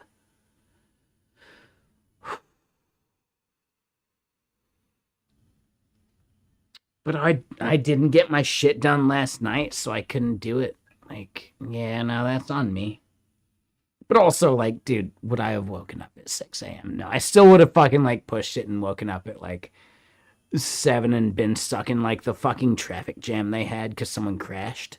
And then, like, every fucking, like, asshole racing to get to the mountain to ride the powder, and then, like, half the mountain's closed. Man, if I'd just been there, like, just that much earlier, it would have been good. It would have been really good. No, I would have snowboarded and gotten back by like 1 p.m. and like, dude, I didn't even start streaming till then. So like, you guys wouldn't have been any the wiser. Yeah, maybe I would have been tired and like, I wouldn't be so like combative. Like, I'd just be like, yeah, whatever, man. Sure. I get it. Sure, man. Yeah, whatever. I'm fucking tired. You know, like, that's what that would have been. But no, like, yeah, snowboarding, like, I do that in the morning and then I just come back and, like, we do this. Like, obviously. How much snowboarding do you think I can do these days as, like, a 41-year-old? Like, motherfucker, like, no way. No way. I got, like, 2 or 3 hours in me max. Maximum. Holy shit. What are you talking about? Shit. Hopefully it's fucking powder and it's amazing. But yeah, no, I still got like 2 or 3 hours in me, max. Like, I know when I start getting tired, that's when I get hurt. I just, yeah, man. I I know. I just know. You snowboard enough, you know that there's that moment where it's like, dude, if I fell right now, oh my god, I just don't have the energy to tense up the way I would need to like actually like avoid injury. I'd be done for. Fuck, cuz I'm exhausted. Yes, that last run thing. It's not that you say last run, it's that, like, dude, you're so fucking tired by that point. Like, whether you said last run or not, no, it's that you're tired, dude. Right? Your body's exhausted and your muscles aren't capable of tensing up in the way they need to avoid injury otherwise. And, like, that's where that comes from, for sure. Right?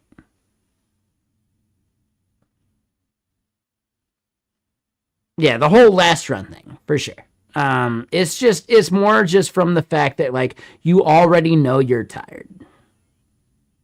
Your body is tired. You're not gonna be able to like take that one turn, like that one fucking mogul the right way by like absorbing it. Like, no, you're like tired, so you like try and tank it, and that's when you fucking chunk your knee or something. Like, there's like so many facets to just like riding tired is where you get hurt. That's literally it. And instead, like, no, build yourself up to it. Do not get your monies out of it. Just ride till you're tired. Recognize being tired, and then take it easy when you're actually tired, and like just get down the mountain and get out.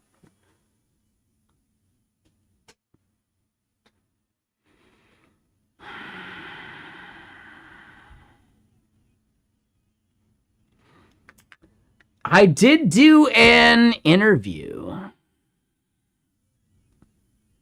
I think I can start talking about it. Y'all know the free code camp interview? Like the podcast or whatever? I got an episode coming up, I think. I'm pretty sure. It's within the next couple weeks. He told me after we recorded, like, oh yeah, like 4 or 5 weeks. I feel like we're getting there. It's within like the next, like, I want to say 2 or 3 weeks. But I could have like a major misconception of time there. But yeah, so I hung out and chatted with the Free Code Camp dude. He did his podcast thing. Like, he does like research and we chat, and like it was like a thing beforehand. Like, man, he puts way more effort into it than I do. Like the podcasts I've done, I I don't know. It's a different thing. I like the ad hoc, like, I don't know what we're going to talk about. We're going to figure it out and we're going to go for like a half hour and fuck it. Like, that's our podcast.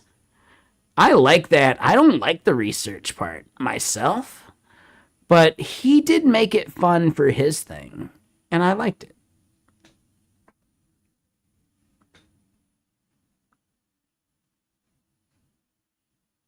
Booze?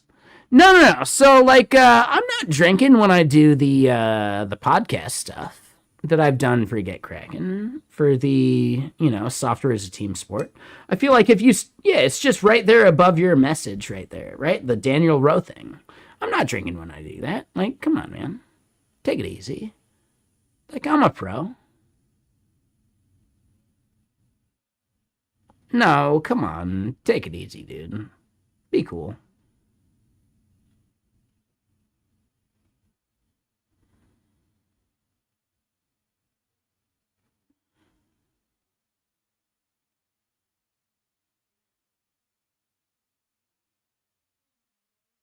Come on, dude.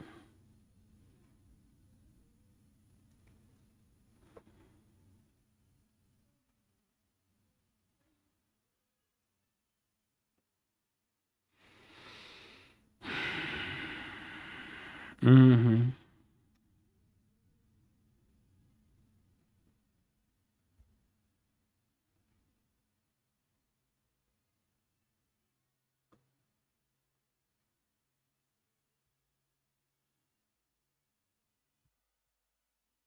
Right. Anyway, so we've got this stuff. We've got a few things that are paused at the moment, and we do see tasks completed.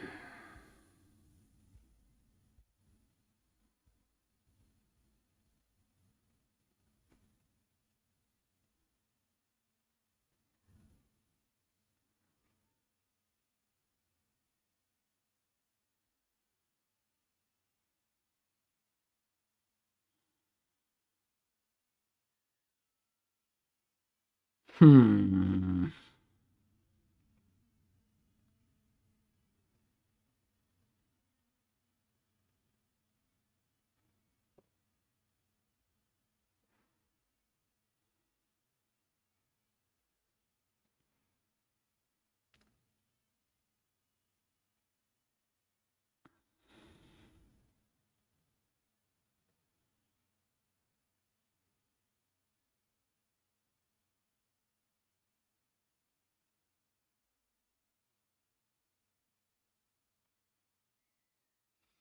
So yeah, some of the stuff that it's doing,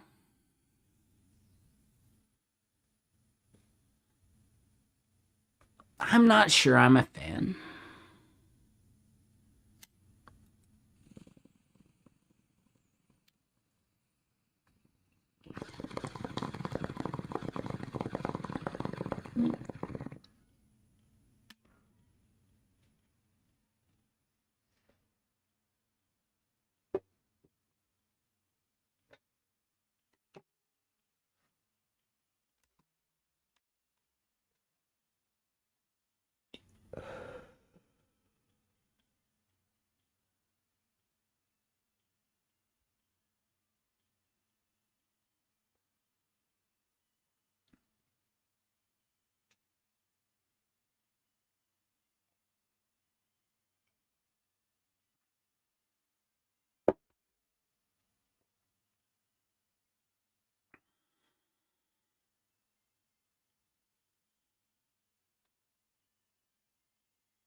All right, so if we think about all the stuff we have orchestrating, what have we not looked at yet? This is then the Rust issue thing. Yes, this was part of some of our stuff. And what is the issue here?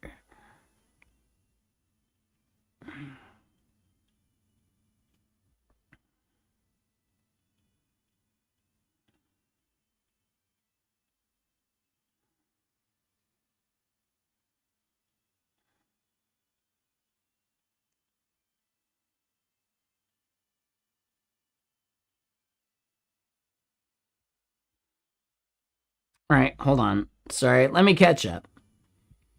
And no, I get it, footlong. Dude, come on, it's Friday night. I'm sorry, I shouldn't made you feel. I don't know, that's my bad. I get it, but come on, man. I think there's a halfway in the resolution there somewhere. But JetBrain Air, is that the name of their, like, coding agent GUI? What was their other thing?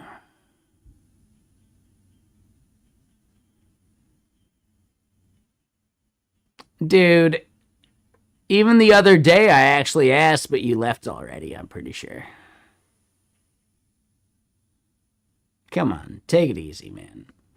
I am typically conscientious. Sometimes it takes a bit. But, dude, also, sometimes, eh,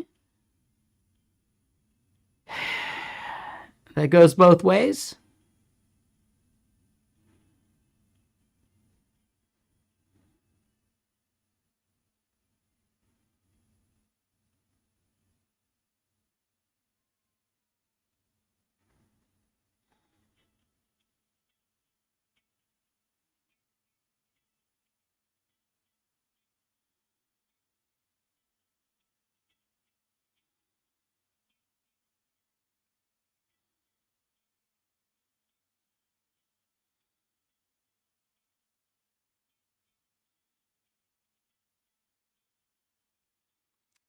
It's a GUI that orchestrates Junie, their coding agent. Yeah, I was gonna say, like, I know they had an agent.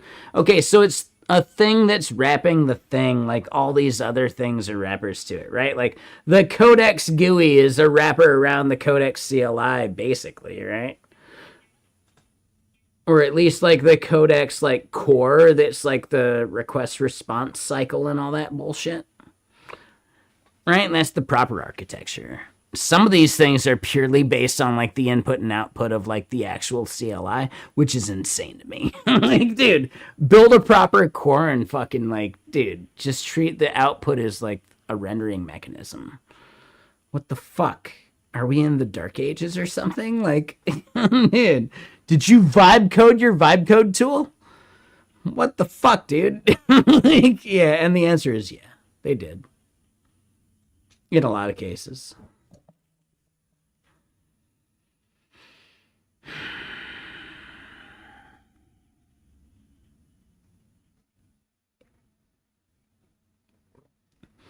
Yeah, I get it. I'm showing that. We're gonna reset that eventually, but yeah, I'll at least like I know they're not showing like the entire thing, so I think we're okay, but it's probably still enough where I need to reset it, even like just because I showed it. So we'll do that. We'll do that. But right now, like, yeah, that's fine. I don't mind showing that on screen right now. We do need to connect this thing via what we're doing.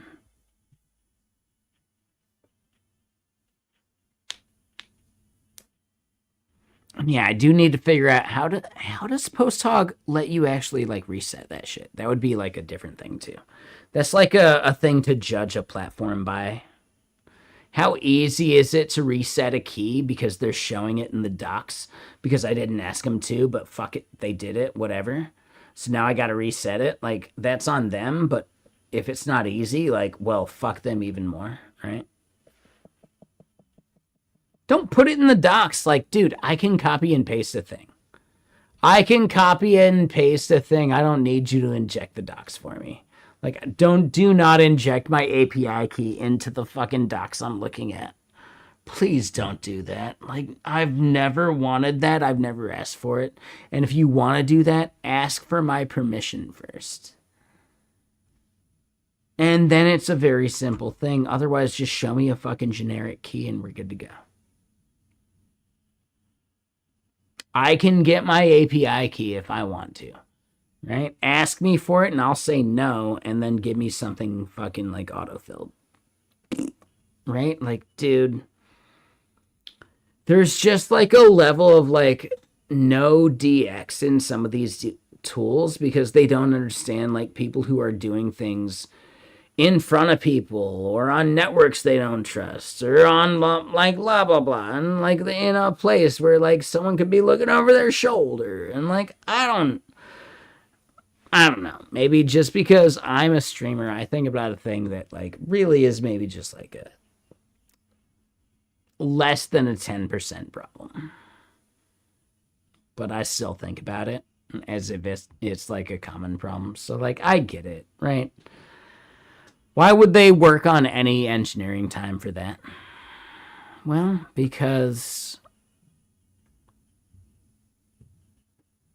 people want to try and use your shit online, and if it sucks, it sucks. Maybe that's it. I don't know. That could be like a thing.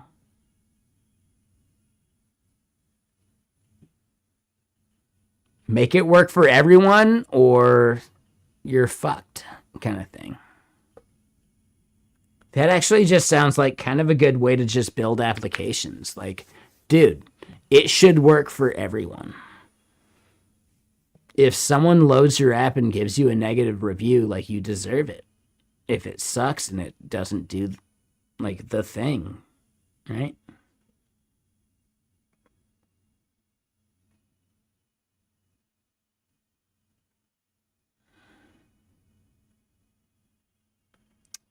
I don't know what it is. I don't know, man. I don't think this is a conversation for here. Send me a DM. I guess we'll chat about it. Like, why? I don't know.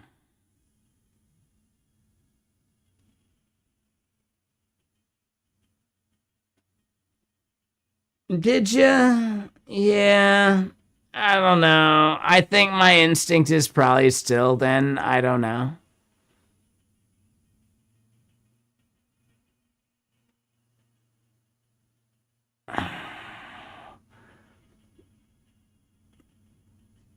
Just do it one more time? I just don't know.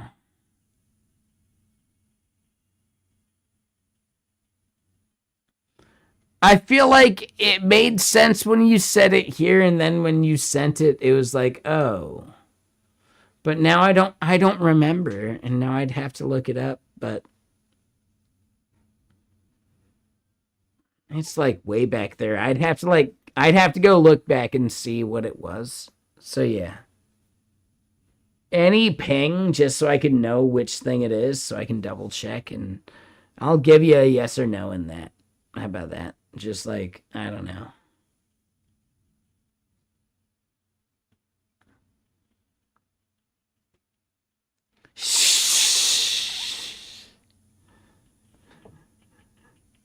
Octagon, that's actually how you say their name. It's the shh. Right? Because it's so many like S's and then just like the SH from shit poster. The shh. Yeah, dude. That's awesome. That's fucking dope. Damn, I kind of want to join because that's fucking genius. Damn, that's actually cool. All right. Damn. All right. If a secret society could think of something that fun and nerdy, all right, I'm in. All right. They call themselves that, right? I'm not gonna walk in and like say that, and they're gonna be like, "Oh, dude, what the fuck?" I'm not. That's not gonna happen, right?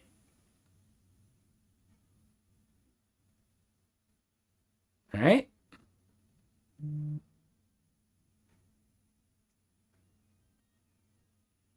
I'm getting kicked out. I get it. All right, that's fine. Whatever. I'll do it. Like, yeah.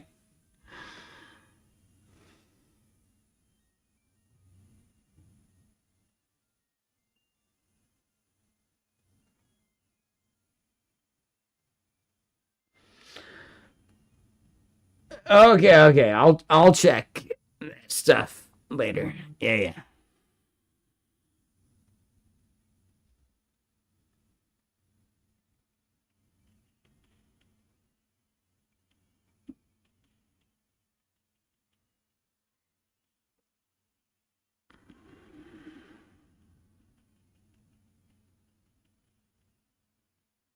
Just use an alt account. Go undercover. Hey, no, dude. Who the fuck has time for something like that? Fuck that, dude. Nah, I'm good, dude. Nah, no, thank you. I'll pass. I'm good on that. Is that a Weekend remix in the background? You mean the band, the song? The album we're listening to is by Time Travel. The current song is Nightfall. The one before was called Blinding Lights. I will say some of this shit could easily be ripped off of major stuff.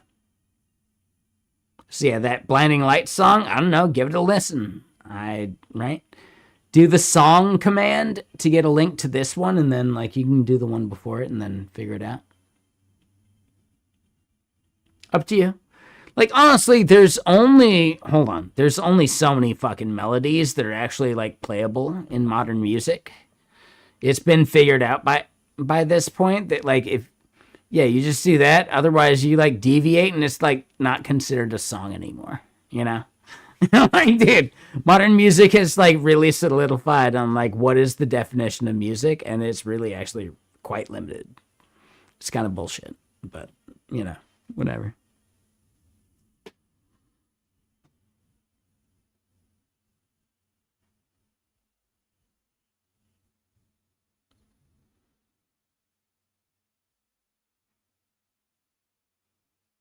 There are only so many melodies when you limit it to what like modern music is like considered to be like acceptable, right? Or like, I don't know. Yeah, it actually becomes really like kind of finite. It's like a fucking slice of like the possible like spectrum of like what music could be type stuff.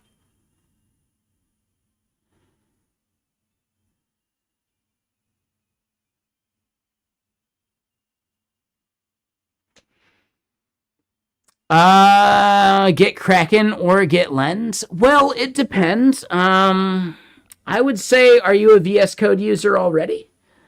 Get Lens? Boom, done. If you're using something like NeoVim, well, yeah, get Kraken desktop, maybe, sure, but like, dude, honestly, I wish we had a better thing for like the NeoVim user type people. We have a CLI tool, it's just really not there yet. Like, it's just not a thing for like actual CLI users. There's no auto completion, like, it's really actually kind of bad that way. So I would just say, like, I don't know. If you use VS Code, get Lens. Like, it's really easy. Like, just, yeah. It's the absolute simplest way to get started with any of our shit. And there's, like, you know, a bunch of AI bullshit we can do. I say bullshit, like, but it is. But yeah, like, it's the bullshit you don't want to do. Like, it's the bullshit, right? Like, no one wants to do the bullshit. I think, sorry, like, when I say AI bullshit, I mean the AI to do the bullshit. Right. Was that a good save? I think I nailed it.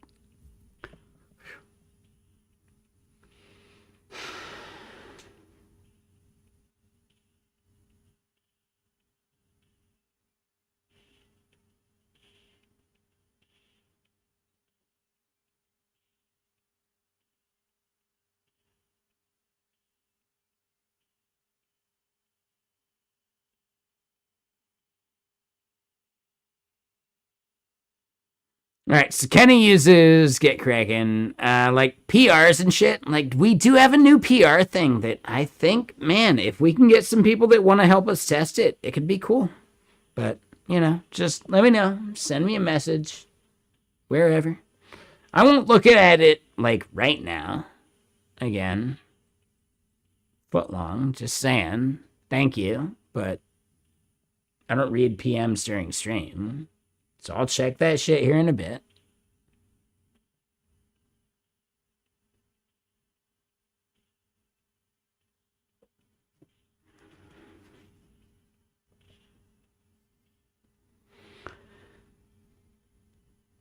But okay, so we're like, we're building some stuff. So here we go.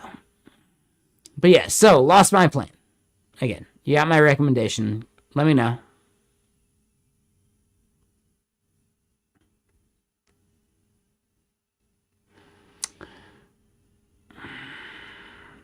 Why is it not detecting that I think these things are done? Dude, these are like fully done.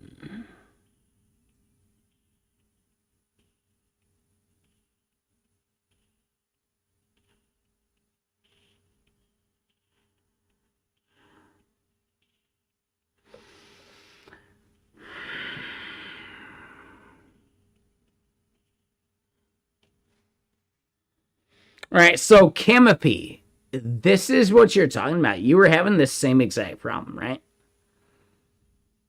Like, it just can't tell that these things that are obviously done are done, and it's just like waiting for them in like this loop that will never finish unless you do some shit to try and like force it that way, right? Is that the loop that you were talking about, or was there a different loop there, Camapy? Because I'm really curious. Like, dude, augment intent is so damn close, but what are they fucking up right there? There's something like very like finite about like the orchestration.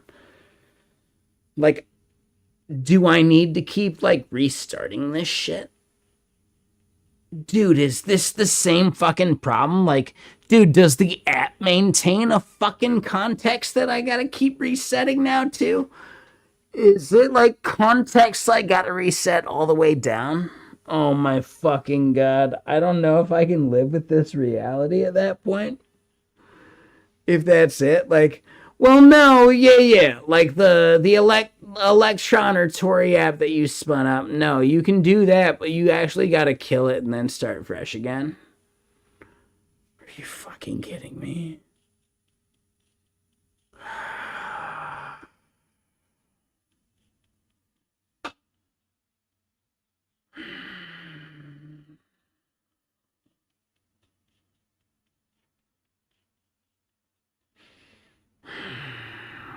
Right? Like, dude, I don't know. I might go a little bit crazy.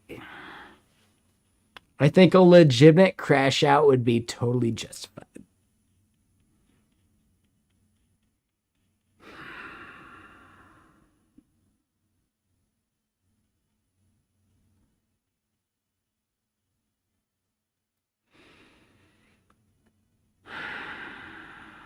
But okay. All right. So I think we're good. Man. I just gotta say, like, some of this AI shit. It is kind of fun to see it, like, flail about. But also, like, it's us allowing it to flail. Like, could I have just jumped in at some point and been like, hey, man, no, wait, whatever you're doing, that's just wrong. Do that instead. And what if that would just, like, boom, done, fixed it. Right? So there's, like, some place where it's like, hold on. As it did this thing and spiraled, if it was fully deterministic, could we just, like, find a space where we jump in and try it? And then we could even, like, try a bunch of different places to jump in and try it to, like, see what, like, better results we get. Ooh, that could be really fucking powerful. Ooh. Is that what some of these services are doing? Like, is that what, like, the biggest AI companies that got bought are doing? I still don't think they're that advanced, are they?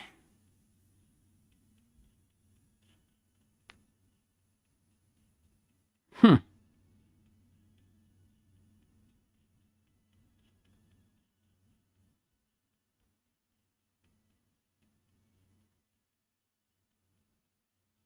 Huh.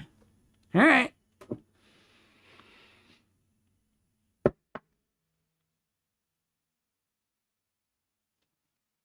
All right, so it is currently 7:49 p.m. It is getting close to food time for me, obviously.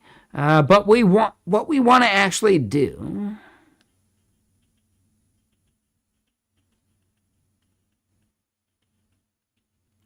What's that? All right, cool, man. What we want to do is get a few things actually like churning overnight. That would be kind of fun. That is a thing I am really, really less versed at. Dude.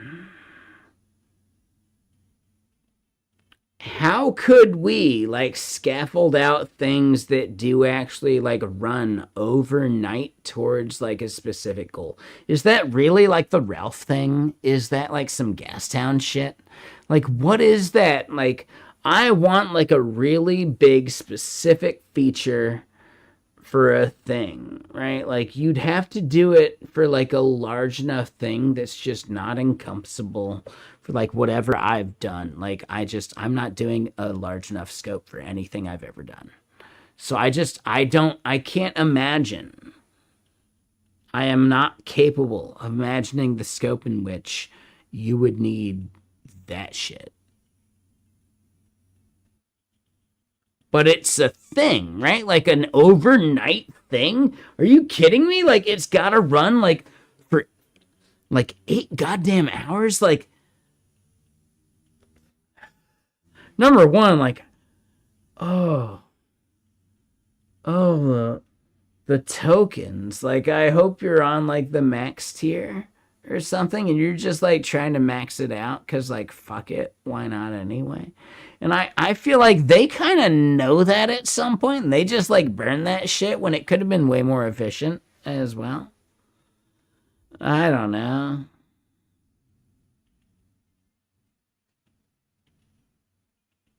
Conspiracy. Yeah, there is tinfoil on the inside of this beanie. Damn right. Some of y'all guessed it. Nailed it.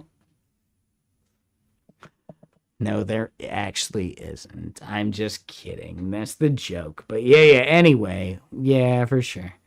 No, I understand. I'm.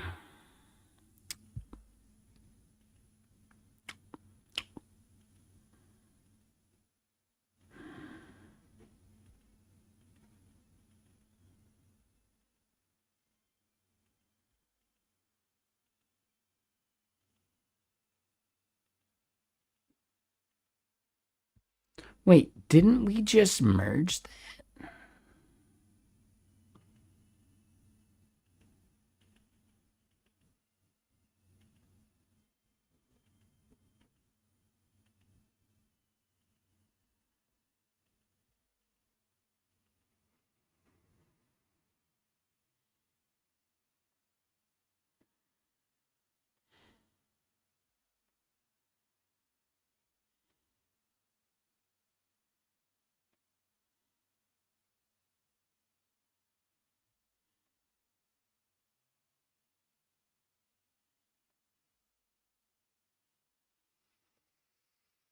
I do need to get like give T3 code like way more of a try.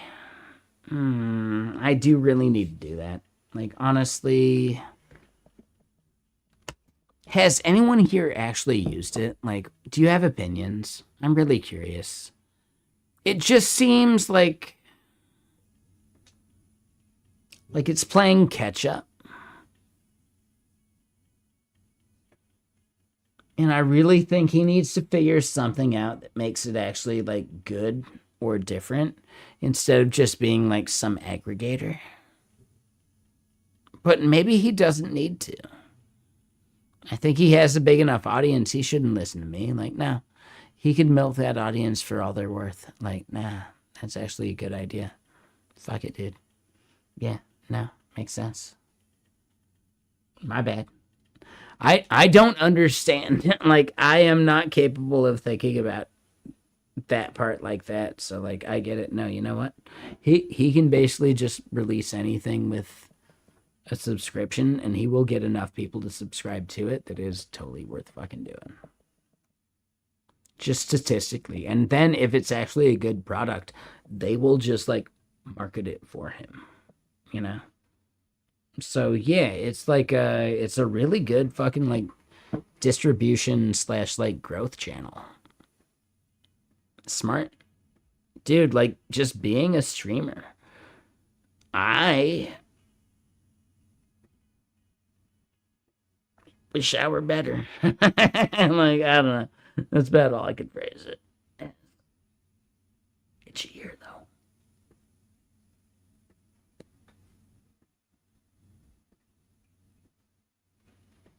I think I should scratch my brain.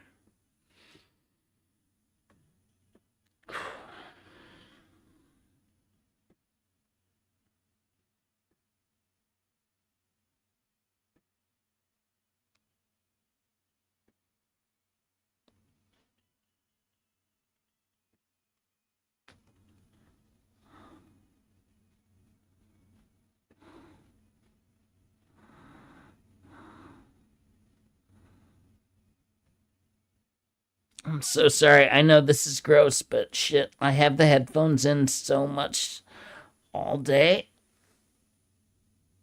Oh, yeah. Dude, I do feel like sometimes there's like a hair in there, and that is like the itchiest thing in the world. So, yeah. And I think, yeah, felt like there was one there. Anyway, so let's keep going. I know, that was gross. My bad.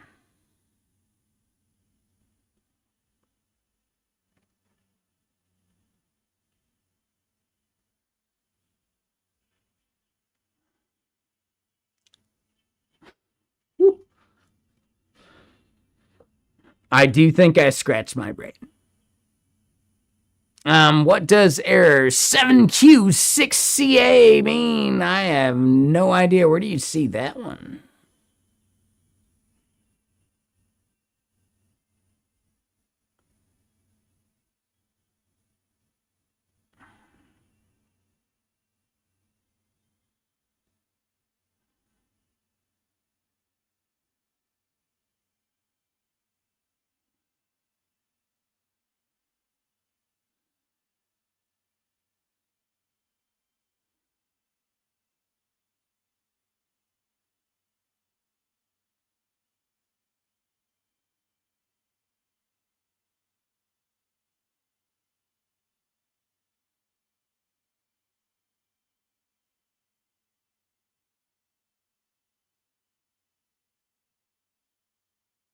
I have no idea. Lost my plane. Whoa, shit. Yeah, I've never heard of that one. I would say submit an error report if you can. I have no idea. No clue. Sorry, my bad. No clue. I have no idea.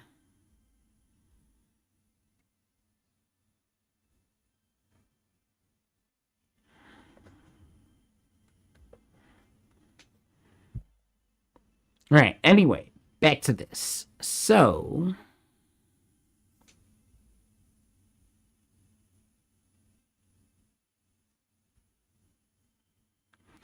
the graph scaling one, I think we're done. It's like merged, right? So, yeah, sure.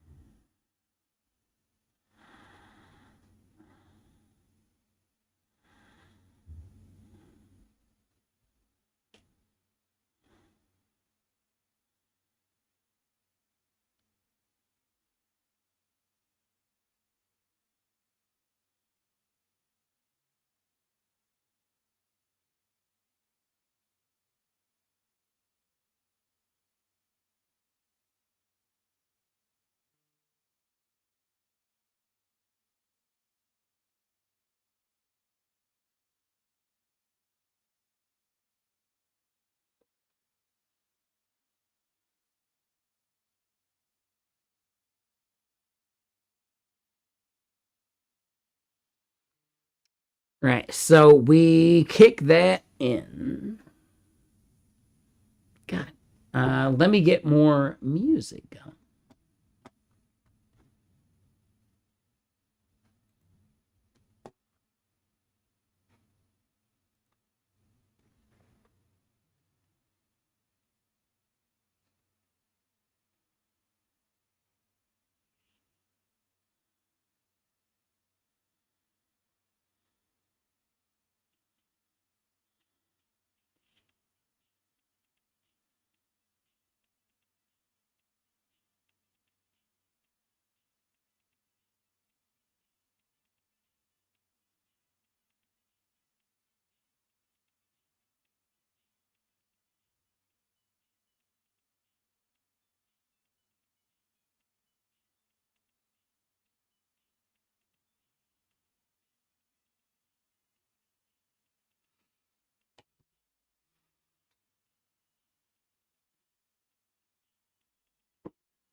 Dude, that Dax suite was fucking fun. That one felt good. That one felt good. I do need to grab another soda, but oh man, that Dax suite felt good. All right. So where are we at with this PR and where we're at with like the rest of this stuff? We do need to grab another soda. We do want to finish up though, because like, dude, it's already 8. And I do need to eat. I haven't eaten, right? By the time it's 8, I should have ate. No, I should have eaten. Yeah, the phrasing doesn't work, but you know what I mean.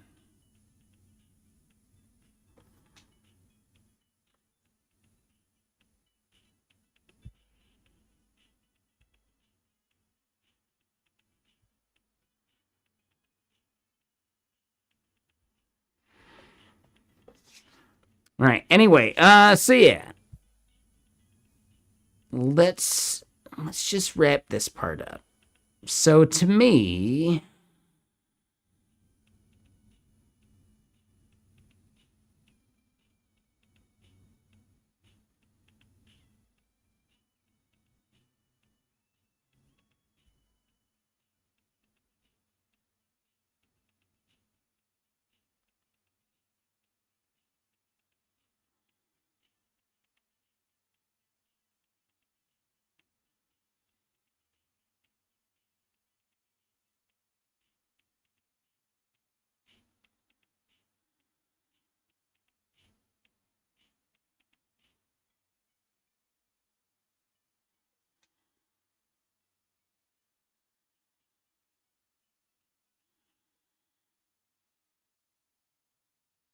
I'm so curious what that looks like on like the feed. That actually sounds really interesting to me.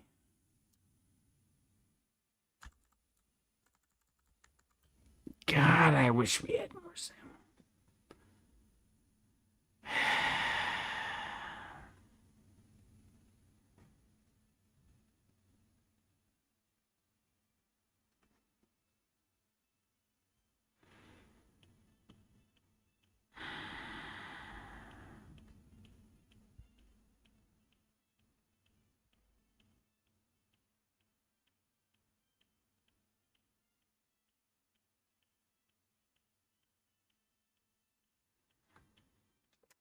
The desktop looks insane. This is a Mac. Yeah, and it is like a 4K screen, but like also I think GetKraken Desktop is somehow misunderstanding how to render to this kind of screen.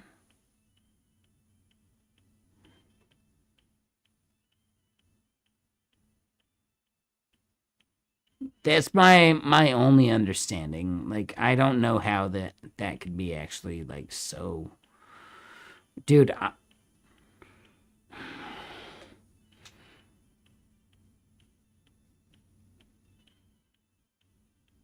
I can read that commit now.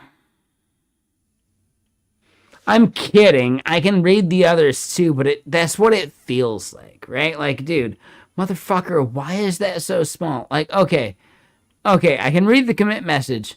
What's the hash?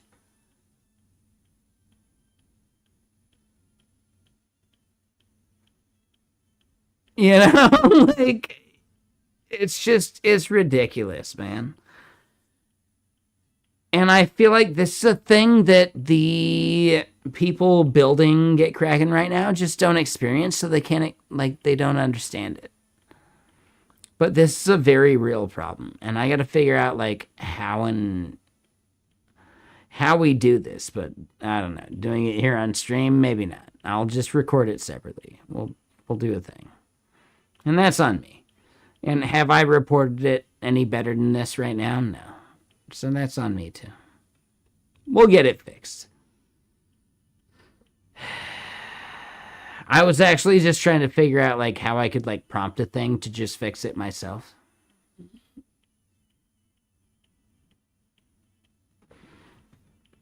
So yeah, I was maybe doing that a little bit, but haven't like finished doing it.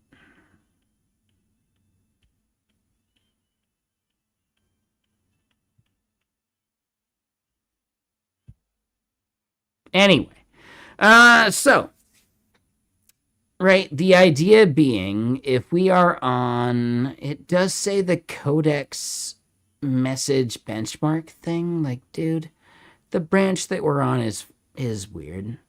We do see a lot of like tangential like building though, which I find interesting. This is actually beautiful. God, this is actually fucking beautiful. I really like this. Oh man, this is nice.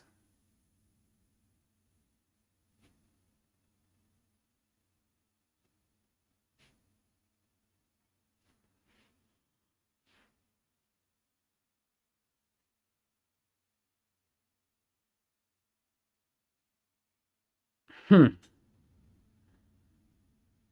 Dude, this actually like looks like a code base of like a bunch of people actually like working on shit. Now it's all me. But oh my god, like that's kind of fucking cool. Interesting.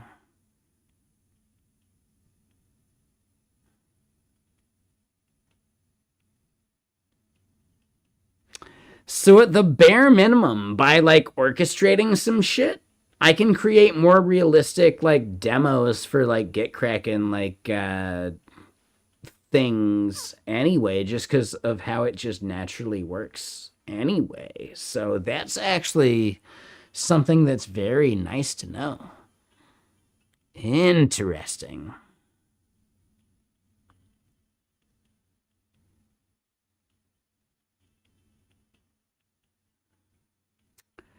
Yeah, maybe. Like no, like we're all bullshitting. Like we're all just hanging out, man. We're just thinking.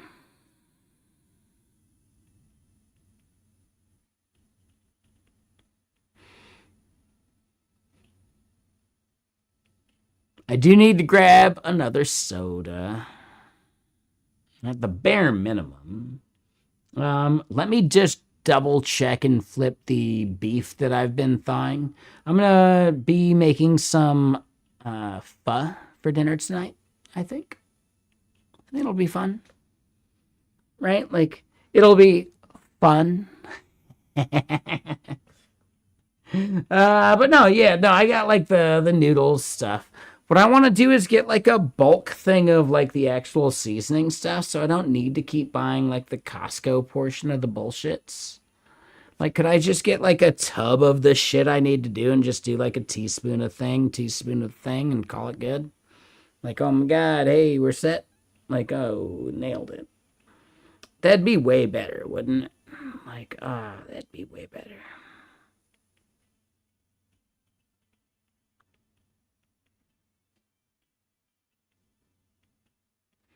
Yeah, so that would be the really nice way to do that. I think there's a way to do that. But yeah, I'm just not like set up for that kind of like cooking yet. I do think one of these days, but not right now. So let me go grab another soda and flip the beef that I got thawing, and we'll do like the fucking microwave fucking pho bullshit when we eat it later, but not right now. And I'll be right back. Give me a sec. I believe the album's still, yeah, album's still. So, yeah.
All right, got my soda. But yeah, so the pho that I'll be doing as a base is this like, dude, it's the one you get from Costco. It's just in this like thing. It's got like the rice noodles and like the pho broth like crystal bullshit. Honestly,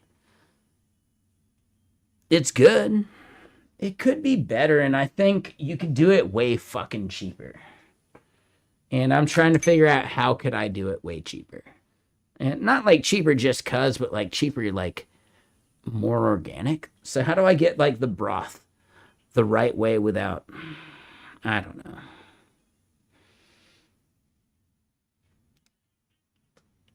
Being weird about it, you know?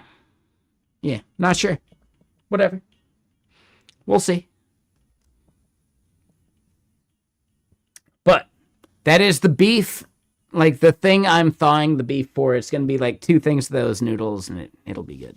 It'll be solid.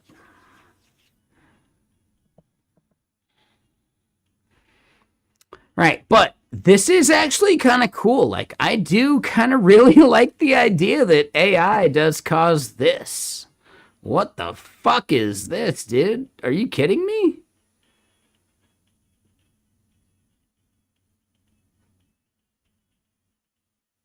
Like, dude, everything else before it? Yeah, that's like open code and shit. And then all of a sudden, augment intent. What the fuck? Like, oh my god, dude. Whoa, bro. Is that good or bad? I don't know. That's up to you, but holy shit, like, that's still a thing.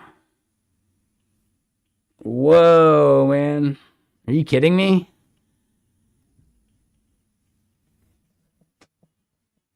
How's our night going? We're chilling. We're being hyperbolic. It's fun.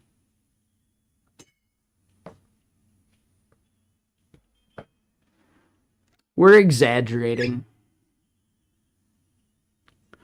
Like a streamer should. God damn it, motherfucker.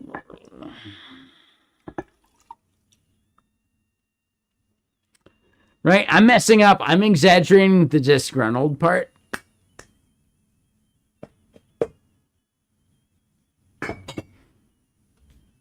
I think it's fine. I'm bullshitting. I think it's too.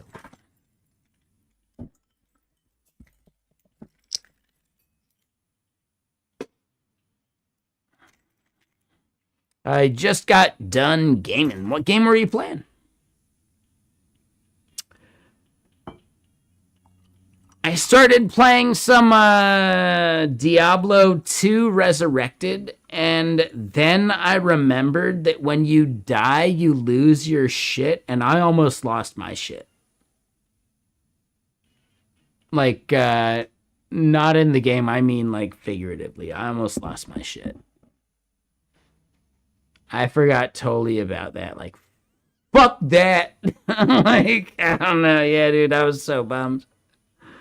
Oh, man. I don't even have another knife. What the fuck, dude?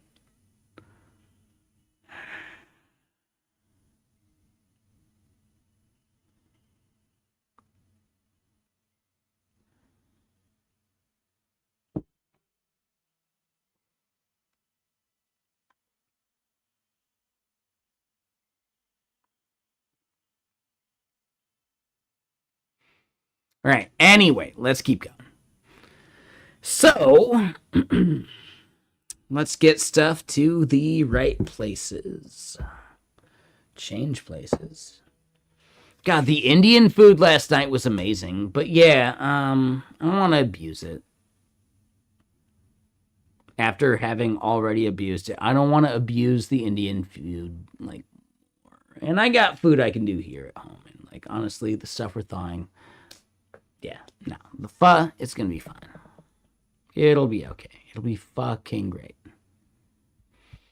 Okay though. So if we look back at what we had churning,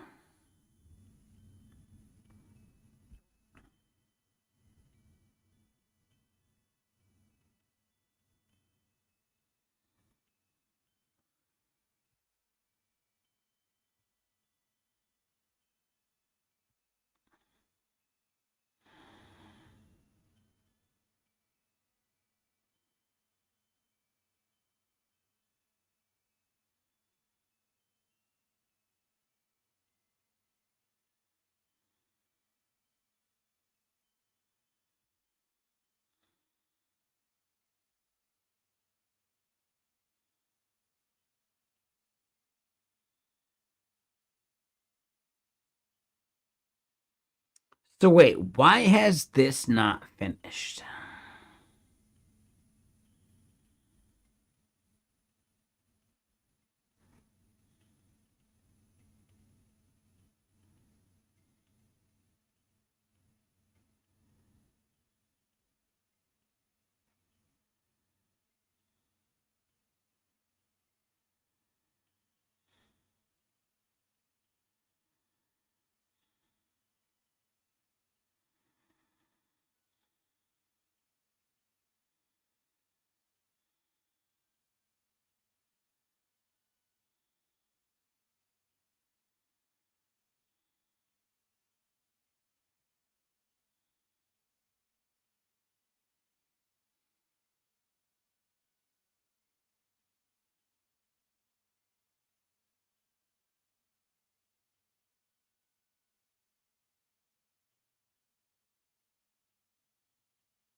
All right, so it does seem to me.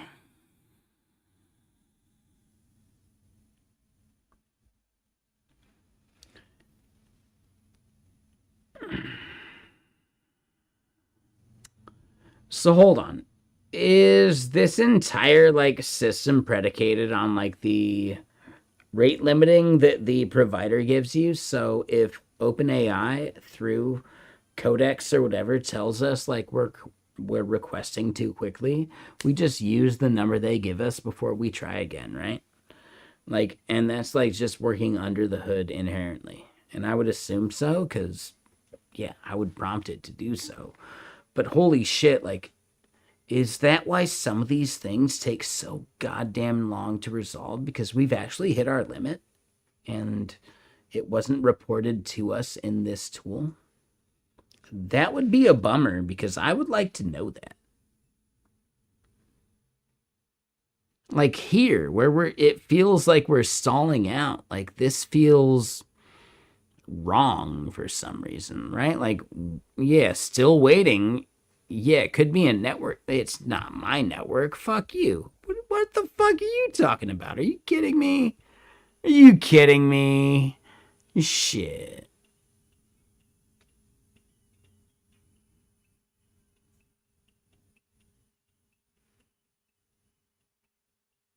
Shit. Like, I don't know, right? Dude, don't you try and bullshit me. Fucking OpenAI Codex. You liar. Oh, it must be my connection. Nope. Nope. Like, you just gotta, like, lie. Like, just point out its lies. Like, no. Prevent every single, like, shade it's trying to throw. No, you're just a liar there, OpenAI. No.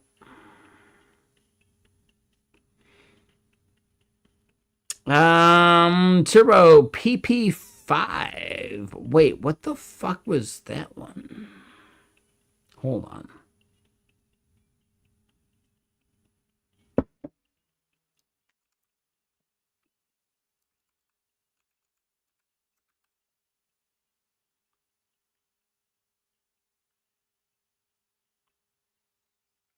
PP5. Fix flaky logging test global subscriber conflict.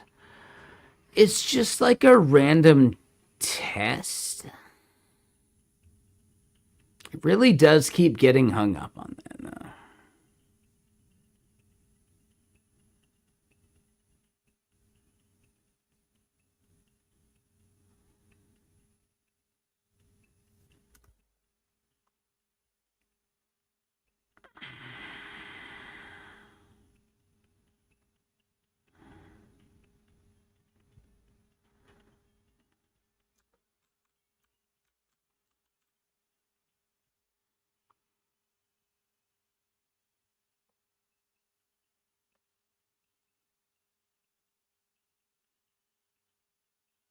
All right, so hold on. What we're gonna do is we are gonna like fully reset. Where the fuck is this thing? Hold on. Did I miss it? Oh, hold on. It's over here. Here we go. We do a full reset there.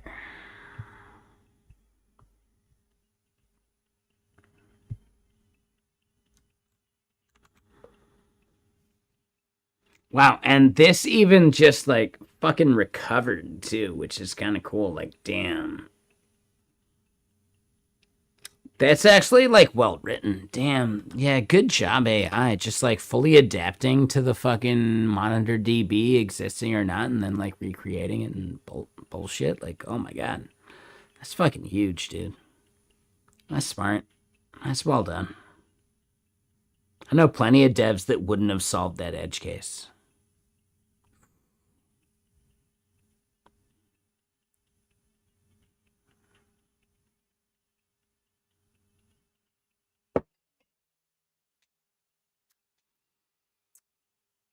Right. So from here, I do think this might be a really good point. Like, dude, well, hold on. Wait, didn't we just finish this? Oh, did we not deploy this part yet?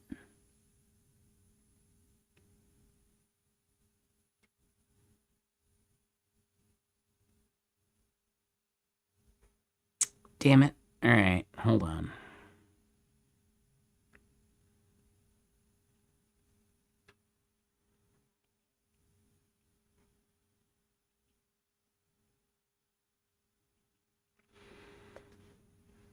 Yeah, we're gonna have to like reboot again. And we're also not like keeping a good like record of when we did what and when. And that could actually end up biting us.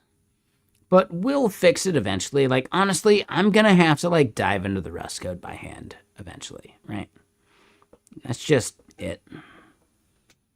I think we can get to a point where we get just more and more diminishing returns, and then we just figure it out, right? And then we have a baseline on like, well, if we want to do an architecture change, we have to be bare minimum faster in at least one metric first before we continue with any others. And that would be like a really good like migration process, actually.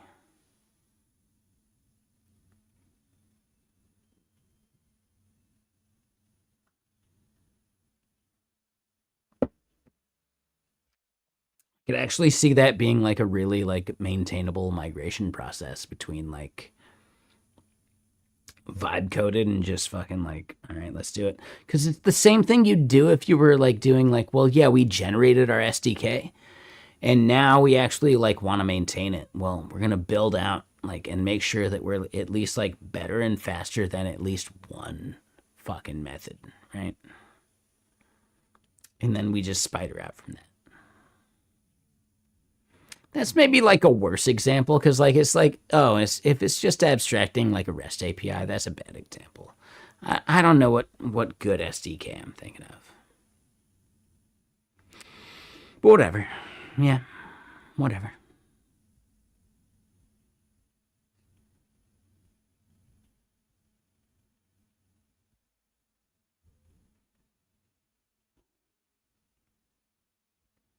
All right, so we are merged. Why does it still show that?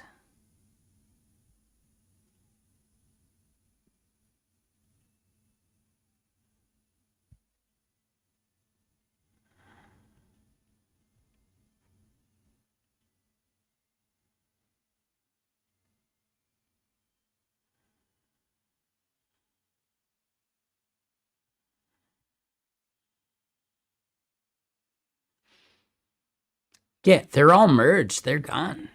They're fucking out of here, dude.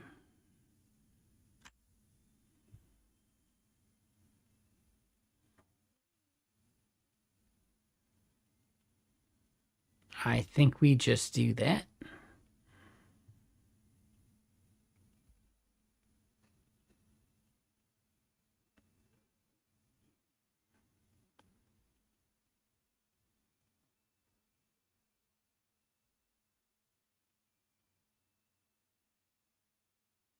Right, so we're doing this. Yeah, dude, hey, we got ahead, but no, it's still bullshit. Like, this doesn't matter. This does not matter until we actually show, like, real, full, like, uptime numbers. And the fact that, like, dude, we're already at only 98%. I think that 98% is actually, like, us, like, pushing shit.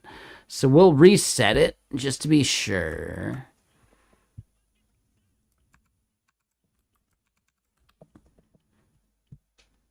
Right. Is it correct? I don't know. Archive space add post hog tracking.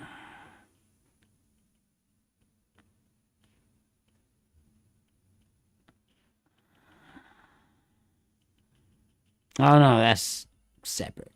Hold on. So yeah, no, this thing. We do want to get the post hog SDK going. What does that thing look like? Ooh, what does that thing look like?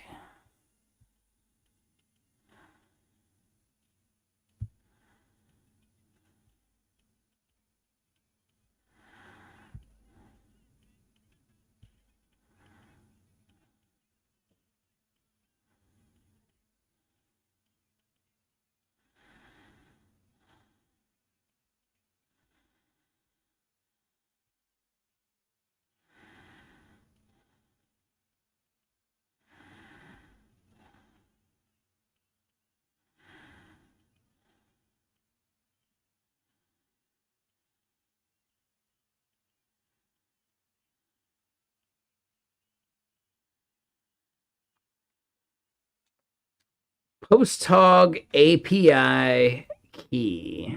All right, all right. So that's what I actually end up needing to fill.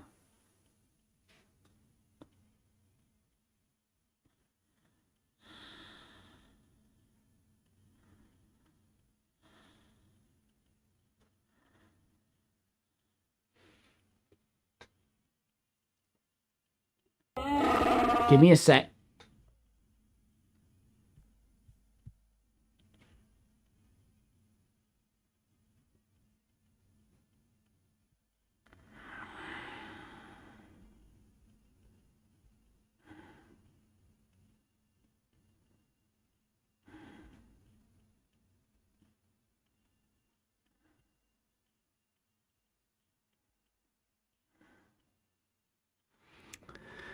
So yeah, project ID and token doesn't feel right. That doesn't like really feel like what I should be using here on the Postog side, but it does look similar to what they're recommending and showing elsewhere.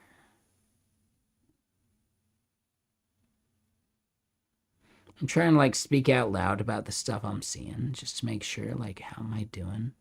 Like how do I do this the right way?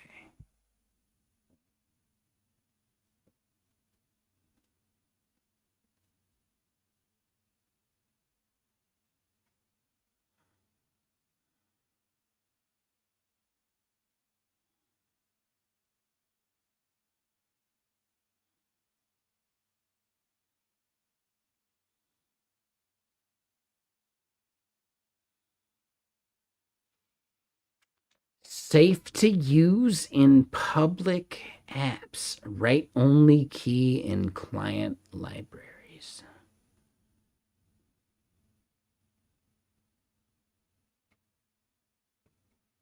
Wait. What?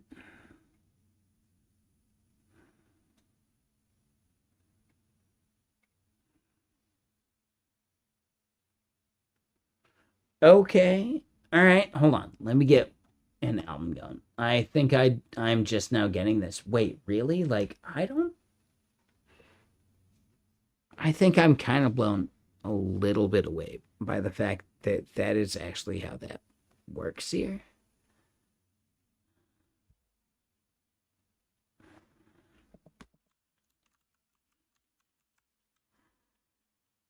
I'm going to do a reset and then copy. And then what the fuck, dude?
All right, there we go. I'm not showing that.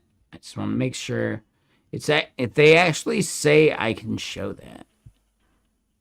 Wait, what?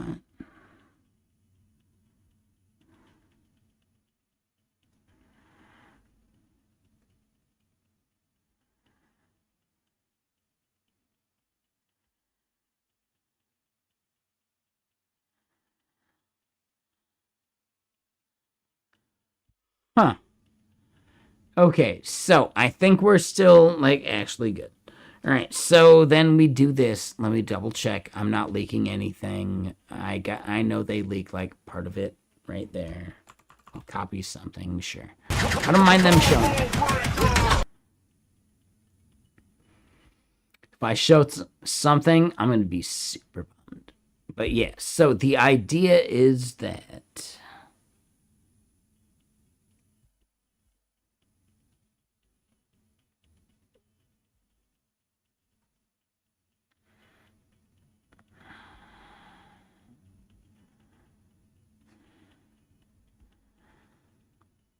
all right, so we do this. We're wiring up that. We could just go like real here. And now that we are there live, what we want to do maybe here is sure restart Jetstream Turbo, because I think that's all we should need to like actually get there and like see that after the deploy, you know?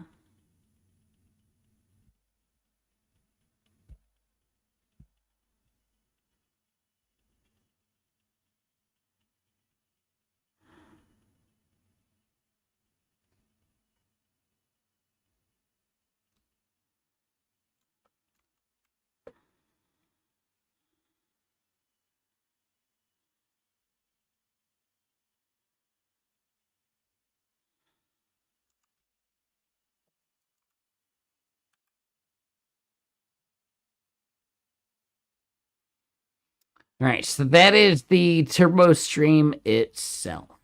Did that get registered anywhere? I don't think it did. Yeah, nah. Hmm.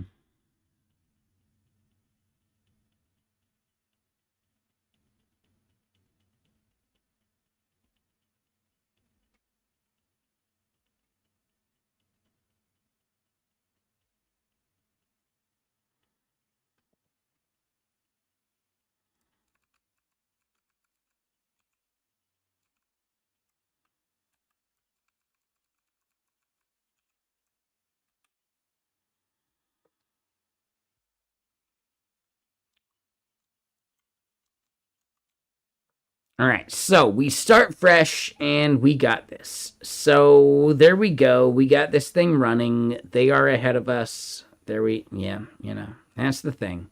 That said, did we solve any of the stability problems that we thought we tried to solve?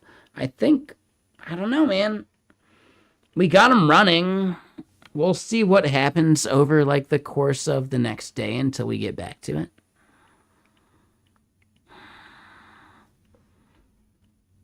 I will say, yeah, like we don't have enough data to go into these graphs to know if they're actually like graphing something that we care about yet.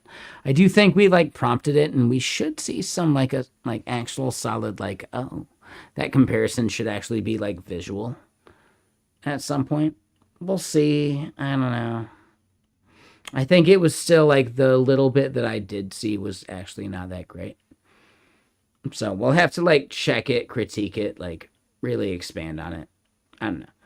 But it is really kind of fun prompting this stuff. What I do really want to do is just like, oh man, the number one thing I want to do is build a tool that is actually like performant and fast and keeps up with the bullshit fucking like Graze.social turbo stream so that I can consume my own version of it and like not worry about their shit. But man, if they are just consistently better, I gotta think about how and why. And that's a bummer, you know? right now, like uptime is our biggest problem. We can fix the uptime problem. I think we can fix the uptime problem. And if we fix the uptime problem, does that solve like the other problems too?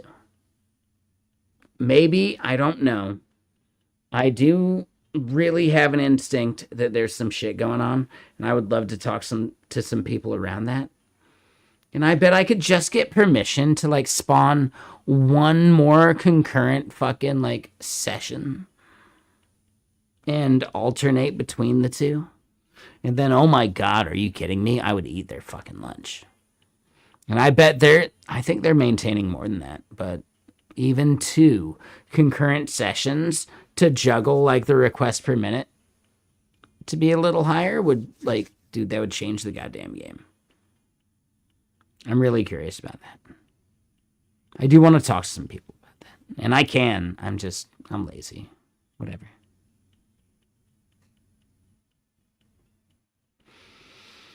Anyway, we're getting to that point. Who do we go raid? It's 8 p.m. Yeah, it's almost 9 p.m. I want to eat some food, which I can totally do, and we'll do that. But who is streaming that we should go raid into? And I will check some of these DMs that some people have sent and all that here eventually. Give me some time.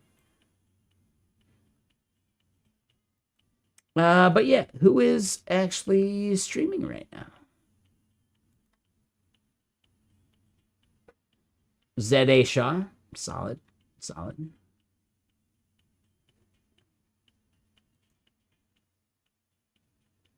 I will be on other channel, yeah, for sure. It's gaming night. It's a Friday night. Why wouldn't I? Yeah.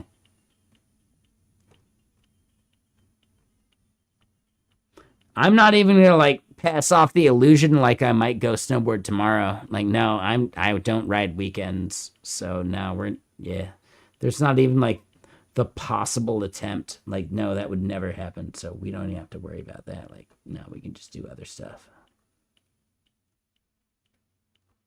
I almost went today, but dude, I think I dodged some bullets because I would have had to go super fucking early.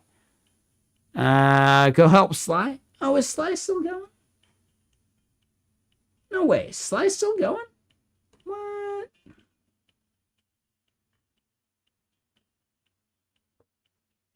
Are you sure?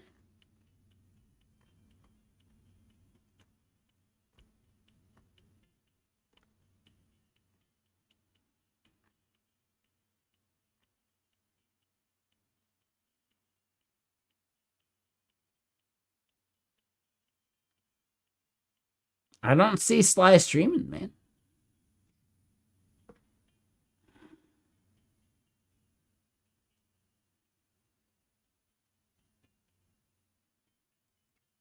They might have just finished. You know, that's all. No worries, man. Whatever, dude. Not a big deal. No stress. We do see Danny Sem making Soccerbot robot. Ooh. Dude, Danny Sem's robot shit is always, like, really fun.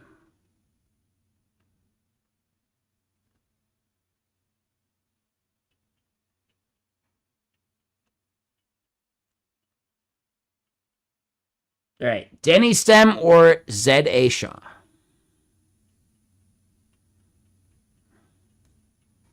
I'm gonna say Danny Stem. Like, nah, perfect.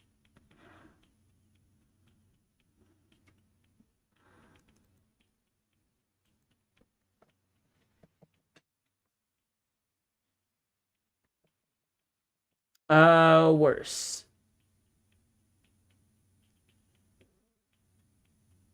I don't know about that worst. If so, that sounds hilarious. I have no idea. I don't think so, though. I'm going to say probably not. But also, I'm not going to click allow on that one either. I do what you... I see what you said there, worst. But no, yeah, I get it. Like, we're not going to pass that back to stream, but I don't think so.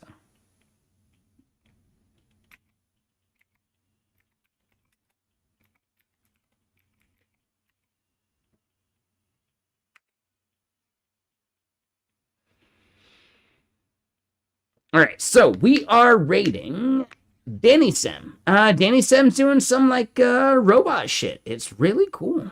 Yeah, like 3D modeling, like 3D printing, like a bunch of just like, dude, some of the hardware shit that goes way beyond me that I really do want to learn at some point that I just don't know. Yeah, it's really cool. Yeah, she kills it. Yeah, am I jealous? Yeah, I'm fucking jealous. Shit. Are you kidding me? Of course I'm jealous. Duh. Anyway. But yeah. Yeah, like the hardware design stuff is really fucking cool. So yeah, let's go see what she is talking about. And this is actually my favorite part.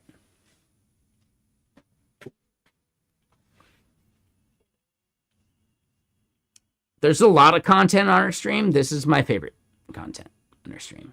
So yeah, this is good shit. So let's go hang out. Let's go see like just like the process and chill and hang out. And then I'll be over on gaming. We're gonna let this like collect like stats and shit, and then see how it goes.